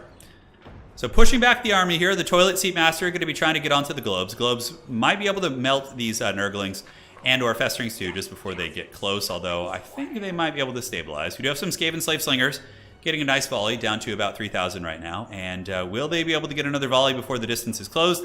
Toilet Seat Master is here, and what do his attack animations even look like? So character oh, look, he's doing like the come at me bro face right there. All right, so let's see what's happening. Yeah. All right, we got better things to watch than the Toilet Seat Man just fighting there. This objective looking pretty good for the Demons of Chaos. Throt the Unclean being hunted down by a bunch of Fleshhounds of Khorne, which is going to be good. He's lightly armored. Fleshhounds do insane damage against light armor. So he will probably break and rout, and they'll be quick enough to chase him off. And it looks like the Skaven have fallen. Value lead 13,000 to 7.8. Skaven did have a big points lead, but they were getting buckled on pretty much every side of the battlefield. And this is 100% going to be a victory for Dog Person.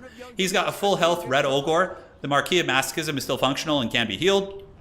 And it's going to be coming in with the steel chair to finish off Throt. So, oh my god, look at that. Isn't that cool? Seeing two greater demons just fighting side by side from different gods. It's like, that's kind of the charm of Demons of Chaos. Granted, we usually just get the Bellicor show, so it's kind of lame. But, yeah, Throt the Unclean, going to be peacing out, preparing to hustle off the side of the battlefield. Globadiers will do some okay damage there. Maybe he's going to be able to finish off the Marquis, but this objective's flipping, and I wouldn't be surprised to see Fidel tap out of the game now. I think he's basically at the end of the road. He's got some Storm Vermin Halberds in there. In theory, not bad, right? Because all this stuff is large, but the Storm Vermin are just going to get butchered by Red Ogre cycle charging. They'll be able to do the trick. Fleshhounds move it in. Marquis of Masochism does fall to the Globadiers, actually.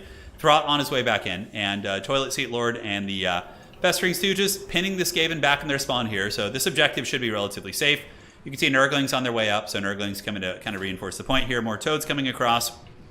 And I'm surprised Throt has lived that long. Fidel's done a really good job keeping Throt alive. Like, Dog Person's, you know, a top 16 player in the world, and Fidel has, you know, been really microing Throt pretty well, although he's going to shatter. He's literally broken so many times, like, so many times. GG. Well played. All right, guys, this is it. For all the marbles, if Dog Person wins the next game, then he will be the king of the hill. If he loses it, then he will have a duel of fates with FPod to see who's the winner. Assuming FPod's still around. All right, so that is going to be 4 for Dog Person. Let's update this, and we can go ahead and go to the... What map do we want to do? Do we want to do like a crazy map for the last one? Well, I'll do something. We'll do the Lizardman one, the Sacred... Not the Sacred... The Sacred Synod is pretty cool, actually. But I was thinking the Sotek, the Temple of Sotek. So spots open for anybody who wants to join. Well played, Fidel. You played great, man. Hold your head up high. And let's find it. So we need to get rid of the factions we just played there. So no more Demons of Chaos. No more Olgors coming. And then we also played Skaven there, so no more Skaven. All right. Spots open for anybody who wants to join. Do the Dust Bowl. Dust Bowl is fun, for sure. Sorry, I forgot to look at value there. All right, we got Seraphon, which is a Lizardman enjoyer. And let's go ahead and roll this. We are going to go to the Wheel of Fortune. This is for Dog Person. And, you know, Dog Person is probably one of the best Beastman players in the entire game. That's his main. So if he gets Beastman, I'm sure he's going to be... Watch, it's going to be Sigmar. Oh, Cathay, okay. The Storm Dragon will lead you to victory. So Grand Cathay versus... No mirror matches. What's it going to be? And it is going to be Vampire Counts. Ooh, interesting. Okay. So, Dog Person, you are Cathay. First counts. You are Cathay. Want a reroll. And Seraphon, I don't know if you're in the Discord. I'll look for you. Seraphon. Okay, Seraphon, you need to message me somehow or communicate with me in chat to let me know. Because, yeah, I'm not sure. The Lord Magistrate will rise? Oh my god, no, don't do that. Okay. You on it? Okay.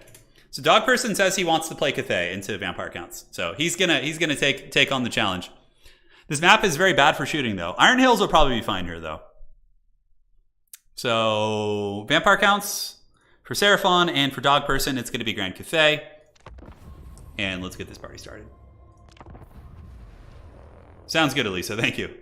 It's pronounced Cenote. Okay, thank you. Appreciate it. I definitely need such lessons. Balloon meta incoming. The Blimp Magistrate. The Blimp Magistrate has a Mortis engine, you know, so it kills Fellbats.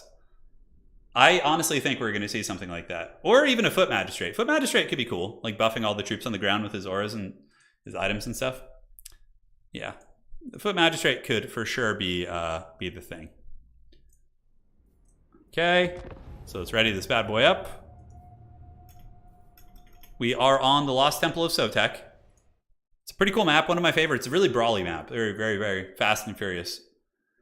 The Giant Stone Arawar is not that good. You would just want to go with the regular one because the Jolly Green Giant reflects missiles and Vampire Counts have no missiles. It would just be a complete waste. It would be funny and all, but you would probably just go for the regular Terracottas. I suspect like Wu Jing's, Magistrate, like weird, like Terracottas, like weird shit like that. You know, that's what I suspect here. The Blimp Magistrates are the worst. They're pretty bad. It would be fun. Okay, I have to look at the armies. I have to save my curiosity. All right. Cool looking armies from both players so far. Very fun stuff. Very thematic for both players too, actually. They're bringing like fun theme builds, sort of. All right. I dig it, man. You guys are in for a treat. So now we have Seraphon. And Seraphon... Let's do it. The name fit? Hell yeah, it fit. All right. War Compasses? Yeah, we could see War Compasses. They're not bad against Vampire Counts, actually. War Compasses are sometimes used against Vampire Count bot blobs, like, because you get a lot of free bombardments and stuff, so. I wish CA would add all these maps to ladder so I can enjoy playing a lot of... Yeah, I know. I've tried. I've been trying for months to get CA to add these to ladder. I think they will eventually, but I don't think it's on a priority for them. Yeah. But I think they will add them eventually. I think we'll get at least some added. Because the maps, like, the ladder experience in this game is so terrible. It's, like, so terrible. You have, like, just these piece of shit maps. Like, and it's just like, oh, God. And there's other issues as well. But, yeah. In general, the ladder is pretty haggard. Skyjunk Doomstack? Maybe. Skyjunks are a little risky against vampires. They're very good in the sky. I mean, you can go Meow. You can go Miao Ying, you can go with the Righteous Lances of Wei Jin, and then you can go with the Junk. And like you might be able to fight off a Vampire Lord that way, but it's still not easy. Iron Hills can protect from the ground as well. Oh man, the balloons are coming.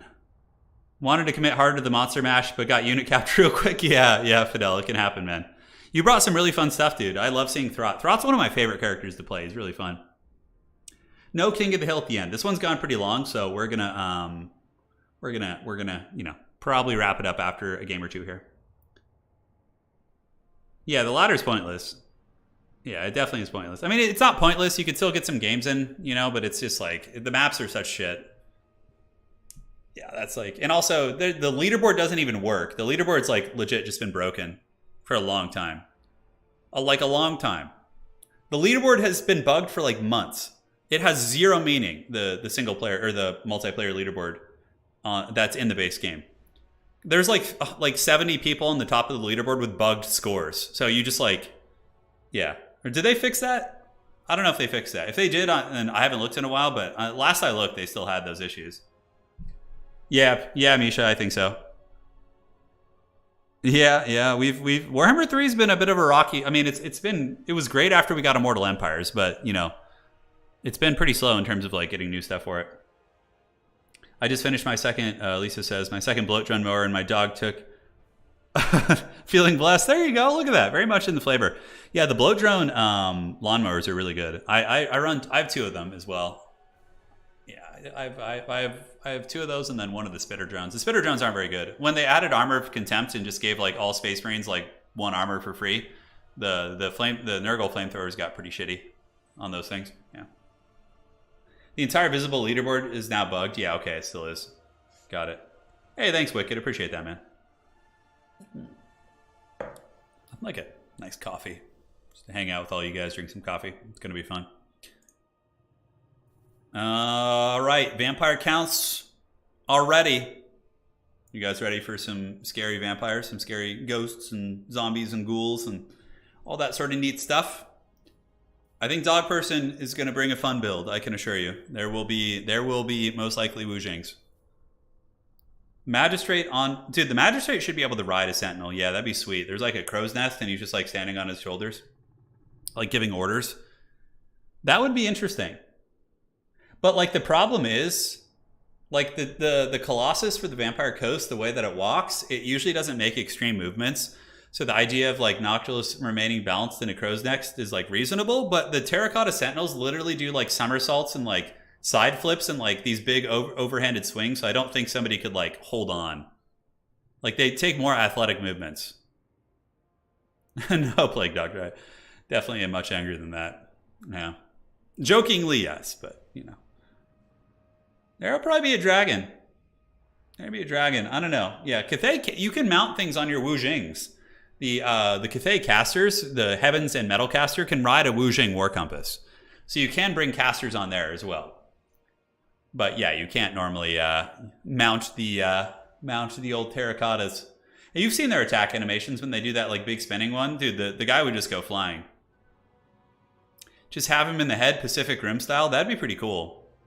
That would definitely be pretty cool. Some big fights and all that sort of good stuff. Sounds good. Seraphon says he's good with vampires. All right, right on.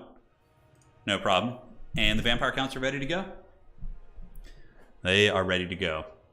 Yeah, you underestimate the tactical and strategic edge the magistrates have. They're so bad. They're so bad. Oh my god. Cathay is a good faction though. I think Cathay is solid. They have their weaknesses, they have their strengths, and they're only going to get stronger. When Cathay gets more units, they'll become certainly a force to be reckoned with. Somebody in chat suggests tying the magistrate to one end of the spear for some extra armor piercing. There you go. He could also just be shouting orders as he's being swung around. You know the animation where the terracotta like spins the blade in a circle? Like a roller coaster ride.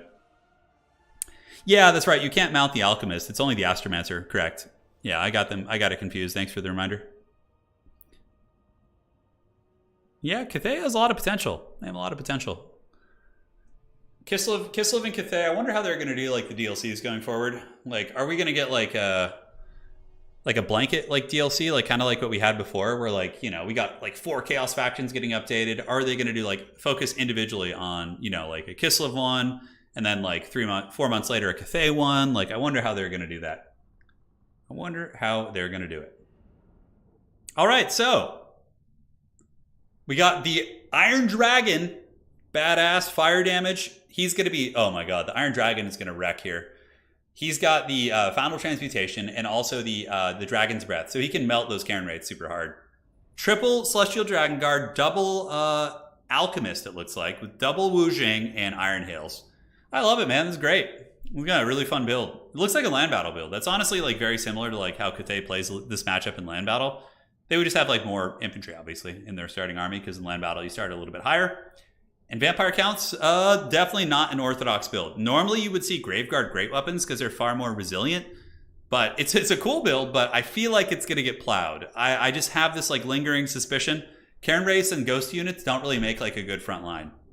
They used to be way tankier. In game 2, they had less HP, but they had like 90% physical resist, so they basically took like no damage from physical. And then in game 3, Creative Assembly changed it, so they have less physical resist and more HP, but they ultimately just get melted quicker, I think.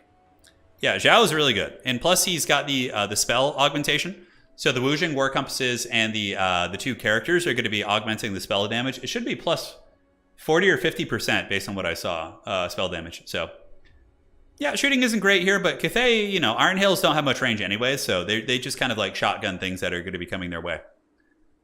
Can somebody mod Greasus onto a Palanquin? Greasus riding a Dread Saurian would be the coolest thing ever.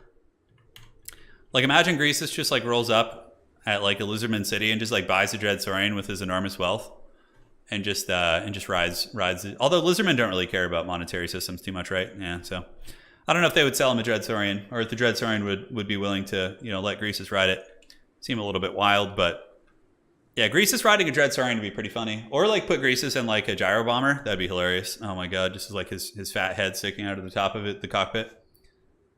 The orbital bombardments are coming for sure. They are coming for sure. 520 seconds here. We wait for the players to load in. Please, for the love of God, don't lag. Come on, baby. We can do it. We can get there. Yeah, there's some really cool like ogre retexturing mods I've seen. I've seen a couple of those. They definitely look rad. They look pretty rad for sure. Greasus might be too fat to ride in a gyro. He could probably ride in a gyro bomber, right? Dwarves are much smaller than Greasus though, so I don't know how he'd be able to ride in there. It's a tricky one, man. It's a tricky one. Giving Greasus a motorcycle would be great. Like, what if you gave Greasus the corn motorcycle? He would just look like your average, like, you know, Harley rider guy. Give him like a huge beard, just like all giant with like the handlebars all high up and shit. That would be really awesome. A Greasus on a Chaos Warshrine. That'd be something interesting. There's a lot of good options for him, but yeah, but he chooses this like shitty palanquin to be just like carried around. It's pretty sad. All right. So looks like they loaded in and there doesn't appear to be any lag. It just seems that there was like a little bit of a loading lag and then once they're in, it's fine. So probably one of them isn't running an SSD or something. So we saw the Vampire Count army. Cairn rates in general against Cathay like aren't the worst in the world. They have armor piercing and they can, you know, potentially trade against the Jade Warriors well, but they're just so squishy. I think having them as a tertiary unit, like more of a supporting piece, is going to be a little bit better. We got zombies, crypt horrors, and a bit of a goon squad. So we have a Terrorgeist, and we do also have the Red Duke, looking to really bully the Air Force here. For Grand Cathay, it is going to be a Celestial Dragon Guard box, which I love, backed up by the double dreaded Wujing War Compass with the Comets and the Celestial Lightnings, and a couple Iron Hills. So like if you fly too close to Cathay's army, and you don't like have an effective tar pit on the Iron Hills, your Lord will basically get shotgunned into the Shadow Realm. Like 100%. And Meow, Zhao is a pretty strong fighter, actually. Like, he's not a slouch. When he's in his dragon form, he does have the ward save, and he gets the job done. Miao Ying is a little bit better of, like, a true fighter because of the fact that she has regrowth. So she can, like, heal herself up, whereas Zhao can't, but he does have Final Transmutation, which can punish blobs. Although it looks like we just have the Wall of Wind and Fire. Yeah, he's really memeing pretty hard today. He's trying some weird, unorthodox stuff, which I certainly love. So the battle's soon to be on. We see the armies of Dog Person advancing up. So Celestial Dragon Guard on their way. And the Iron Dragon is doing some anime floating. So he's just kind of, look at him, he's like, oh yeah. That's pretty cool, actually. The way he moves, kind of just like levitating across the desert. He's too, I think when he actually fights, he does like plant his feet on the ground, though. I'm not sure. I don't think he like floats around like all strangely. Objectives opening up in a minute here as he does hustle across. I noticed a lot of characters in Game 3 do that. Like Katarine, like she like rides ice. Miao Ying and Zhao also have these like weird movement animations, and yeah, it's kind of some funky stuff. So what is Cathay going to summon? I think we're going to see a Terracotta or something. I think there's going to be some weird shit coming in. I have no idea. But the Wall of Wind and Fire, I mean, it has no armor piercing, but against like Cairn Wraiths and zombies, it can theoretically do some really, really good damage to those like chaff units, right? If they just kind of sit in it. And what is Cathay going to be summoning next? We do get the Dune Dragons, the RORs. So we get the ROR Dune Dragons coming out, and it looks like they're going to be hiding in the trees initially, not wanting to get breath attacked by the Red Duke. Seraphon with his glorious Legion of Ghosts. waiting in the tree line. It would have been funny to see like a mass ghost army with like Heinrich or something. You know, like a Barrow Legion ghost army. But yeah, like there's a lot of magic damage in this build. We have the... Oh, he actually has Searing Doom and Alchemist Elixir on his Alchemist. That's pretty cool. And here we do see the dragon characters thinking about coming in and attacking the Dune Dragons. Very much looking to get a breath attack, but the Iron Hails will pretty much go balls deep and annihilate these characters if they get a little bit too overextended. Oh god, they're landing. And then they retreat. I think they saw the Iron Hails turning about face to shoot them. Iron Hails do big damage, but there's a tree kind of obstructing some of the shots, and they're far enough away that the shotguns aren't going to be making that like crazy impact. We do have a single Celestial Dragon Guard on that side point. No Harmony at the moment. 2 vampire characters up in the sky looking to find some opportunities to dive, but they basically are just going to get owned by Iron Hills wherever they go, I think. Yeah, zombie summon, like a skeleton summon right here, and then marching them into the Cathay army could definitely go a long way for you. As the objectives are open and Grand Cathay is going to be grabbing its 2 points, maybe looking to come over here and attack these isolated Celestial Guard. No reinforcements coming out, Grand Cathay saving up, and for the undead, we see an unholy legion of zombies and skeletons. So they're going to be hustling over to the side point here as Seraphon preparing to get a breath attack, I would wager. You would want to posture right here, like right down the pipe there would be the best. And you can see they're kind of like moving because he anticipates the breath attack, but is he going to dodge it or is the breath attack going to nail? Okay, looks like he initially moved to dodge it, but now it will be an okay breath attack. That'll be quite good actually. But if he was a little bit deeper set, it would do more damage because it like sprays down further, but yeah, very nice. Getting a Dragon Guard down to like 70%, 65%, I think that's pretty good. Iron Hills scooting over here. 2 objectives are held. Vampire Count's going to need to get that push going. We do see the Skeleton Spearmen and the White Kings and company hustling over here, so they're going to be moving up onto that point. Celestial Dragon Guard should be able to hold them back for a while. Some good water there. But they don't have like insane DPS. Celestial Dragon Guard, 34 melee attack, decent weapon strength, but they're still, their attack rate isn't like super insane. So it's going to take some time. 1 Wujing War Compass on the way. Jade Warriors hustling, more Jade Warriors here. It does not look like the Ghost Legion is going to be pushing here. They're just kind of hiding in the trees, and they currently are hidden. So Cathay might not be super aware of their presence. We'll have to see. Yeah, those Iron Hails are going to do some big, big work. And Cathay is more than happy to just play 2 objectives. They're kind of like dwarves in that sense, where they just want to play 2 objectives. Whereas usually factions like vampires, like greenskins, like these very wide factions are often going to go for, wide aggression. The defensive formation-based factions really like to kind of keep it a little bit tighter here. So, you guys ready to see the dreaded Wall of Wind and Fire? That's going to be quite interesting for sure.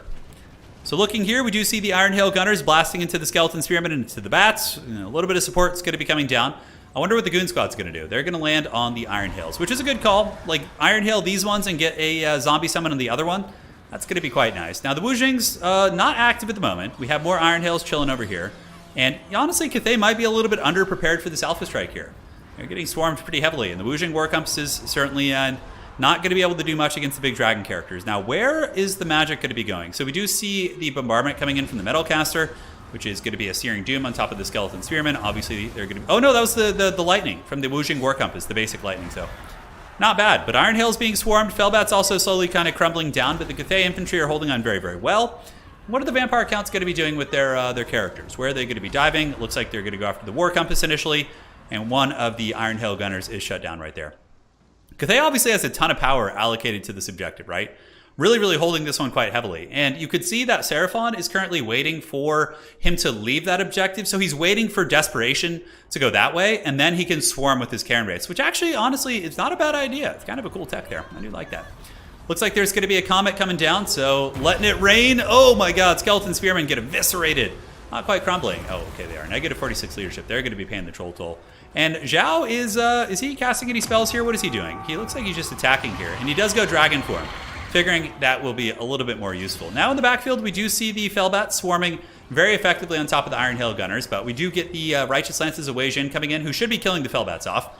Iron Hail Gunners are online. Definitely not good for the vampires. Big shotgun blast up in the sky, doing a lot of damage against the Vampire Lord, as Cathay's good quality infantry, the Jade Warriors and the Celestial Dragon Guard, continue to hold on to the objective. So, nice zombie summon on top of the Iron Hills. That will buy you a little bit of time. The Iron Dragon up in the sky.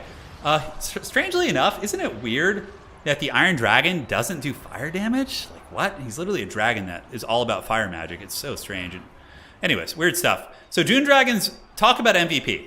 You want to know why? They do magic damage, and they're fighting a bunch of ghosts. So these Dune Dragons could probably single-handedly take 2 of the Cairn Wraiths. which is very cost effective. We do see some Fellbats coming over here trying to tie down the Iron Hill Gunners and support the advance of the Undead. Some of the other Celestial Dragon Guard going to be moving in, and the Wujing War Compasses, they don't do magic damage either. Very, very strange stuff. Some of the decisions in this game, I'm telling you. Hex Race in the tree line.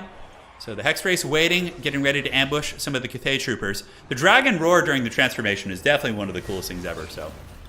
Now he's going to be fighting here. Righteous Lances of Wei Jin coming in. These are armor-piercing Longma Riders. They're definitely going to be able to punch through the high armor values of the zombie dragons. Well, not high, but 70 and 80 is pretty serious, right? Another bombardment going down on the Skeleton Spears. Looking at the value here, we do see Dog Person is pretty substantially ahead on value, as his Righteous Lances continue to chew on the Red Duke having some problems. And the Cairn Race, really unfortunate for them to run into the Dune Dragons. The Dune Dragon ROR with their magic damage just crushes these Cairn Race, absolutely crushes. The other one's going to be running behind the tree line to just basically try and find another home here. But at the end of the day, it looks like Grand KOTH is probably going to be able to hold on to this objective, I would say, effectively. Crypt Horrors, Zombie Skeletons coming in for reinforcements. Iron Dragon up in the sky, fighting with the Righteous Lances. Looks like a big overcasted Invo did go down, and Iron Dragon is taking a little bit of damage against the Goon Squad here. Terra Gooses are, of course, pretty good anti-large fighters, and the Red Duke himself is one of the better duelists in the game with LC Factive, so he can do some good work. And you can see the dreaded humping animations. The Iron Dragon isn't able to get in there because he's being blocked by his own dude, so that's why he's doing that like weird humping animation. Looking at the objective, all the undead are kind of crumbling off. Chalice of Potions, boom! Not Chalice of Potions, Wujing War Compass. I'm so used to casting Bretonnian games these days. But the Wujing War Compass does nuke a lot of units, including some of the own Dragon Guard here, which is classic stuff. Cairn Race do get around the side. Good micro there from Seraphon. He's able to get around and maneuver on top of the Iron Hill Gunners. And the Dune Dragon's just kind of chilling on the point. And the Iron Hills, Cairn Race don't kill super quick. Despite having high weapon strength, I find that they're kind of a slow grind type unit. Celestial Dragon Guard just holding. Jade Warriors holding back these guys. We do get the Iron Dragon going back into his human form to avoid the kind of aerial fight there, which is certainly quite smart. Very, very beat up, but KOTH does have a decent 3,000 value lead, so they seem to be in a somewhat commanding position, as their points lead does increase over time here. Iron Dragon fighting on the ground. It's a little bit of an attack into the Goose. He'll definitely fight the Goose better when he's on foot, and looks like that Goose is getting some work done now. Iron Hills, Halberds on the way in. This objective pretty firmly under the control of Grand KOTH. If I were Grand KOTH here, I'd probably even send a Celestial Warrior up to go press that objective, because it's going to be kind of tough for the Vampire Counts to deal with. Looks like a big bombardment going down. That's going to be a Searing Doom from one of the Alchemists fighting in the objective. And the Righteous Lances, once again, going to be chasing down the Red Duke. And good armor-piercing damage. The Alchemists have some super badass attack animations. They do, like, some Avatar shit. You remember that TV show, the Avatar? The Last Airbender? Like, the Earthbenders? They totally have, like, pulled from that. It's super badass. Healing capped almost. 3,400. And KOTH's infantry really, really holding well. They're basically human dwarves. Not quite as resilient as dwarves, but in the ballpark, to the point where they can definitely hold back chaff units all day. Man, delicious water. And the objective actually flipping to the Vampire Counts a little bit. Looks like they're getting all these Cairn Race up on the point. They did maneuver the Cairn Race over here, and we do have some Celestial Dragon Guard kind of chilling out, but I think it's a mistake not to send them here. They could kill these zombies somewhat quickly, and then they could maybe even take that objective. In the backfield, we do get more Fellbats coming in. Uh-oh, the dreaded Lantern is here, ladies and gentlemen. And the Lantern is going to be sniping the Red Duke. Remember that like early YouTube short from like, I think 2010, 2011, where like the guy, it's like death by 1,000 blows, and it has the guy like being killed by the villain who just hits him with a spoon for like 10 years straight. That's basically the best analogy you can possibly find for the Sky Lantern. It does such little DPS, but it will get you eventually if the battle is long enough. You just let it sit there and shoot, it will get you eventually. Another bombardment coming down. KOTH going to be sending Jade Warriors and Dune Dragons up to fight on the point. So the Dune Dragons are moving to attack these Cairn Race right here with their magic damage. And the Blimp is getting it, man. Iron Dragon, though, is wavering. He's at negative 15 leadership. He's almost dead. Righteous Lance is moving in. The Vampire Count Goon Squad certainly getting their gooning on, as the Iron Dragon is very, very low. And they do have Cairn Race support. Cairn Race do decent armor-piercing damage, too, so they'll be decent against the Righteous Lances. Zombie Summon coming down, and the Iron Hills are actually tar-pitted. So a couple decent trades right there, for sure. A couple decent trades. Yeah, Carlos, I think that's what it was called. Yeah. The slow death with an extremely efficient weapon. 100%. Did I miss the wall? I'm sorry, guys. I was so hyper-focused on that analogy there. So looking on the other side, the Celestial Dragon Guard pulling back to the point. Again, I think they should be pressuring that point. I think that'd be a pretty strong play. This objective probably going to be going back to Grand KOTH. And Grand KOTH is closing in on 1,000 points, which is going to be pretty precarious for sure. We have the Duel of Fates. The Blimp. Oh, it's spinning to win. He's spinning the blimp to get the faster firing. Oh my god, this is like the most haggard shit ever. Look at this thing, dude. And what kind of value are we seeing on it? So far it's got 500 value. It's almost paid for itself. The blimps only cost 800. 2100 HP on the Red Duke. Is the Red Duke even being shot by the blimp? It's hard to say. The two vampire characters dragging down the Sky Lantern, and honestly, there's a little bit of a chance for the vampire counts here. Granted, if the Red Duke dies, it's probably could be GG. Losing your Vampire Lord is very painful, especially when zombies and all those units have such bad leadership. Another -10 on top of that is really, really painful. And it's very thematic as well. I like how they did it. Iron Hail Gunner shooting up into the sky, 700 HP. Red Duke very, very low. This objective being held onto by the vampire counts, but the Cathay Dune Dragons have arrived. And the Dune Dragons are just taking these guys to town. They are doing so much damage against the Karen Race with their magic damage. And currently sitting at about 1300 value, which is quite nice. Red Duke running. Look, he's using the pillar and being unsummoned. Good unsummon right there by Seraphon. Very, very nice. If he didn't unsummon it, could have potentially died. The blimp is still offline. And oh god, another Sky Lantern is coming in, guys. The distraction blimp, yes. So we got Iron Hills back here. We got another blimp. It looks like Dog Person needs to rally those guys up, and he does give the order. So all those units could be moving up. Good unsummons in the backfield, unsummoning some of the Iron Hill Gunners, and we see the fighting continue here on the main battle line. As vampires continue to just kind of grind here, they save the Lord with the unsummon, but without the Vampire Lord and the zombie summons, I think the Iron Hills could become a little bit of a problem in tandem with all the good infantry.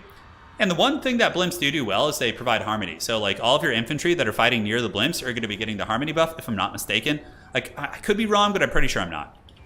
So like, yeah, extra leadership, extra stats, all that stuff that you know and love. And we do see the dreaded Woojing War Compass still causing some serious havoc in the front lines here. A lot of undead coming in. We get Skeleton Spearmen, but they're not going to have the capture way to get the objective. On the back point here, we do see Celestial Dragon Guard just holding it down here. Grand Cathay summoning in the blimps and Iron Hills to just kind of nuke Crypt Horrors, whatever else they can. Probably need them to deal with the Terror guys. That's what you're really, really going to be looking to take down here. Another bombardment coming in. So we finally get Graveguard. Graveguard are probably one of the best, probably the best unit that the vampires have as it pertains to infantry. So I think like if he opens with more Graveguard great weapons, he could probably have broken through the Celestial Dragon Guard build. But Karen Race really, really just don't do the job. Dune Dragons here, mulching through another infantry unit. 1600 value on those guys. Iron Hail Gunners, they got their shotguns out for the Dragon Emperor. Going to be putting some big hurt into the Goose here, so the Goose is getting popped. And the dreaded blimps are on their way back in. So yeah, it's blimping time, dude. The best part in the movie is when they said it was blimping time. Sky Lanterns moving up, going to be getting attacked by the Fellbats. It's too bad we don't have the Air Magistrate to Mortis Engine these. Iron Hail Gunners immediately, just like one volley, takes like so much HP off that dragon. Another Iron Hail volley there, going to be doing a lot. I guess it's a Terror Geist. I don't even know if it's like technically a dragon. It's like a bat undead thing. But bombardment coming down. I think that's going to be the big comet, if I'm not mistaken. So here it comes, and boom, nuking the undead units that are trying to get through here. As the Dune Dragons continue to just feast like the Heathen Kings of old. Vampires actually have a lot of capture weight here. They certainly do, but they're just going to keep getting grinded down in terms of value. I really, really wish that these infantry would move up and just take this objective, because it would force the vampires to allocate resources here, and then you just do exactly this, right? You send in a Jade Warrior, and you just push here, and it would put so much pressure on the vampire counts. Because right now, they're able to just really, really like narrow-minded focus here, that if you were, not saying it's a bad thing, it's what they should be doing considering the circumstances, but yeah, I think that would be an opportunity to get that back point right there. Lanterns still shooting in, slowly wearing down the Goose. I mean, it's one way to do it. You're going to get him eventually. And the Iron Dragon was resummoned. Look, he's back. Come on, Iron Dragon. Use the Wall of Flame. Oh, he's doing it. Let's see what kind of attack animations he's doing. Oh, I think he's casting something. The Wall of Flame, or is that just one of his attack animations? There it goes, the Wall of Flame. Oh, my God. Look how it looks so cool, but it's actually just not a great spell. Oh, yeah, look at that. Just roasting through all those undead. That is a really, really badass. As he summons the Wall of Fire. Okay, that actually did some good damage. Shit, I didn't think it would do that much. And it does munch down all those chaff units and also does some good damage against the Karen Race. That was really cool when he was like doing that casting animation there. The Goose and Bats going after the Iron Hills, trying to shut down the natural predators. We do have the Righteous Lances of Wei Jin coming back in. And once again, Cathay just going to be holding on. Cathay wins on a single cap at this point, so I don't think it really matters too much. You know, they could just keep fighting here, but yeah, the vampires aren't going to have enough time to get back in this game. It's basically just 80 seconds. So, you know, just over a minute until the forces of Grand Cathay. The Blimp Lord has won. The Wall of Fire was really, really cool, man. Let's just watch some Zhao Ming attack animations while we wait. He has some really, really cool ones. Look at that. Oh my God, he just pile drive that skeleton. Are you seeing that shit? Oh my god, he just did some WWE shit. He like grabbed him, he did the Undertaker chokehold. And then like all sorts of stuff, dude. Yeah, the attack animations on the Dragon Twins is so cool.